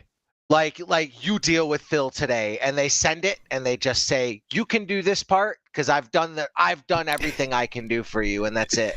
I don't think they would do this to a normal person. I think there has to be some kind of message on there, you know? Dude, they have every, if you type in, when I was in that stuff, when I was in, communication, stuff like that, I did HR, you have a thing on every phone number. It's saved by your phone number. When the call is done, you put notes in of that call. So when they call in from his number that's been the same one for 10 years, 12 years, 15 years, every call is saved. Every call. You look through that and you see those calls and you're going to tell me they want to treat him normally? No shot. Oh, Mr. Extravagant's trying to add this to the L folder for Vikes that you were in HR. Is that also an L? I think that's fine. That's not a big thing. I was in customer service communications for a Fortune 500 company. Now what? Normal job. Now what, trolls? Working for the man like an idiot in a cubicle. And I'll tell you what, best decision I ever made was going off on my own. Yep. Okay, Philip's talking to chat again. Let's see if he's pissed or not. I guess, here we go. Here we go. Ready? It's salty. I guess chat support is completely dead for any company. I already gave my address. Now they're asking what country I live in. They can't figure it out from the address? LOL. I might as well speak with Iraq. If you smell.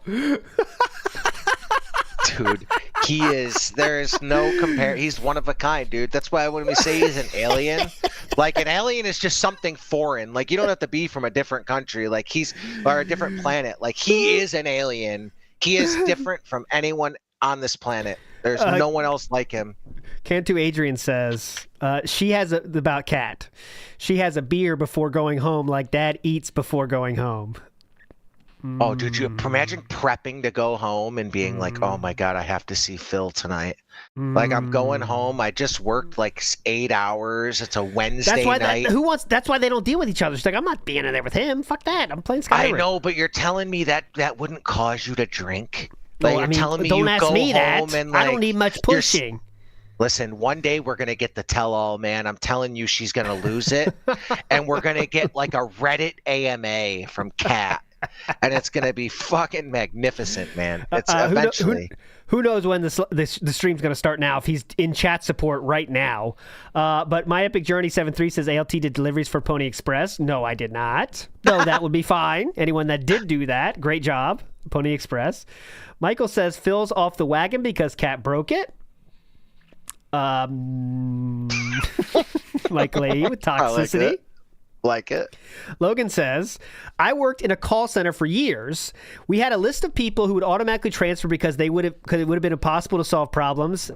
I worked at the bank, and let's just say I knew that too. We had a list of people, and then we would just say call the head office, those kind of people. So like, it's true, whatever it is. But it looks like we are starting. Let's get the cold open, and then we'll get you out of here, Vikes. It's been very illuminating. Let's watch the cold open first, though.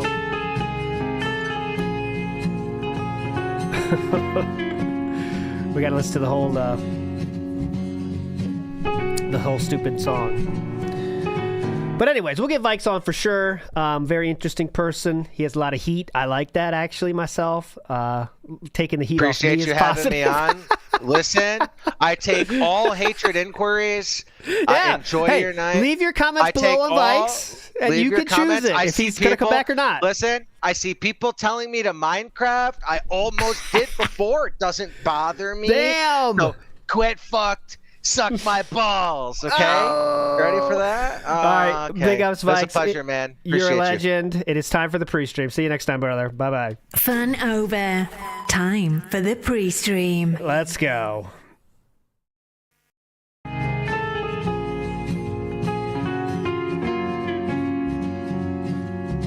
Oh, come on. It's supposed to be right after that. Okay, here we go. Good morning, everyone. On today's show, we've got a good amount to talk about. First off, we have to discuss the future of a playthrough that I have now been doing for about 2 months. And sadly, I have to admit, at this point, doesn't seem to have much of an ongoing audience. Thoughts on the drip, everybody? Thoughts on the drip? Got the very much the plumber's drip going on. Maybe bowler? Worker at the bowling alley? That is like the old pro or something? What's the thoughts? The game I'm talking about is Blueprints. So we will discuss in full this game, what has happened with it, and how to handle it moving forward. I would love to get your live feedback. Yes, definitely. In addition, please. Last night during the American Truck Simulator stream, we hit a support goal, and I had committed to everyone that if we had hit a certain amount of goals, that I would be buying a steering wheel and pedal peripheral for PC. Oh, no, that's good. That we could use moving forward for that playthrough and other driving playthroughs. So today I'd like to start discussions on what ones I should consider, what looks good, and of course looking at things like pricing, etc., to find out what is viable. On top of all of that, if you're not aware, today there was a conference going on regarding tech, notably Unreal, the whole Unreal Engine. And we all know how many games in the modern era use Unreal Engine to generate their graphics. So, great. They showed off this is a hype fucking show. A tech demo gameplay segment of supposedly the now in development Witcher 4. This is the cold Everyone open, by the way. So perhaps today we'll take a look. The thing is, they released like 4 versions of it, as short as like 2 minutes and as long as like 16. I don't think I want to watch 16 minutes, but some of the claims being made about this footage are kind of wild. And Have you seen that? If you haven't seen it, like, he's gonna play it, so I won't play it for you. But I'll tell you, that fucking Witcher. Look at this. He's gonna play it too. If that's what it looks like, it's hard to get impressed by graphics anymore. You know what I'm saying? This is fucking hype, man. If that's what it looks like, and I expect the same thing from Skyrim then. I expect the same thing from Skyrim. Listen up, Todd Howard. That looks insane. No, don't even say it looks like Skyrim. This looks like Skyrim with some serious mods going on, right? But it's a tech demo, so who knows? So I know.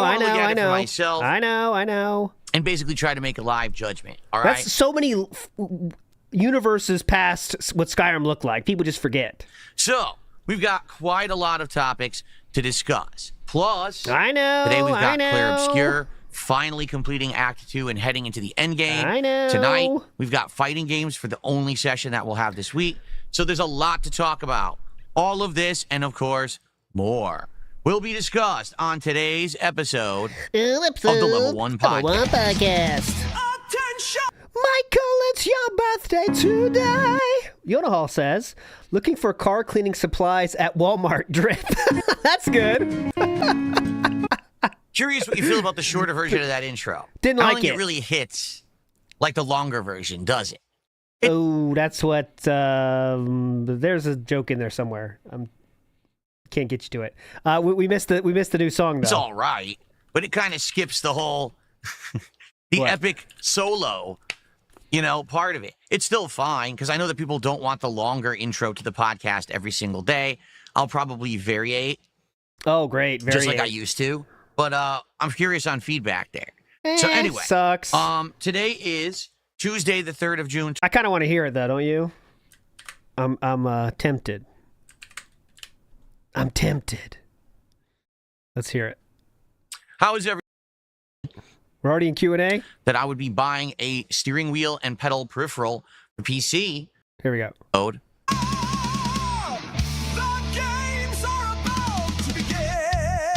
Let's hear this. Come on, give it a chance.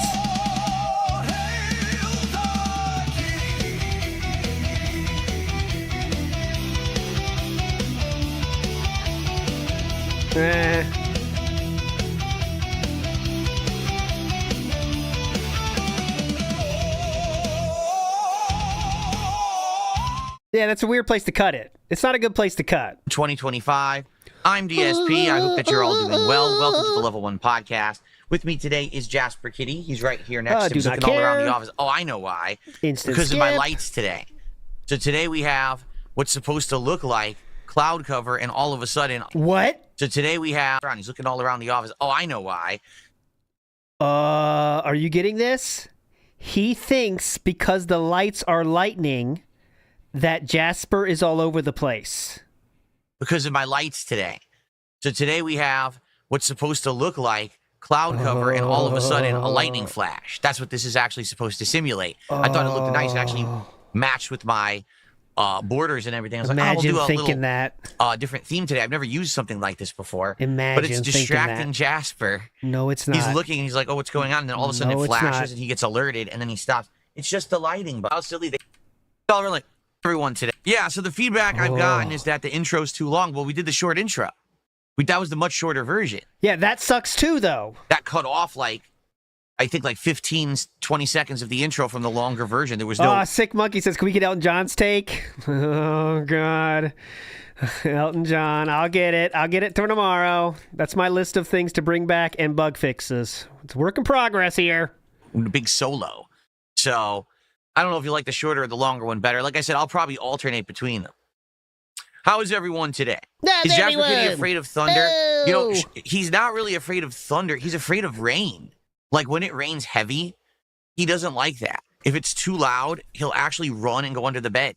He does not like the sound of the heavy rain hitting the house and the windows. Yeah. So, also, we have 2 skylights over on the other side of the house. One in the bathroom, and then one in the kind of like storage nook that's off the master bedroom. So when he hears the water hitting that, he also gets upset. So, yeah. Not really. It's funny because people say, is he afraid of like fireworks? Not really. Not particularly today. And that we do have to have some bad that we tackle. Some good, some bad. We've got quite a lot to talk about today. Please. We do. And, some good, some bad. And it's sad that we do have to have some bad that we tackle. But I guess that's life. You take the good with the bad. This has been an interesting year for gaming, that's for sure. started off incredibly slow and with a ton of disappointing games. And then all of a sudden, the last month or two, there was a lot of good games that we've been playing and juggling. And it's actually been quite challenging to maintain a steady schedule of balancing some of these longer games, these more drawn-out game experiences with everything else that I'm doing. And a lot of money. people have been like, well, if it's long, don't play it. If it's a lengthy game, it ain't worth it. If it's going to take you a month or 2 months to beat it, it doesn't fit with the style of stuff that you're doing. And I'm like, well, it sucks because that means that there's certain games that I can't play. We just talked about this with Clair Obscur last week, where we had a nearly dead stream of Clair Obscur where no one was engaging, no one was supporting. It was just a dead stream, and I was playing the game for myself, essentially. So we made the tough decision that I'm just going to play the story, and that's what we're going to do today. We're going to try to finish Act 2 and get into Act 3, and apparently, from what people are saying, probably 2 to 3 more dungeons, and it's over. And the dungeons aren't that long. They're about an hour each, so, maybe another couple of major streams, we could actually wrap up the story of Clair Obscur. But there's apparently a ton of side content. Like Blueprints. Horrible. Keep in mind that Blueprints... Mr. Extravagant says, Vikes' appearance is becoming better and better the longer we watch DSP. See? That's why I wanted to do it this way. We have 2 hours of fun, and then we do this, which is not always fun. So at least we have some fun every day. That's the goal. Can you hear this whoosh, by the way? Okay, pretend I'm going to do this. Can you hear this? Do you hear any whooshing? Any whooshing or no? This is a game that I probably wasn't going to play to begin with. I didn't even know that it existed. Oh, God, yes and no.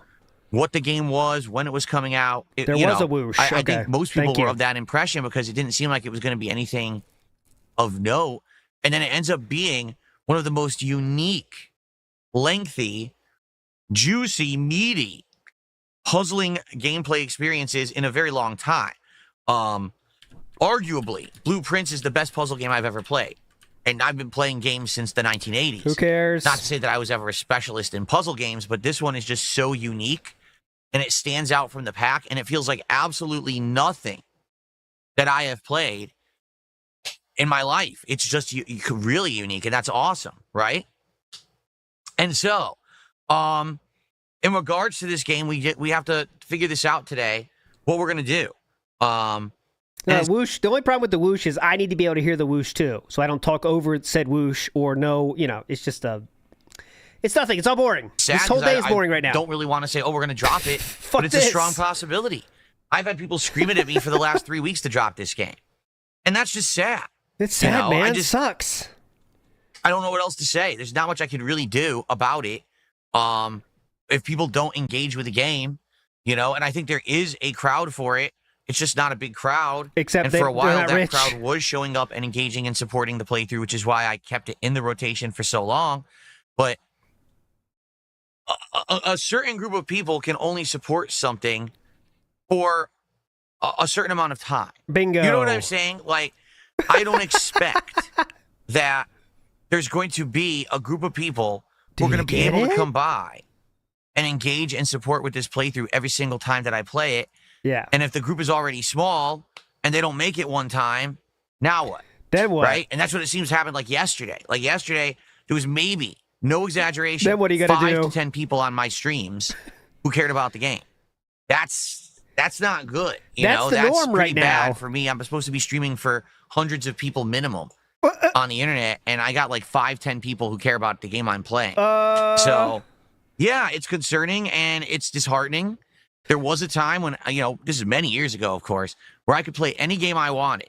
It could be a puzzle game, a shoot 'em up, or an action-based FPS, a puzzle-based exploration game, FPS, like Deus Ex, a fighting game. I can do everything I want. Hell. I used to play everything. And no matter what I played, there'd be an audience for it.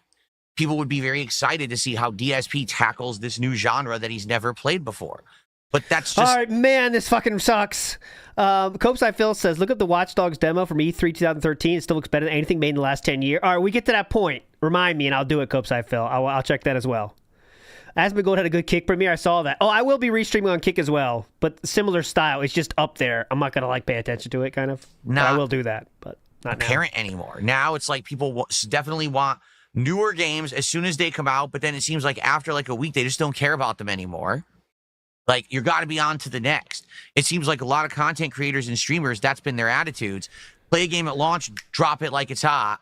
Right after, and move on to the next thing. You've always got to be moving with the trends. Very current reference there, King. There's very few content creators who are focusing on lengthy games anymore and actually doing full playthroughs because the interest falls off. And that's sad. I mean, it's obviously a symptom of our times. You know what I'm saying? Yeah, definitely. Because back in the day, I feel like there were people who had great attention spans. When you tuned in for part one of a playthrough, as long as that part one appealed to you, you were probably going to want to be there till the end, even if it took weeks to get through it. You know what I mean? And now, I just don't feel like it's like that anymore. I think the world has moved towards instant gratification, one quick meme, one quick laugh, on to the next, don't care about it anymore. Mm-hmm. Good point. I don't know about society as a whole, if that's really where we've gone, you know? I do feel like there is a place. Good point, King. For a game like Blueprints, and that is in the hands of gamers who that are interesting on the internet and can run an entertaining stream. Have time and dedication to play it. Oh. Not really with streamers. Oops. You know what I mean? So we'll talk about that in a sec, because we really got to come to a determination. I'd love to hear feedback on this, all right? But before we get to that, I have a couple of sniffs shout outs to do here in regards to contributions and questions and the like. Let's do those first. Oh, please. Then I think we'll jump into talking about Blueprints. Oh, God. We'll probably look at some of this Witcher gameplay. Then we'll probably start talking about the steering wheel for the PC and all of that. So it's going to be a chunky show today. We have a lot of topics to discuss. Why would you choose that adjective? Once. A chunky show today. We have a lot of topics to discuss for once. Why would you choose chunky, sir? There were so many adjectives at your disposal. But we chose chunky. Chunky. Okay. I gotta fix the text of the messages too. That doesn't look good.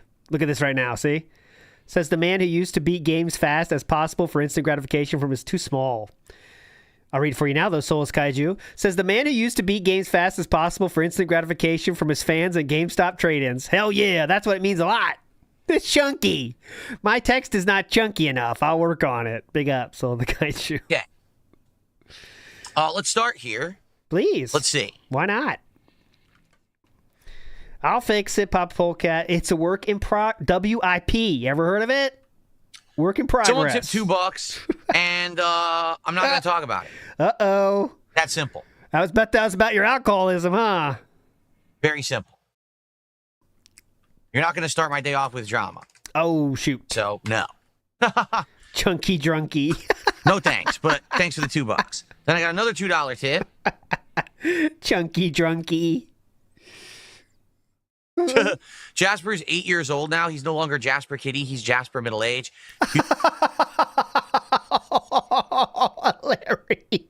You realize that a kitty cat is not a kitten. Kitty cat is the name of a casual name for a cat, while kitten is a child. I'm not calling him Jasper Kitten. I'm calling him Jasper Kitty Cat. Get it? Okay. Get it, thanks dumb for the tips. Mozzie, our first... Very chill. That was a legitimate fan. Like, dude, that was a legitimate dude that enjoys you and gave you money and had a stupid joke, which is better than half the people that are watching you can do. And your response is that? Very cool dude, man. Super chatter of the day. Very nice dude. Uh-huh. Oh, my nose. Whoa! Oh, my nose. Chatter of the day.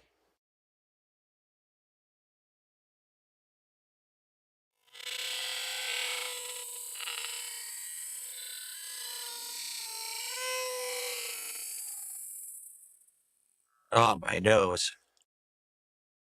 I'm half stuffed today. My sinuses are acting up. I think the pollen outside must be pretty bad today is what it is. So Mozzie with a $5 super chat says, curious if you have any kind of a backup plan if the Switch doesn't show up on Thursday at an early enough time. No, Sorry if fuck you covered off. it. So here's the deal. Thursday is my big, I guess, hold on. Let me get Mozzie on the leaderboard and then we'll do the big promo. So for Thursday, we'll start at Preestream time and watch that whole marathon. So we'll watch that one together on Thursday.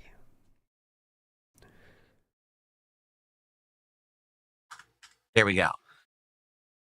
Thursday, June 5th is DSP's Rainbow Road Rush event, a day-long marathon celebrating the release of the Switch 2, unboxing it, checking it out, testing out a whole bunch of accessories that I purchased for it live, then hooking it up and getting it online, getting Mario Kart World, and then playing it all day long with the goal, ultimately, of by the end of this marathon day, unlocking Rainbow Road and check. Yes, that's true. Kino Casino is intentionally streaming at the same exact times as Philip, so I'll have their stream up too. We can cut in and out. It'll be fun, I promise. Out all of the basic courses of the game.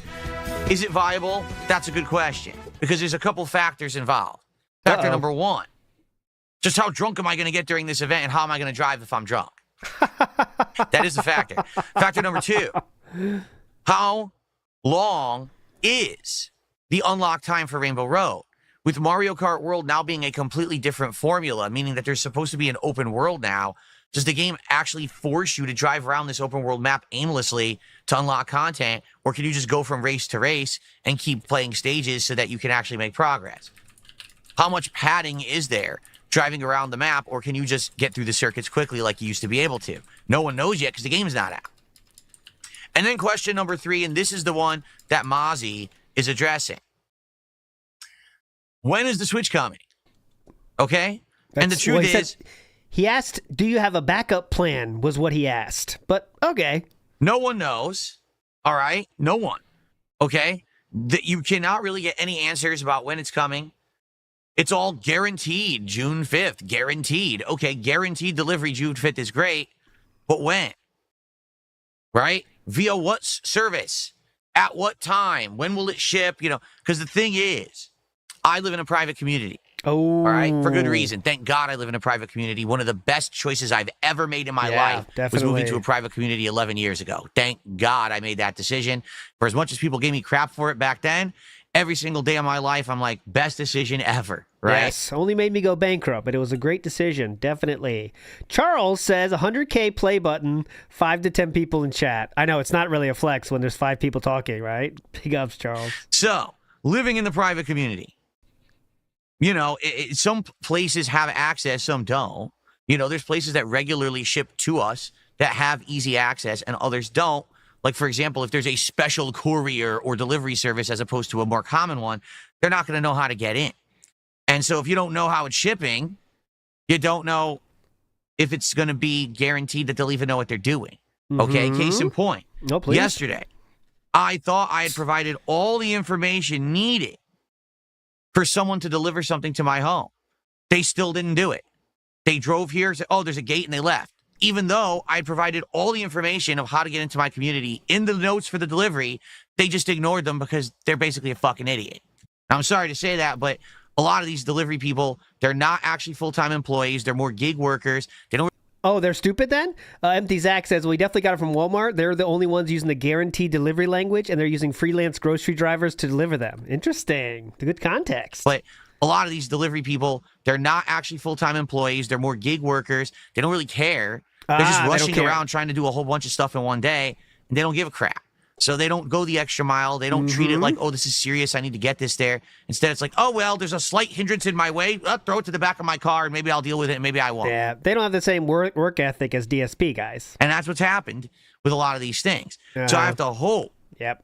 I do have to hope that in this case, they don't have the same we have a work situation ethic. where whatever is going on with the Switch 2, how it's getting delivered, it's going to be via one of these, you know, standard delivery methods that they already know how to have access to my community, and it's not going to be a big deal. But I don't know. And then in addition to that, which we've already talked about, we don't even know when it's coming anyway. It could come in the morning. It could come in the afternoon. Hell, it could come at the end of the day. Any other time frames you want to name? The pasta maker says delivery people are the poor's. Disgusting things. Oh, definitely. They don't deserve to live. Big Dog says, please someone tag this clip to Amazon. If it even is Amazon, that's the problem. But we want the Amazon workers to learn of this one, so they know how appreciated they are sending him all the endless stuff he buys. Iwamoto says he used to have a lot more viewers before, too. Yeah. But remember, today he coped with, I'm expected to have at least 100 people watching me. It's just not the case. Okay. Young Beat says, I remember back in the day, people could do full playthroughs without worry before going to the beaches of Normandy. Before my time. Right? So that's what sucks. You know, when you don't have a set thing. And there's nothing I can do about that. Like, there's literally no way I could have had it set that it's guaranteed to show up. You know, it didn't happen. That wasn't available. So, all that being said. Go. What we're going to do is start up at our usual time. We're going to hang out. We're going to have a good time. We'll have a podcast. We'll check out some of these accessories. Maybe I'll unbox some of them. We'll see what they look like and laugh at them if they look like junk, stuff like that. Again, just like any marathon, if support comes in, excuse me, I'll be taking shots and stuff. You know, we're going to have a good time with each other and each other's company.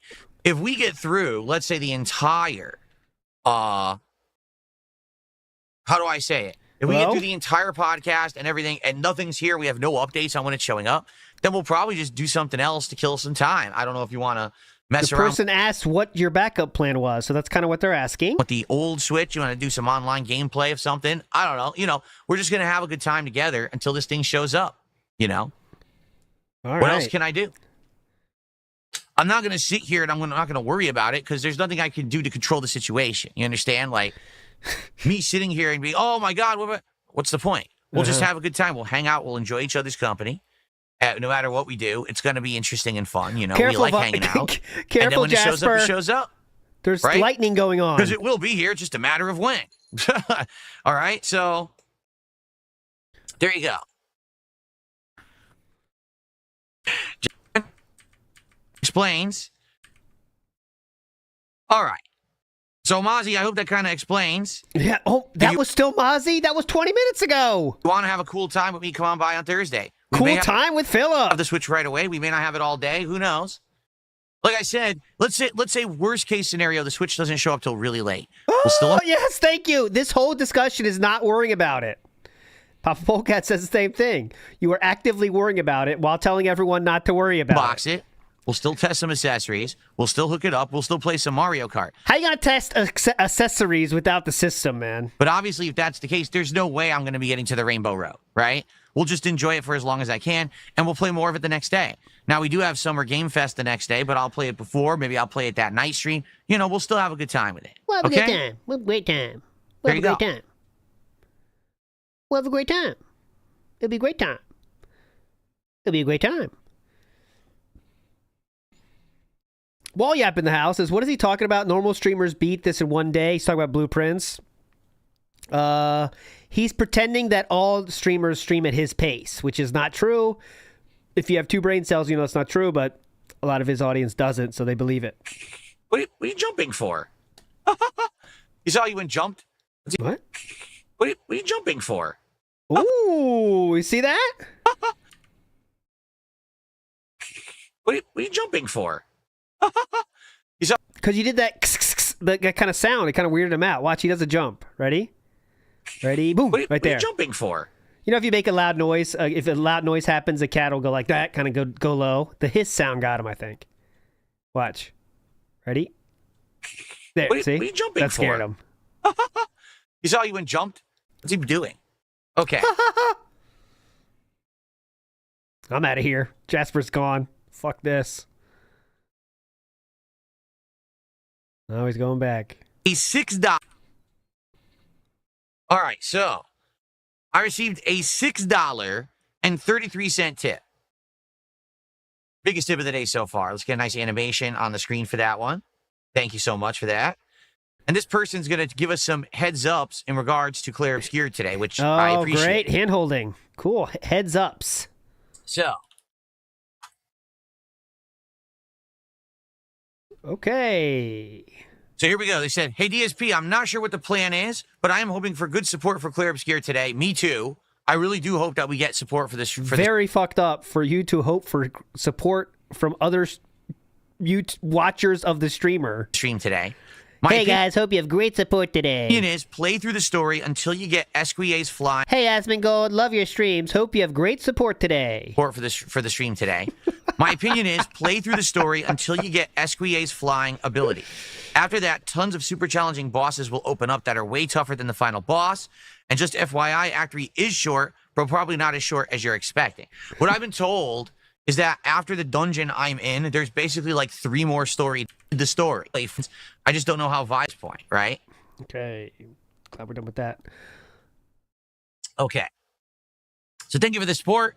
Thank you for the heads up. All right. Let's talk about... Oh, hold on one second. Pausin has re-upped their membership for 40 months. Thank you, Pausin. And they said, you know, the waiting game for the Switch 2 is horrible. Here's hoping that it'll show up soon. Thank you. Orders, and we said, oh, we are... Which what can you do? ISMD. Okay. All right. So, guys, let's do it. Let's talk about blueprints. Oh, but that's... first, I have to pee. Seriously, it just hit me really bad out of nowhere. Ooh. Give me 1 sec. I'll be right back, and then we'll talk about blueprints. Weird. Okay. Gotta take that, though. Grab.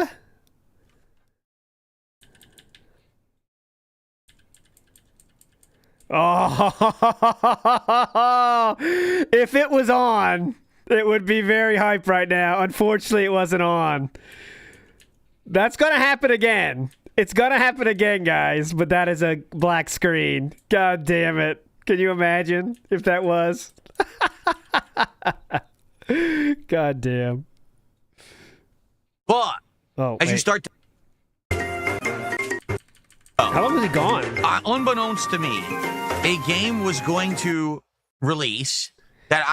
That was a 5-minute break, by the way. Big ups formerly Chuck, who says, but that's literally your business practice. He treats it very much like a business practice, except in his actions. Just his words make it a business practice. Big ups formerly Chuck. Lunar Guardian says, Phil changed blueprints because of one whale, and he knows it, too. That's what we're going to talk about. We got to talk about the one person that's not paying up right I knew here. Nothing about, but that everyone was going to yell at me to try. What? And I was like, oh, Mushmouth okay. is not back. Hey, that sounds good. Mushmouth is not back. To me. Let's see what this is. It was on Game Pass, so there was no investment there. If I played it and didn't like it, or if I played it, it didn't work with the audience, then it wasn't a big deal. But unbeknownst to me, I would be jumping into a crazy long, very involved, multifaceted puzzle game, the likes of which I've never played before. Oh, we're talking about blueprints, by the way. On paper, blueprints is as follows. Please. You enter a mansion of which the rooms are randomly generated. Each time you enter a room, you get a choice to enter 3 more rooms. You pick which one you want, and each room has something different in it. A puzzle, a store, some items. You never know. Ooh. And the more that you play this game, it's like peeling away an onion, right? Oh. On the outside, an onion looks like one big juicy hole.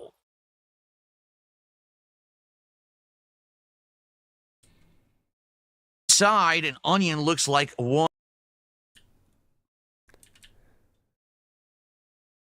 It's like one big juicy hole.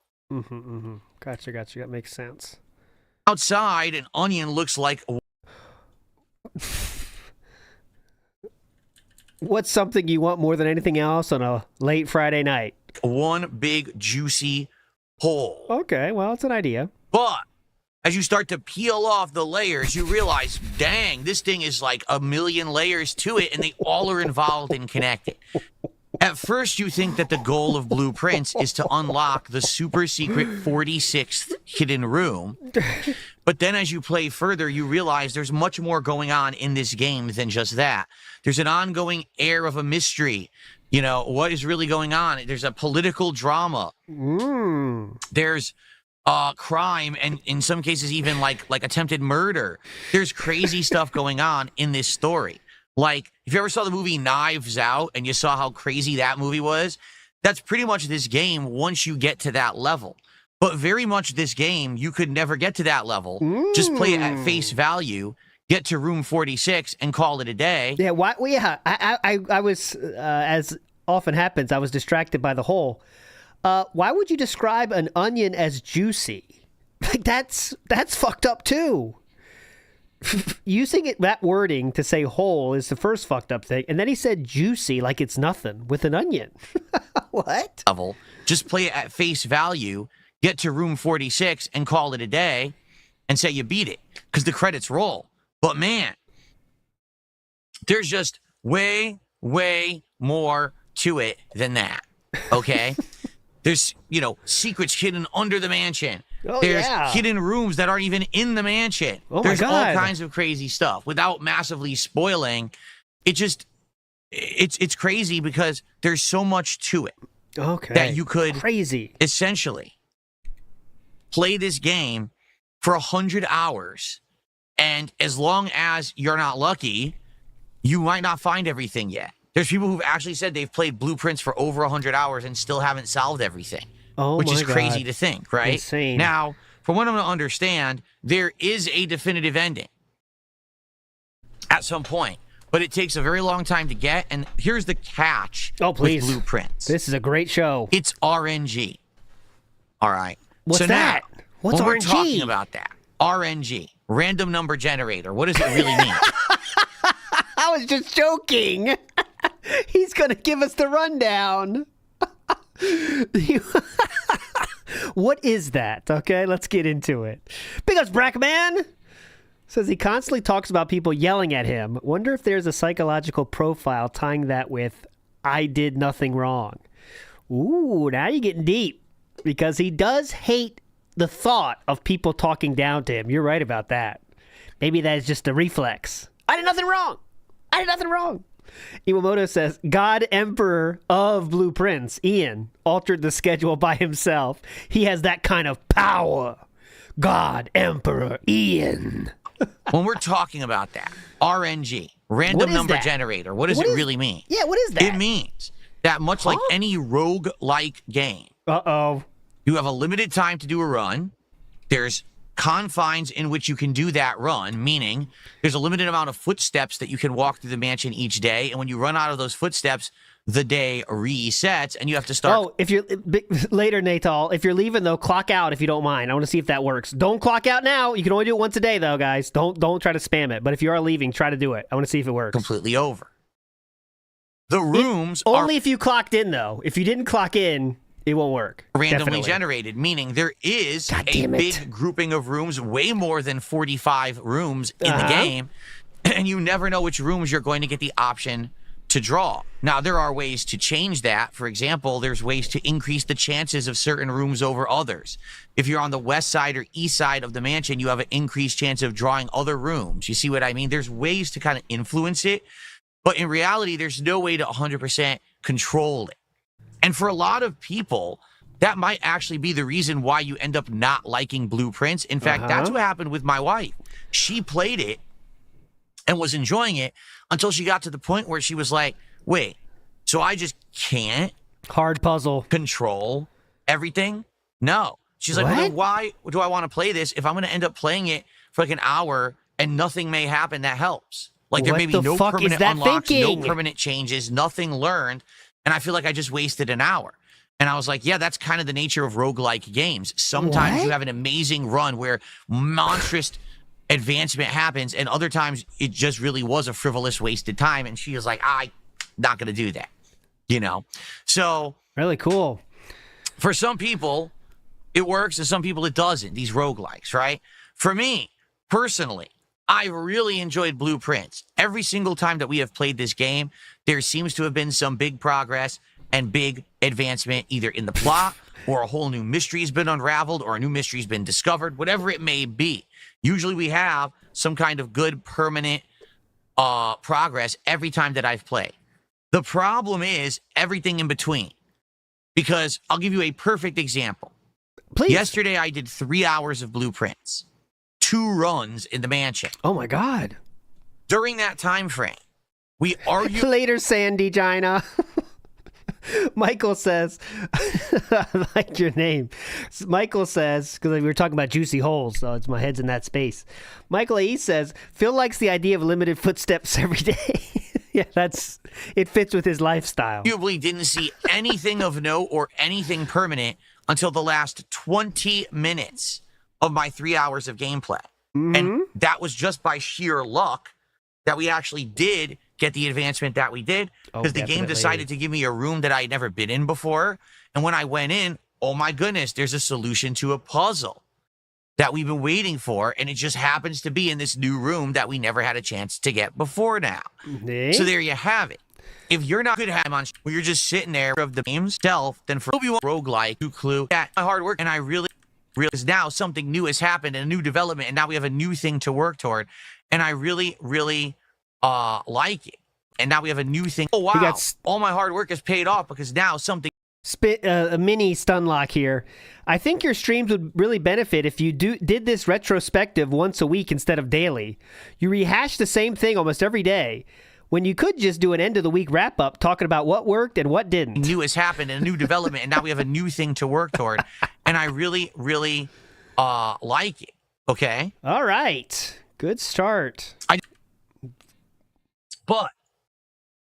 Horrible show. Go ahead. I just don't know what to do in regards to this game because I feel like we've reached the point where I've tried everything to make it work. And you guys aren't giving me money anymore. For example, when we first started playing Blueprints, I did it as day streams. Okay. But then what happened was after a few weeks, interest was starting to drop off and people wanted other things on the day streams because new games were coming out. So I said, all right, this is definitely a game that could fit a late night chill stream slot. Let's move it to the night stream and see how it does. It did horribly. I think it was like 2 straight night streams. The game did not do well. Attendance was down. Support was down. Everyone was complaining. Yeah. And on top of that, some people were outright saying, listen, we like the game, but we can only attend your daytime streams because of time zone differences. So I ended up playing it like weeks. We were to try to make big progress. At this point, we're running out of skip juice, man. We must be at 45 hours of this game. Okay? But yesterday was basically... How can I say? Yesterday Preestream was good too, wasn't it? Son of a bitch. The day where I was like, I guess this is how it's going to be. All right. So on YouTube, we didn't even have 200 viewers. I think on YouTube we have You don't now, by the way. Like 140, 50 viewers. On Kick, we only had around 50, if not less. Let me fix that. You can't see the numbers. Okay. Hang on. That was for the whole stream. I'm not saying, that was at the beginning. That was the whole stream. Okay. Support, abysmal. Like $40, if that. I don't even think we hit $40. What? And the other problem with it is like sometimes you'll say, okay, sometimes streams are for a smaller audience. Yeah. Like I said, we had 5 or 10 people who were paying attention. That was it.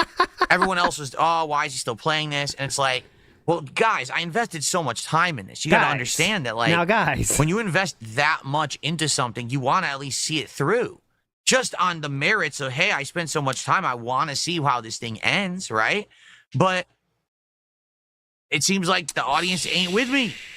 And I don't know what to do to get the audience back because it's very possible that either people played it for themselves or they went and watched someone else play it as I was trying to juggle everything else that I was doing, right? Makes sense. I'll tell you this right now.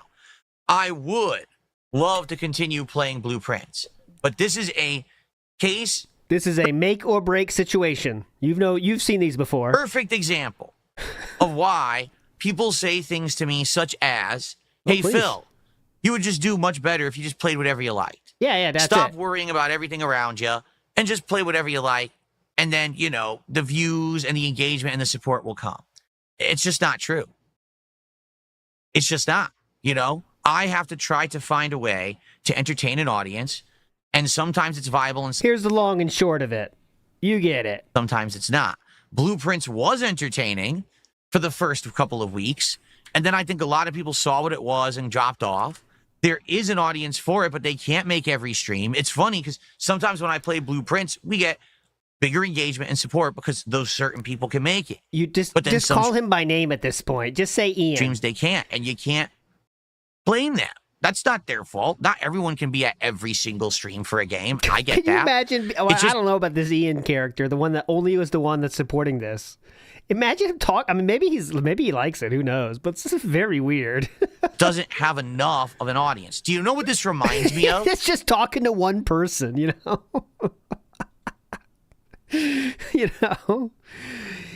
Hey, Seawook Dev. No, talk about him. So a lot of people were supportive of the Vikes content, and hope they couldn't come for today's pre-stream. I don't know what that's about. But anyways, This reminds me 1,000,000% of that game that I played years ago That was a puzzle game. Does anyone remember what it was called? It had lasers. We had to line up lasers for bouncing it through mazes. Oh, that one. I know that. That was Fester's Quest, NES. And it was about it was supposed to be like this existential game where there's robots and they're controlled by AI, and the question is... okay.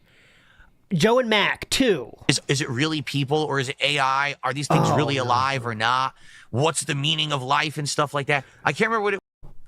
Clay Fighters. I think it's Clay Fighters. was called.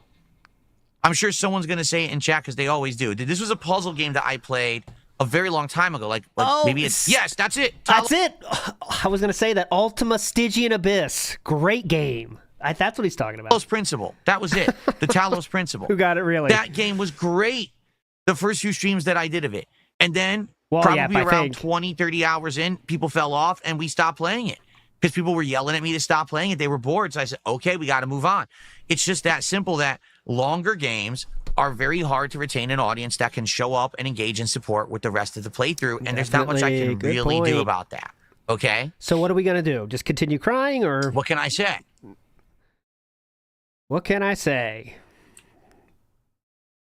So, it is what it is. What do we do about Blueprints? I would love to keep playing it. Really, I would.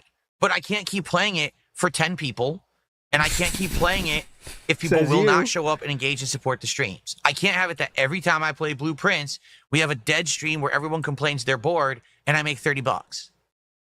Especially when people are yelling at me to play other things. Phil, will you play this game? Did you hear about this game? What about this game? Why aren't you playing more of this game? I'm waiting. When are you going back to this game? And it's like, I like being in demand. I love it. I would much rather be in demand than be not in demand. You get it? The problem is, so many people want me to do so much that whenever I invest a lot of time into something, it seems like it ends up being a waste. Like with Blueprints, this was a game originally I was never going to play. Yeah. I didn't even know it existed. I didn't know what it was. I didn't know what I was getting into, quite frankly, when I started playing it. And then when I started investing more and more and I started liking it more, it seemed like it exponentially gave the opposite effect to the viewing audience. The more I liked it and wanted to play it, more people yelled at me and said, this game sucks. Again, the yelling. Why are you still playing it? I can't believe you're still streaming Blueprints. And it's like, well, because you told me to play it and I got hooked on it. You know what I'm saying? So I just don't know what to do. I don't want this to be every single time. Oh, God. When does this end? I play a game and we don't hit a support goal, that immediately means that the game is off the table and we're never playing it ever again. That's what you're saying is going to happen right now. All right, let's just leave this up, okay? This is it. This is Barrett Wells' work, and let's add Blueprints to the top. This is this segment of the show today, okay? Keep this in mind, okay? That's the content of the show. Soul the Kaiju says, well, when the chat solves all the puzzles for you with Google, why care? But he seems like he likes the game. Like, this is a weird game where he kind of seems to like it. And I guess he would, because everyone tells him how to solve everything, so it's kind of like, I'm smart. You know what I mean? Which is very strange. Matt Ice says, ALT enrich the content by translating these bakes or shareholder meetings in Japanese. I'll send flowers to you. No, that's not happening, Matt Ice. Too much work. I'm well aware that there's probably content creators out there that's how they treat everything. But yes. No. Say that again, please. That immediately means that the game is off the table and we're never playing it ever again. I'm well aware that there's probably content creators out there that's how they treat everything. But Name one. Name a single one. A single one. I want to be able to enjoy games and understand that there may be a few times when I play a game that it's not going to be able to be well supported or well engaged. You might have a dead stream. Okay?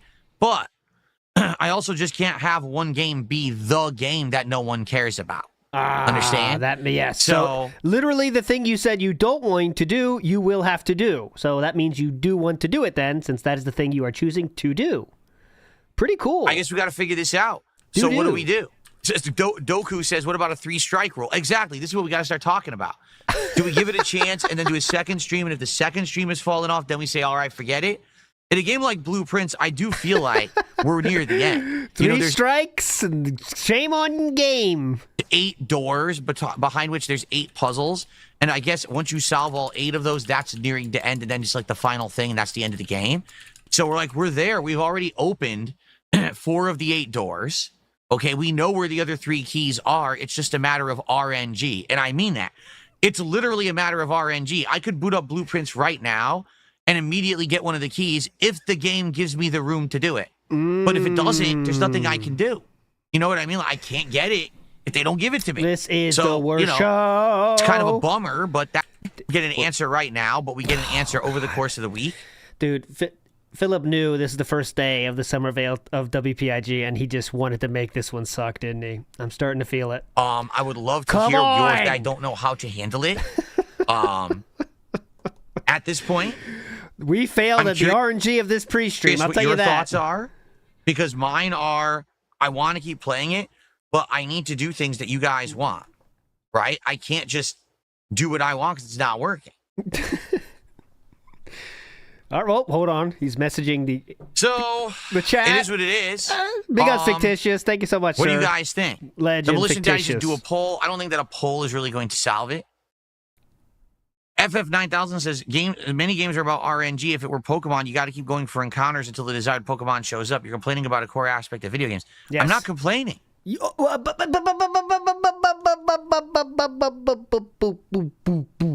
explain how that's a bad part of the game. Encounters until the desired Pokemon shows up. You're complaining about a core aspect of video games. I'm not complaining. I'm not complaining. I want you to understand something. I'm not criticizing or complaining about Blueprints. Okay. I love Blueprints. I think it's fine. Some people don't like that aspect. I actually really like it. Okay? Okay. Really.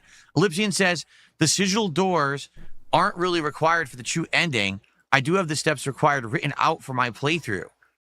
So what the hell is the real ending? Because the game makes it seem like that's the true ending. I mean, when you get to room 46, it says, hey, guess what? You're not done because there's these other doors and other keys you need to... Tangy Savory Seasoning says it's $300 for a consultation, then $200 an hour for stream planning. You get to room 46, it says, hey, guess what? You're not That's done his because cost. there's these other doors and other keys you need to find. So then what is the real ending? Good Lord. All right. Well, great stream planning service. Yeah, Phil should be paying his fans for this. How about this? Oh, bro, right? go ahead. Yeah, go ahead. Please. Let's do it this way. What?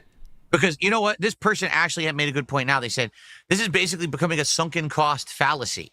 I mean, you're right. When you invest a certain amount of time into a playthrough or a game, you expect that you want to see it to the end, right? Can you imagine investing over 40 hours? I think we're around 45 hours into Blueprints and just be like, we're just dropping it now. You know? It's pretty bad. You know, there's people who are going to watch it eventually and get to the end of the playthrough and be like, what, he just dropped it? No. And I'm with you. I'd be pissed too, but probably 5 what do you people. Do? So here's what I want to do. Let him go.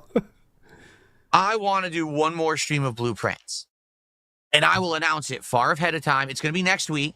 I'll announce it ahead of time so everyone is well aware. Philip, I got the thumbnail for you. It's right here. Just add Blueprints to this, and you got the perfect thumbnail. Just be open and honest with everybody. This is the thumbnail. Ian, I'm talking directly to you, bitch. When it is, and people who like Blueprints, I'm going to make a call to you to show up for it. All right? Do what you can, and I understand if you can't, but I'm going to say, hey, we're doing a big Blueprint stream.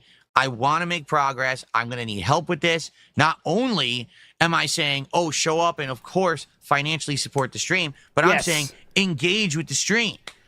If there's something that I've literally missed 100 times, let me know so I can find it and make progress. I can't just keep going by and not doing things and not making progress. I need to finish the game. I want to see it through. But if it really is RNG, then I don't know how long it's going to take. Okay. I need people to be there for it. So if I do one more stream of Blueprints and this game gets no one showing up, no one's engaging and helping me with it, and no one supports the stream, then I'm sorry, that's going to be the end of it. And I'll announce it formally during that video or whatever, too. So those who are watching it on demand will know.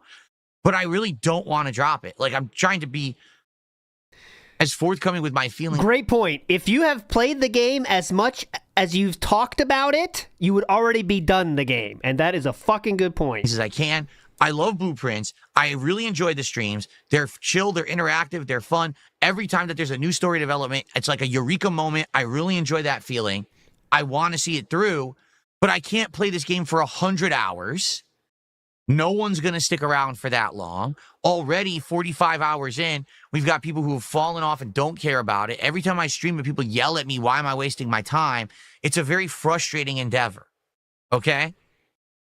It is. So let's see what happens. Let's do one more stream of Blueprints next week as a day stream, so that way those who can make it and see how it goes. It was easy to make it this next time. Okay?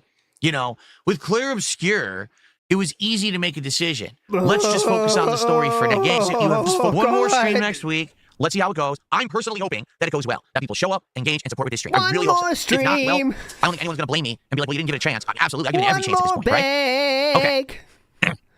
And I'm asking I received a $3 tip. Ian. All right, go ahead.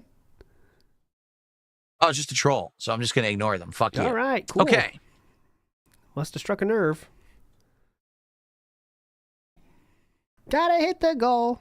Think it.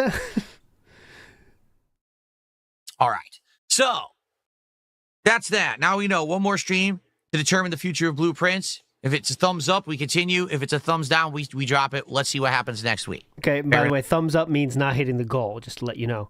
Seabook Dev says, DSP ordering his dens to donate to Blueprints like World War I officers sending men over to the enemy trench line. This is your last chance! This is your last chance to make it count! If you want to see me continue to live the exact same way I am right now, you need to get your ass to the stream and engage with it! Enough? All right, I gave it a chance. All right, I want to take a look at this Witcher 4 please. trailer or gameplay or whatever. It's 14 minutes long. I doubt we're going to get through 14 minutes. I also didn't hit play. It played itself. I doubt we're going to get through all 14 minutes, but I'm very curious about what this is. All right, I'll get that thing you said, Copes. I've This is supposed to be 4K. I got it. Witcher 4. Ready? Let's watch it. Here we go. Oh, by the way, supposedly this is on a base PlayStation 4. I want to explain it. Excuse me, base PlayStation 5, not PlayStation 4. They're claiming this is a tech demo of gameplay of Witcher 4 on a base PS5. Yes. Okay. Color me skeptical. Color me skeptical. Color me skeptical.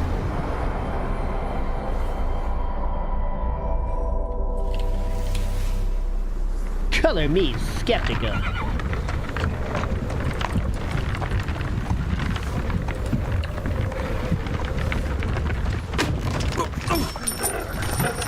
Sleep, is he? The ploughing plonker. Break me pearlies on this blasted pit-ridden tract. Lost his lucky coin.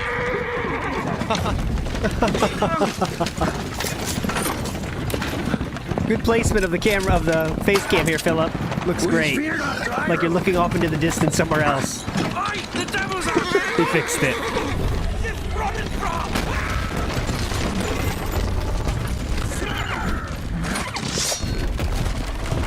What's with the shaky cam? It's annoying. It's like an action movie. It's a very common thing they do. I will say this, at least they used a good frame rate. It is, I believe, 60 frames, which is good, but I wish it wasn't shaky cam. I don't know why they did it like that. It's an action sequence. They normally do that.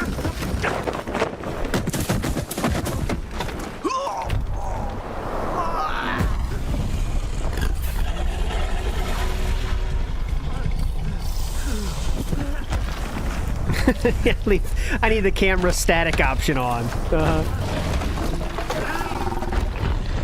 Why did this monster just randomly attack his carriage? Oh, God. It's a fucking... Is that the first question that comes to your mind? Why is this scary creature attacking his carriage randomly? Huh? This is weird. Hope they explain that when it comes out. What? Huh? Ouch. He ate that dude. Huh?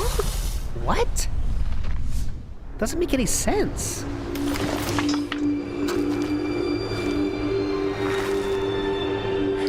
Oh, look, I'll try the DSP commentary. Oh, look, I bet that's the same coin. Salt.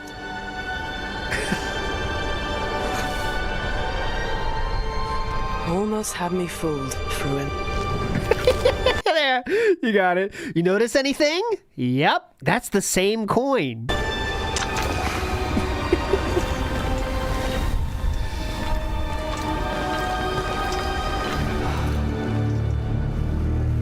I do find it funny people are complaining about her appearance, saying she doesn't look like Ciri from Witcher 3.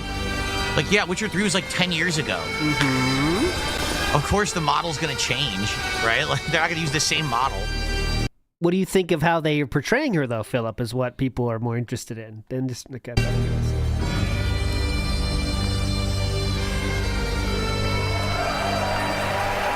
oh, look at these assholes. These guys suck. Thank you. Okay, let's get to the actual... I don't see them gabbing like idiots. Here we go. See? He hates all the workers, you know, the creators. He hates them with a passion. Get fuck all these assholes. Get to the thing. Okay. The region we are in is called Kovir. And you'll get... He hates all the people that make games. ...explored in a game.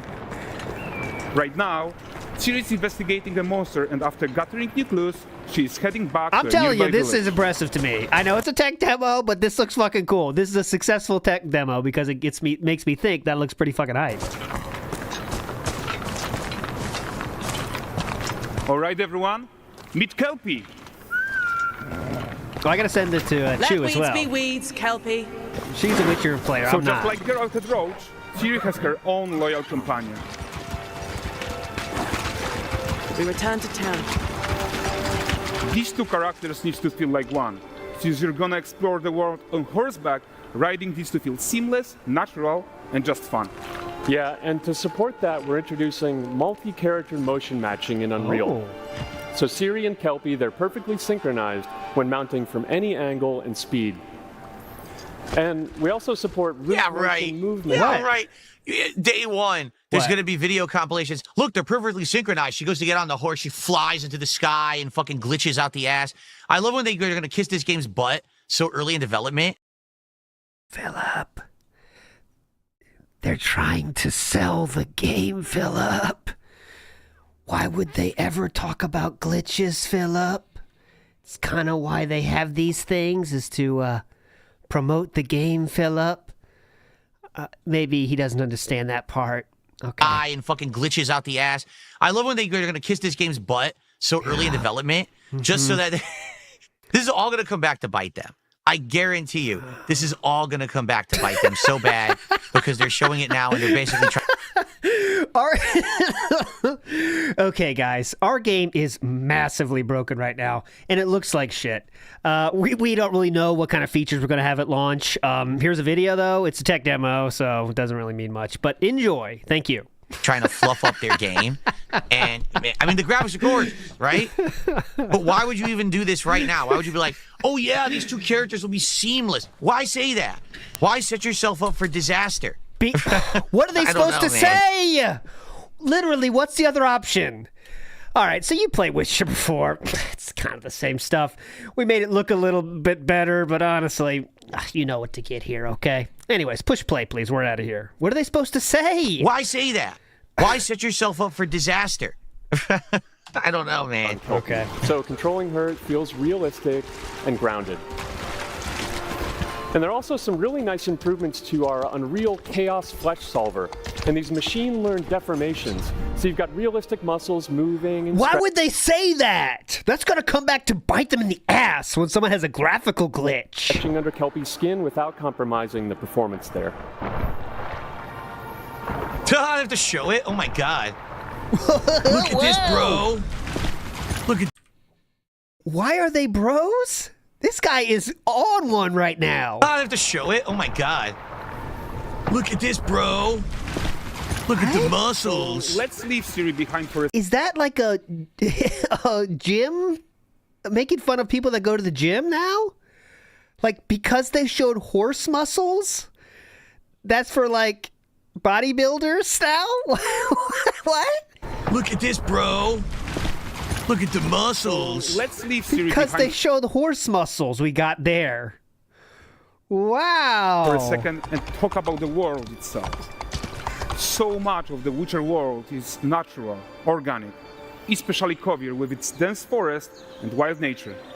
Yeah, and wild nature is hard. And with nanite geometry, we've freed artists from so many of their old constraints. But we look at that detail. Everything we do. If the game looks anything as detailed as that, man. Okay. Copeside Phil, real quick. Let's watch this. So Copeside Phil said, let's watch a little bit of this. From 2013, this game looked as impressive. All right, Copeside Phil, you're on the clock. Let's see. I found it. Let's get to the gameplay. See, I see a difference here. Now, does it look like, I wouldn't guess this is 2013, but there's less details. It still looks good, though. All right, you're good. And I remember when this came out, this blew people's minds when it came out, obviously, as well. But, like, you know what I'm saying? It looks good, but... I remember that when that came out, that was a hype.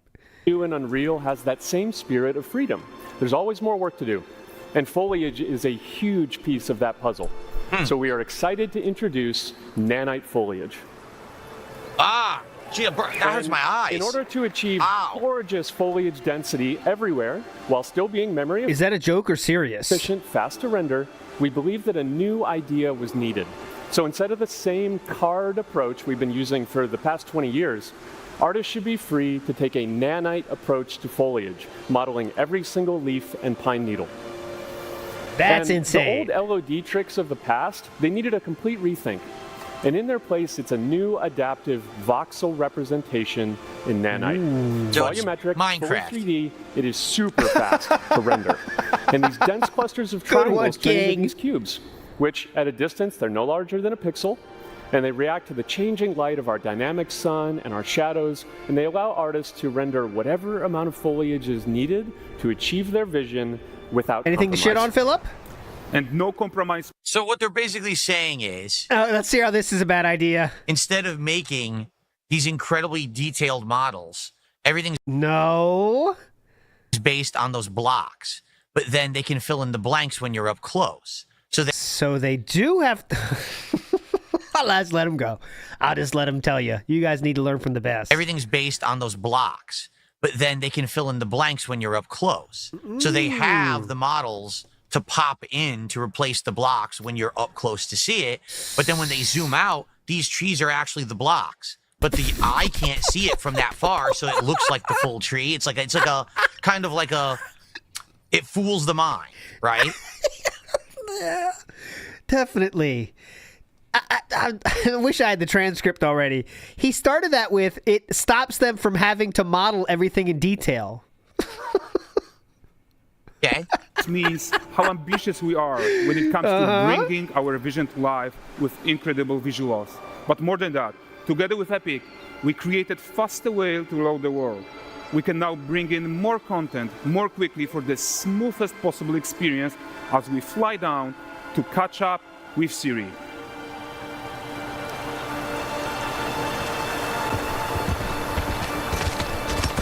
And all this is on a base PS5. Of course it is. Welcome to Valdrest. So one thing Witcher does amazing is the fucking towns. Witcher towns are the hypest towns in any game. And I still never even play Witcher. I just watched you play it. That towns are hype. I'll say that. Tessa, this sounds like a man who loves video games. Can't you tell? Valdrest is a port town, a hub for fishing, trade, and mining. It's one of those places where you can meet shady characters or overhear gossip from other lands. It's also where Ciri took on her current contract. High-tech, let's leave Kelpie here and explore the marketplace and food.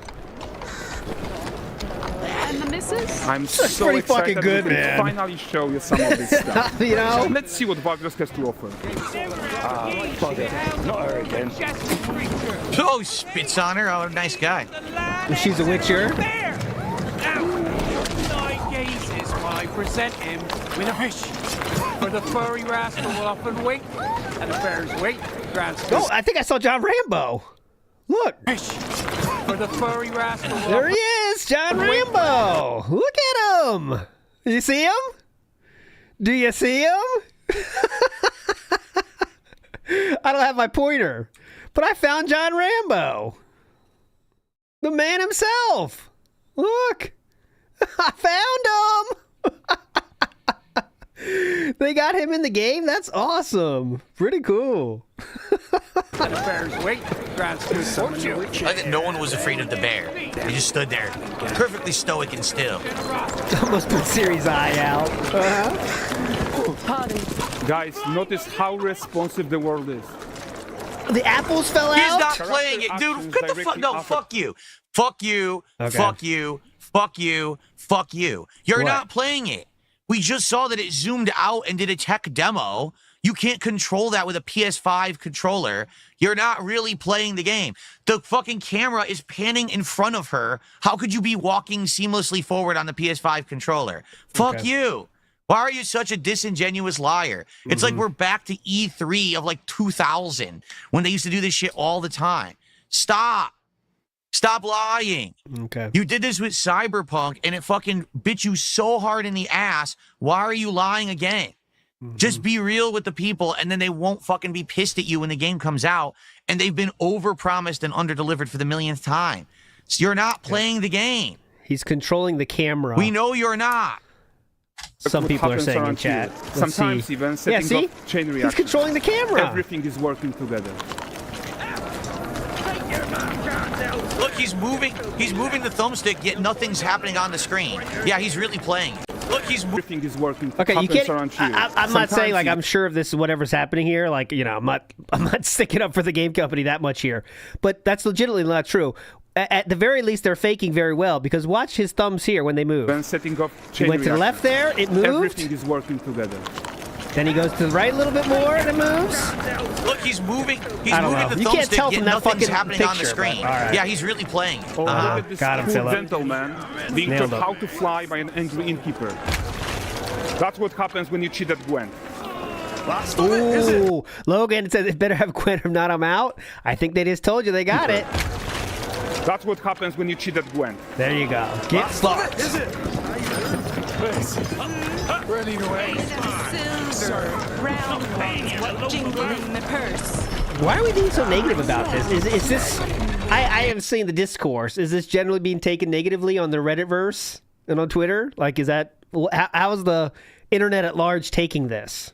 I can't imagine it's not positive myself. Okay, so this is the guy who gave the series of questions on. Like, But I'm saying that's how Philip gets his ideas, you know. Own So agenda in all of this. You're off your tits again, Wilfred. Get your ass up.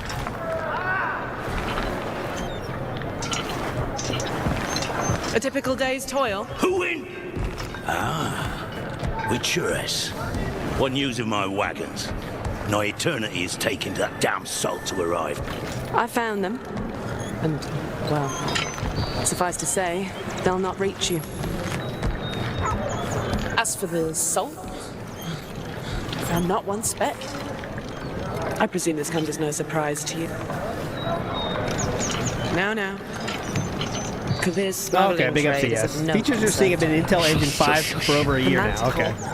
That flattened your cart and devoured your men. Say one thing, I'm liking this mascara application on old Siri here.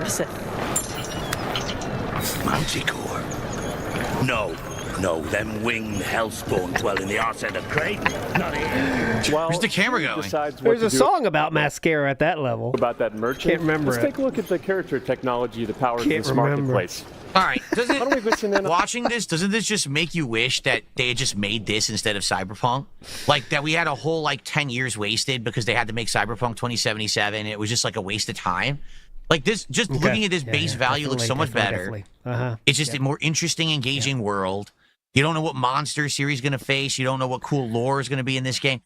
It's so much better. I don't want to play fucking Cyberpunk. What a waste of time that was. What? I just feel like we could have had this so much sooner if they had just stopped dicking around. Ooh, dicked around with what? I don't even know what he's pissed about now. Anyway. On these fishmongers, they're selling their wares, chatting with customers. Morning, catch this is. Won't find none fresher.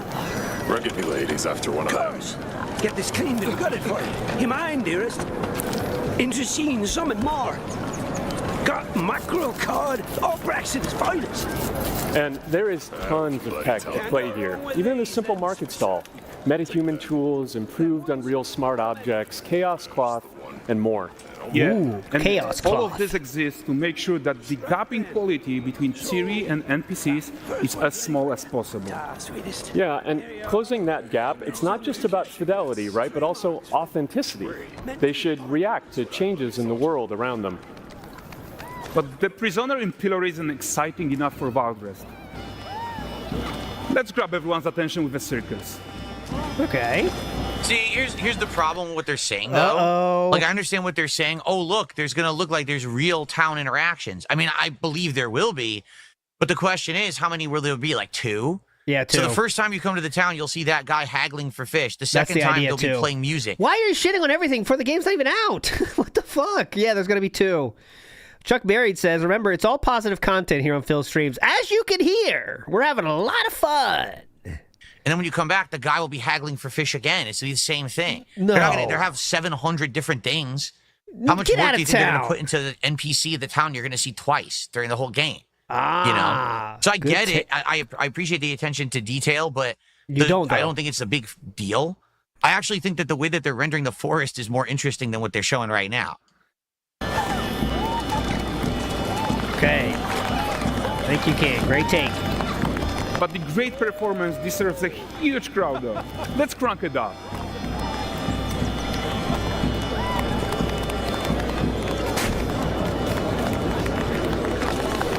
I appreciate it, but I don't care. That's what he just said, yeah. I appreciate it, but... By the way, he's doing all this on a standard PS5 controller. He's playing the game right now, folks. It's real. No, it's real. I'm telling you. They never pretended that was the case. Totally not a tech demo that they've pre-rendered. Unreal systems, including an entirely new Unreal animation framework, allowing us to fit easily in our 60 FPS budget, not just in rendering, but also with room to spare on the game thread. Over 300 animated skeletal mesh agents, all going about their business. And the whole point is to leave breathing room for developers like you, to introduce the gameplay and the systems that your peers skeletal expect. assets. Like, how many skeletons are they going to have in the game? Like 2? I mean, what is that a big deal? I mean, I appreciate it, but I just don't care. Empowering you to make your worlds come to life without Unreal standing in your way. You are right. That's the open world RPG that we're making. But before we wrap up, how about one final check-in with Siri? Oh, let me get this straight. Now, everyone has a skeleton? Okay, yeah, that's really important. This looks great. Like, I'm very excited for this. How are you? Why don't you start with that then? This looks great. Like, I'm very excited for this. The most it looks aggressive and ambitious open world Witcher game ever. I didn't expect that. And we are making this a reality thanks to our work on Unreal with the team at Epic. I think what we're doing together... Did chat turn on him that quickly that he decided to go against it? ...is going to bring in a new generation of open-world RPGs, and I'm so proud of what we accomplished so far. We are too. So we're almost done, but before we go, here's a small gift for all Witcher fans. All right, let's see. Small gift. A first look at Lanexeter.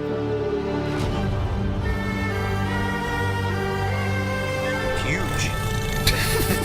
Got it, Philip. Onward, Kelby. With what? So does she have Geralt's swords? Are those his swords? Or does she have her own pair of swords, I wonder? Thanks, guys. All right, so, I mean, in a nutshell... That looked pretty fucking good. Copeside Phil says, oh, that wasn't the right one. The video is Watch Dogs Game Demo UK. It's on Ubisoft's big... Sorry, I got the wrong one, Copeside Phil. But I think I got your point, though. It did look good, but... It looks great, right? It looks gorgeous. I don't know why they had to lie and pretend like he was playing it. He wasn't. That's complete nonsense. That's just so silly. He did play Witcher 3, guys. He did play that. But it looks good. It does. I don't think that's going to run like that on PS5 at all. I don't believe that. Okay, maybe PS5 Pro. I don't think it will look like that on base PS5. I think they're full of it. But I like the idea that they're using new tech to render things. I like he did quit, though, by the way. He did quit. I believe he quit at some point. There is this how you don't play multiple. Idea that they can, like they said, the blocks, when they zoom out, it looks different, and you can't tell because your eye can't see that far, but then when it zooms in, the detail loads, and it kind of makes it look better. The lighting looked amazing. The character models looked great. I'm excited. I wish that this had come out instead of Cyberpunk. I wanted to play this, not Cyberpunk. I'm angry that we had to wait 10 years for this. Actually, more than 10 years by the time it comes out, right? Because didn't Witcher was 2015 or was it 2016? Like, we have to wait so long for this game for no really good reason. But I'm excited for it. No good reason? Like, they I think have it's to going to be a make great a game. All right, whatever. I love fantasy style instead of the stupid cyberpunk futuristic nonsense. And that looks good to me. It's a style choice? Punk futuristic game, and I love fantasy style instead of the stupid cyberpunk futuristic nonsense. And all right, that looks good to me. Futuristic nonsense. Now let's get some information about it, right? Let's get some actual concrete information about when we can expect it'll come out and stuff like that. Hopefully. All right. So, okay. Pretty Let's see cool. Pretty cool. Just a moron. Okay. Okay. So, everyone's loving the takes, though, huh? So, guys, we got about 15, 20 minutes left. Originally, my idea was that we were going to look for Don't PC tell me you're not steering doing wheels that now. and pedals today. Sadly, I just don't think we have enough time. God damn it. Iwamoto says, this is like teaching a fish math. He's too dumb. Correct. Matt Ice says, thank God Cat is in Dave's life. He's so much happier nowadays. Absolutely true. Absolutely true. VLX says, all this bitching, but he'll be there on release. Oh, he'll be unboxing it, covering it in full. He has to do that. You know that. We have to cover it in full because people appreciate his takes. Icy Remotos, I have some doubts, but it looks... That's what I say. I just think that looks good. I'm not making any more assumptions other than what I just saw in that video right there. Looks pretty fucking cool. End of story. Copeside Phil says, the coat and wind physics in that Watch Dogs demo is still mind-blowing, and no game has still gotten that level 10 years later. All right. And I have the correct one, Copeside Phil. We're going to give this a shot. Not that. This. Let's see if he's true or not. Now I found this one. Okay, come on. Come on. Now this looks more detailed. Media mogul Joseph DeMarco's dot connection. Now you're on to something. Maybe you're on to something. This does look pretty fucking good. And obviously it's 10 years ago too, so that adds to it. But a little bit different as if there's not as much stuff on the screen, but that did look fucking good. I'll say that. Oh.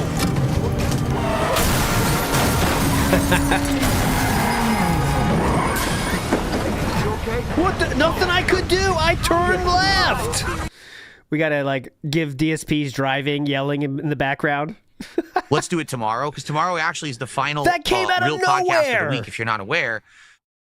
Tomorrow we're doing a real podcast, but then Thursday we're really not, because that's going to be my Switch 2 marathon, and then Friday we're not doing a podcast, we're just doing gameplay, so we could do gameplay before Summer Game Fest. So I guess tomorrow will be the day when we will jump onto the internet and look for wheels and pedals and things like that. That's tomorrow now? And go from there. Oh, God. Battlelux is G20. I'll keep your votes locked in, though. Don't worry. 27 is the golden standard. It's Logitech. Well, I don't know. Again, price-wise, I talked about this just to give you a little preview. I was looking to spend maybe around $200, all right? I said that if we had gotten, like, excess support last night, I would spend every dollar I made on support on it, but we didn't, we didn't get, like, a double goal or anything. So now what are you going to do? We'll see what's available tomorrow on the podcast. My ruin, I'm aware that PlayStation's doing a state of play tomorrow. I don't care. It's only 45 minutes, and they're only going to showcase a few games. We can talk about that later in the week. I'm not going to change my schedule tomorrow because Sony decided to drop a state of play the day before. Screw that. I don't care. Okay. Good point. Iwamoto says that he wonders why people don't take him seriously. Well, with takes like that, how can you resist? Spoon Zero says Philip is simply too smart. Sorry, Dunn's take. Thank you, Spoon Zero. Sometimes we need to be reminded of that. We aren't at the level. Matt Ice in the house. Dave will take any opportunity to try and dunk on Cyberpunk because of his self-perceived edginess of the game when it's simply a play simply a play corporate materialism. Mr. Valedictorian needs more. That's the long and short of it, right? Is that he doesn't want to dive deep into games to understand what makes them cool, so therefore they suck, right? And that's why it was so weird about him shitting on the small parts of the Witcher thing. But then he said he wants to play it. Like, what parts of that do you appreciate? Right? You don't know. Who knows what he appreciates about any game, except it being easy, right? That's one thing he definitely appreciates. All right. So, let us chill a little bit. Let's see what you guys want to talk about. Tag me in the chat. Any further contributions, greatly appreciated. Obviously, let's hit the goal today. Please. Right? Not only for Player Obscure, but for the podcast as well. Thanks to those who did early support. I appreciate you. But we need late support as well. Today, let's see here. We need early, middle, and late support. So thank you. Yes, I played Final Fantasy Tactics before. I've already said that about 100 times on stream. Right. I love that game. No more questions. Yak Almighty says, sadly, they don't sell the G27 anymore. He'd have to get the G29. How much is the G29? Because someone told me it was over $300, and I'm not spending that. DJ Runa, we don't have enough time to fully go through Amazon, so we're going to do Q&A. That's more fun. Dissension says, Phil won't be sold to, not like Switch accessories. I saw that. How many did he fucking buy? Like, he bought every possible accessory? Oh, that should be fun. How many accessories do you if you're need? just going to sit there and be a toxic individual on Kick, AI Camus has donated before as well. Says the way you talk would make people think you survive off garbage instead of demanding $450 a day. AI Camus just said that. Let's see if he goes off on one here.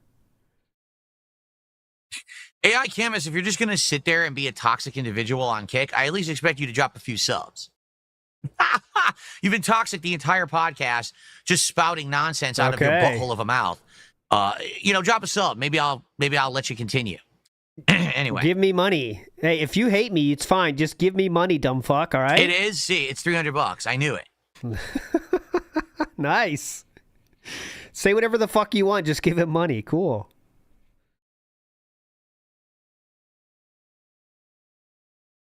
Sidious, listen. Sidious says, why do you not recognize CD Projekt Red fixed Cyberpunk and all the negative reviews became positive? The company redeemed itself. It didn't redeem because I did check Twitter on that. I'll be right back. Itself in my eyes.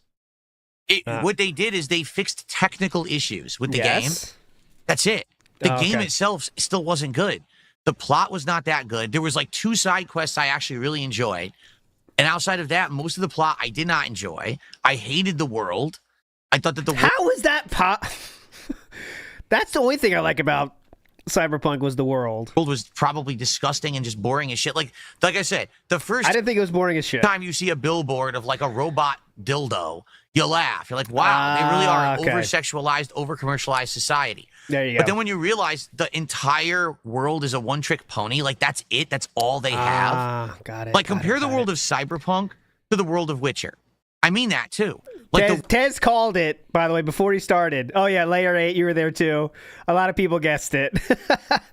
Runamoini, there were boobs before, therefore bad. Your guys are all right. You guys called it before he said it. World of Witcher is based on lore from a book series. It's got meat. It's got depth. It's actually interesting from a book series. It's got... We got juicy holes. What else we have today? Meat. It's got... Hell yeah! Depth. It's actually interesting. The world of Cyberpunk... Come on, get your meat. ...is boring as fuck. It's like a one-joke thing, and then after that, you're like, what the hell? Like, no, really? Everything is over-sexualized. Everything is over-commercialized. Everything is cybernetic. It's boring. That's what I don't like about the game. Here's a very modern meme for you guys. You're going to love this. This is very modern and hip. Give your meat a good old rub. That's it. Hell nice yeah. And hot. Hot spicy meat. Yeah, boy. Let me hear that again, sir. Give your meat a good old rub. Yeah. That's it. Come on. Nice and hot. Hot and spicy meat. Yeah, boy. Who doesn't like that? Who can't get into that? Everything is over-commercialized. Everything is cybernetic. It's boring. That's what I don't like about the game.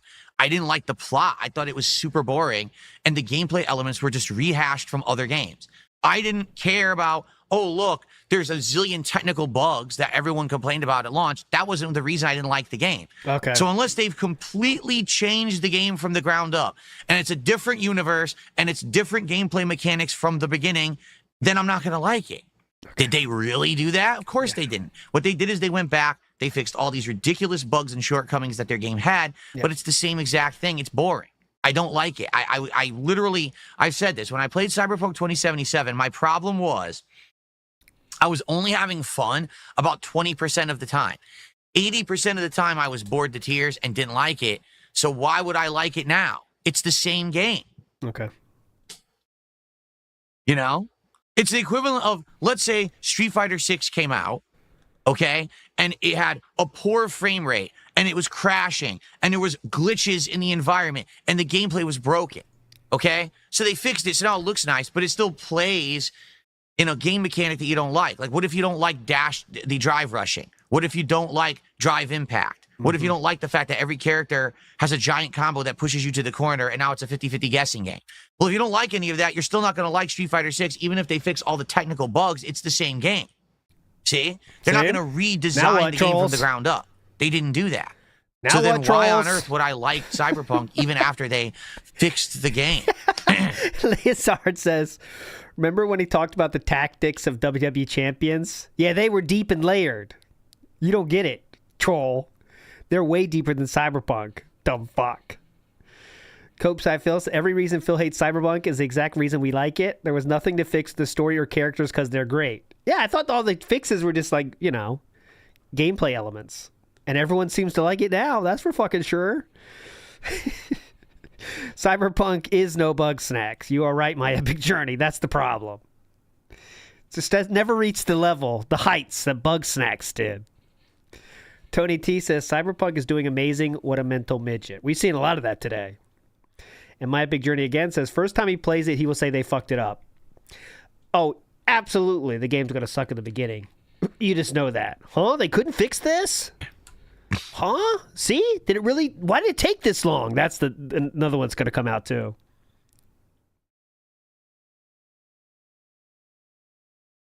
Yeah, Yakko Miney says, I would love a Cyberpunk 2077 run on PC with everything maxed out, but I understand if you don't like it. I just don't like it. That's it. Like, when I was playing it, and even when it was working fine, I was like, man, this is boring. Look, it's kind of like a combination of Borderlands with Deus Ex. That's exactly what it felt like. And I was like, I would much rather go play Borderlands or Deus Ex than this game. Nothing in this game is original. Every concept is lifted from someone else. Nothing is even executed very well. It's all kind of like mid. And it gets boring like a few hours in. Like I said, there were a few interesting plots. The entire time you're working with that detective and he's doing those cases and you're trying to hunt down like that murderer and stuff, that's pretty interesting. Okay? Also, there's the whole plot line with the politician who apparently has been mind controlled and has people living in his walls spying on him. That's super riveting. Like, some of the writing in the game is actually quite good. But then when you get back to the core gameplay mechanics, they're just very, very mid. There's nothing really exciting about the game at all when it comes to the actual game. It's like, oh, if you like the lore, you like the universe, you get sucked up in it, you probably love it. I didn't. I thought it sucked. Usually you want to say sucked into it, but... So that's why I didn't like the game. And everyone disagreed with me. I'm like, well, listen, I'm entitled to my opinion. If I don't like the world, I don't like the world. And I don't. I think the world is boring. Anything else got sucked up, or any meat you want to talk about, or maybe... juicy holes. These are all things he said, by the way, for anyone just joining us. He said that. I'm not saying it randomly. Says it was the way that I played, because if I played as hacker class, there would have been unique elements I would have liked more. I mean, you're very well maybe correct. Oh, okay. But that is the problem. But I don't when care. You make a game like this, where basically you can play it different ways. If there's one style of playing it that makes it interesting, then that should just be the style to play it. It shouldn't be, oh, you can play it like that, or this, or this. Just make the interesting style the game. And then maybe more people would, I would have liked it. I don't know. Maybe I just had bad luck with how I selected to play it or whatever, but I just recall being so bored. Mm-hmm. Just bored to tears. Everything was just executed just well enough to pass, and nothing really stood out to me. Too many hot chicks. We got it. Ramen Brahman says, the series about over-commercialization and capitalism to the point even the heroes are used up and burn out to be forgotten. There is no... He doesn't see any of that stuff. Any of it. Only thing he sees in games is really how... Where's the checkpoint I got to get to? Where is the quest marker? That's what he says. Give me the quest marker. I run there. I save the game. I do a beg. I go to the next quest marker. And that's how I imagine Cat plays Skyrim too. That's how a lot of people play games. You know what I'm saying? But most of those people aren't streamers trying to be entertaining, right? That's the difference.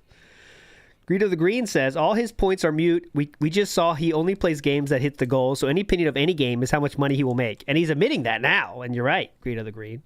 He's admitting that now. So I didn't care.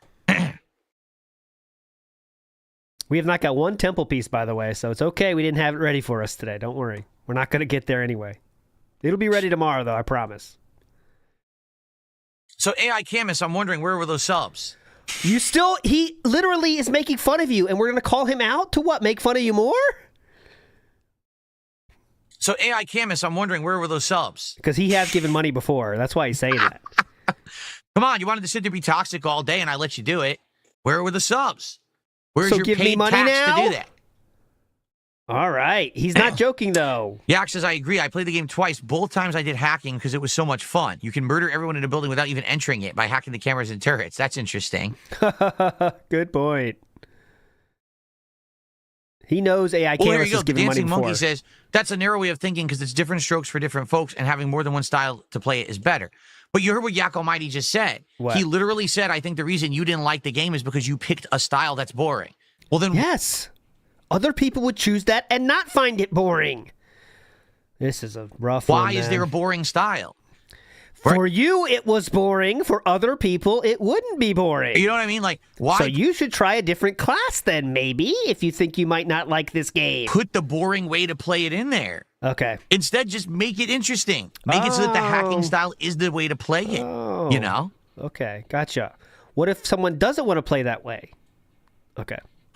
Why am I saying base PS5 can't handle it? Because nothing in there said to me base PS5. Nothing. Sorry, Yes, and Philip is a known expert of tech demos, so this means a lot coming from him. PS5 is a powerful piece of hardware, don't get me wrong. Oh, yeah, definitely. But when most game devs that are making games for PS5 weren't even having them run at 60 frames at 1080p, it makes me question. Mm-hmm. So they're showing it Good at 4K, 60 frames, and all this dynamic shit is happening with the Unreal Engine around me, plus the lighting is absolutely gorgeous. I don't know about that. Yeah, good point. I would say probably PS5 Pro, definitely PC. I don't know about base PS5. Unless you're like pushing that thing to its absolute limits. Like no lie, that to me would be what The Last of Us 1 was to PS3. That's what Witcher 4 will be to base PS5 if it looks like that. Seriously. Is there any... Like, no one thought PS3 could pull off what Last of Us 1 did, and it looked so gorgeous on that console, and it was an end-of-life game. Like, that was one of the last major games for PS3. Timely reference there, King.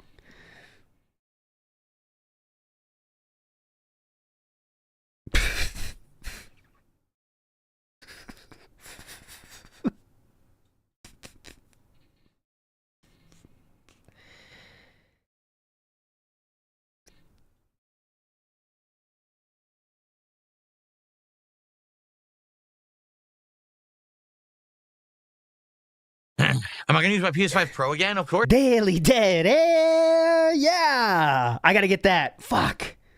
I'll get that. I'll get that one too. I didn't get that. I didn't think about that. Of course I am eventually. You know, this year we've got, what do we got? Ghost of Yote. That's PS5 exclusive, right?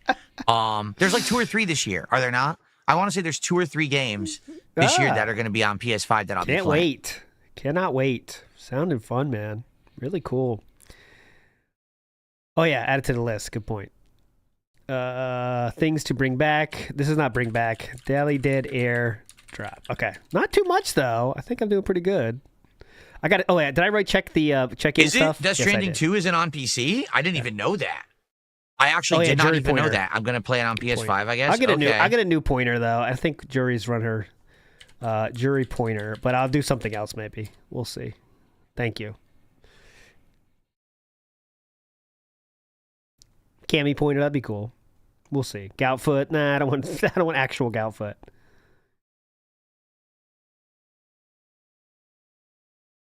Joe Hendry. Got to bring him back, too. All right. Well, I'd be pushing it again right now. What else? What else is going to be on PS5 this year? I don't know. Later, Dissension. Oh, Fresh Dead Air. Never mind. Uses and title. Anything else, guys? Anything else to discuss? Uses and title as a slam for others, a shield for self. Yep. Big ups Dissension. Here we go. Any last chance, guys? Anything else, guys? Anything else to discuss? You want to type in chat, or shall we wrap it up and get ready for Claire Obscure? I can't wait to finish Act 2. We're at the end of this dungeon. We're going to wrap this up. Apparently, there's a giant story segment, just to forewarn everyone. I'm being told that basically there's like an hour of story. But then you get to Act 3, and then there's going to be dungeons and things to do. Right. So why don't you start now? Let's get a good chunk into it.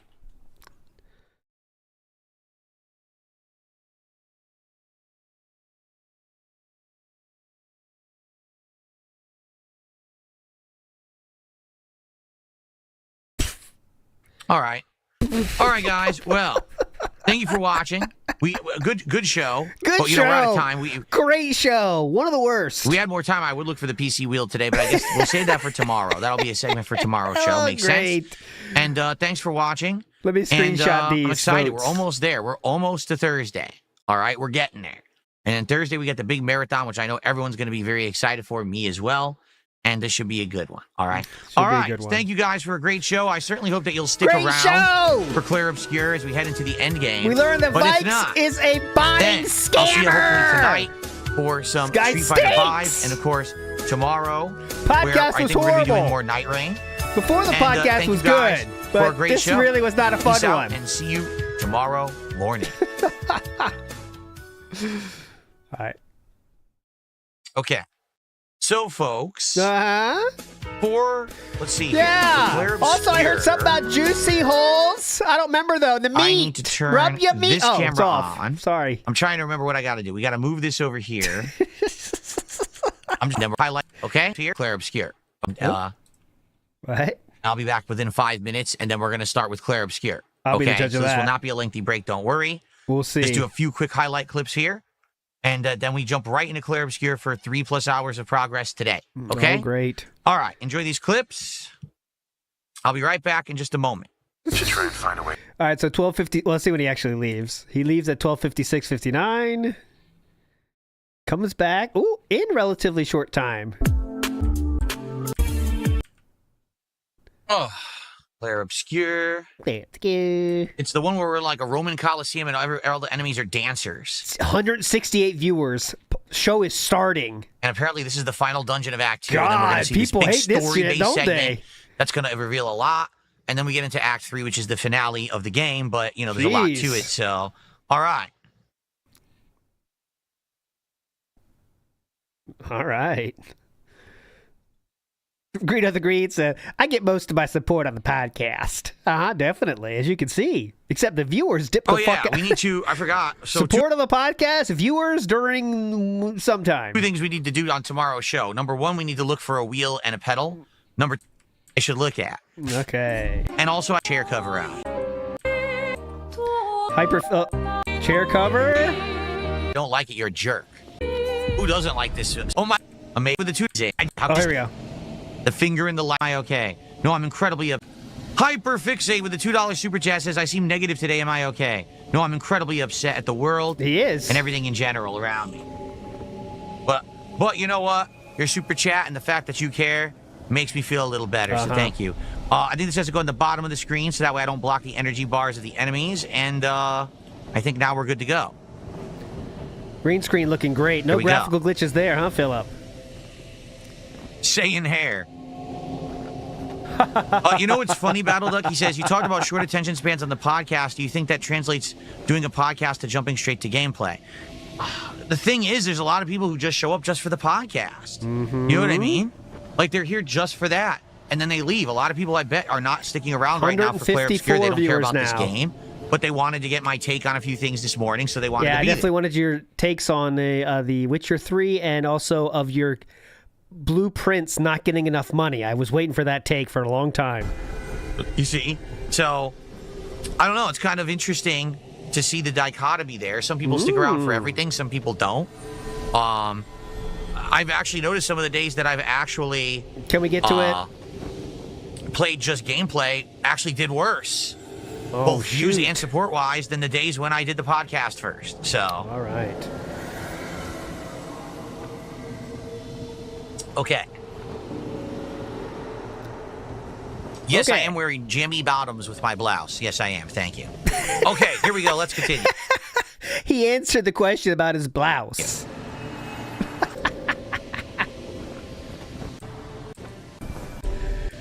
I am wearing PJ bombers with my blouse. Thank you. Expedition 33.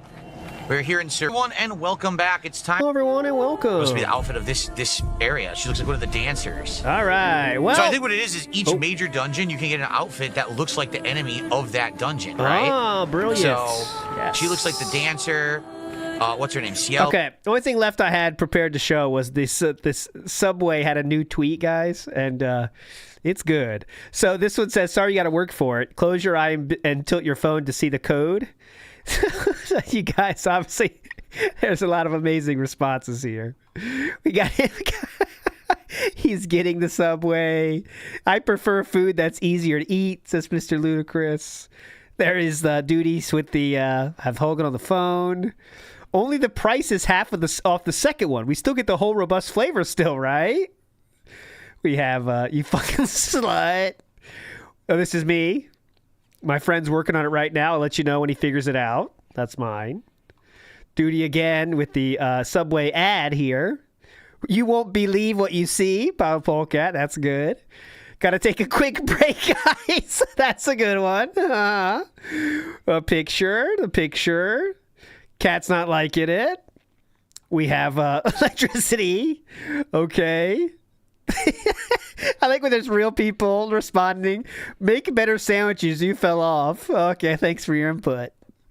David Burnell signs in here. Oh, we have actual David Burnell eating. Yeah. Can one of you morons in chat tell me how to do this? I don't get it. That's high effort. Work, be gone. What? Look how long it is. It keeps going. It keeps going. Work, only suckers work a 9-to-5 job. I tried that, idiot, but it didn't work.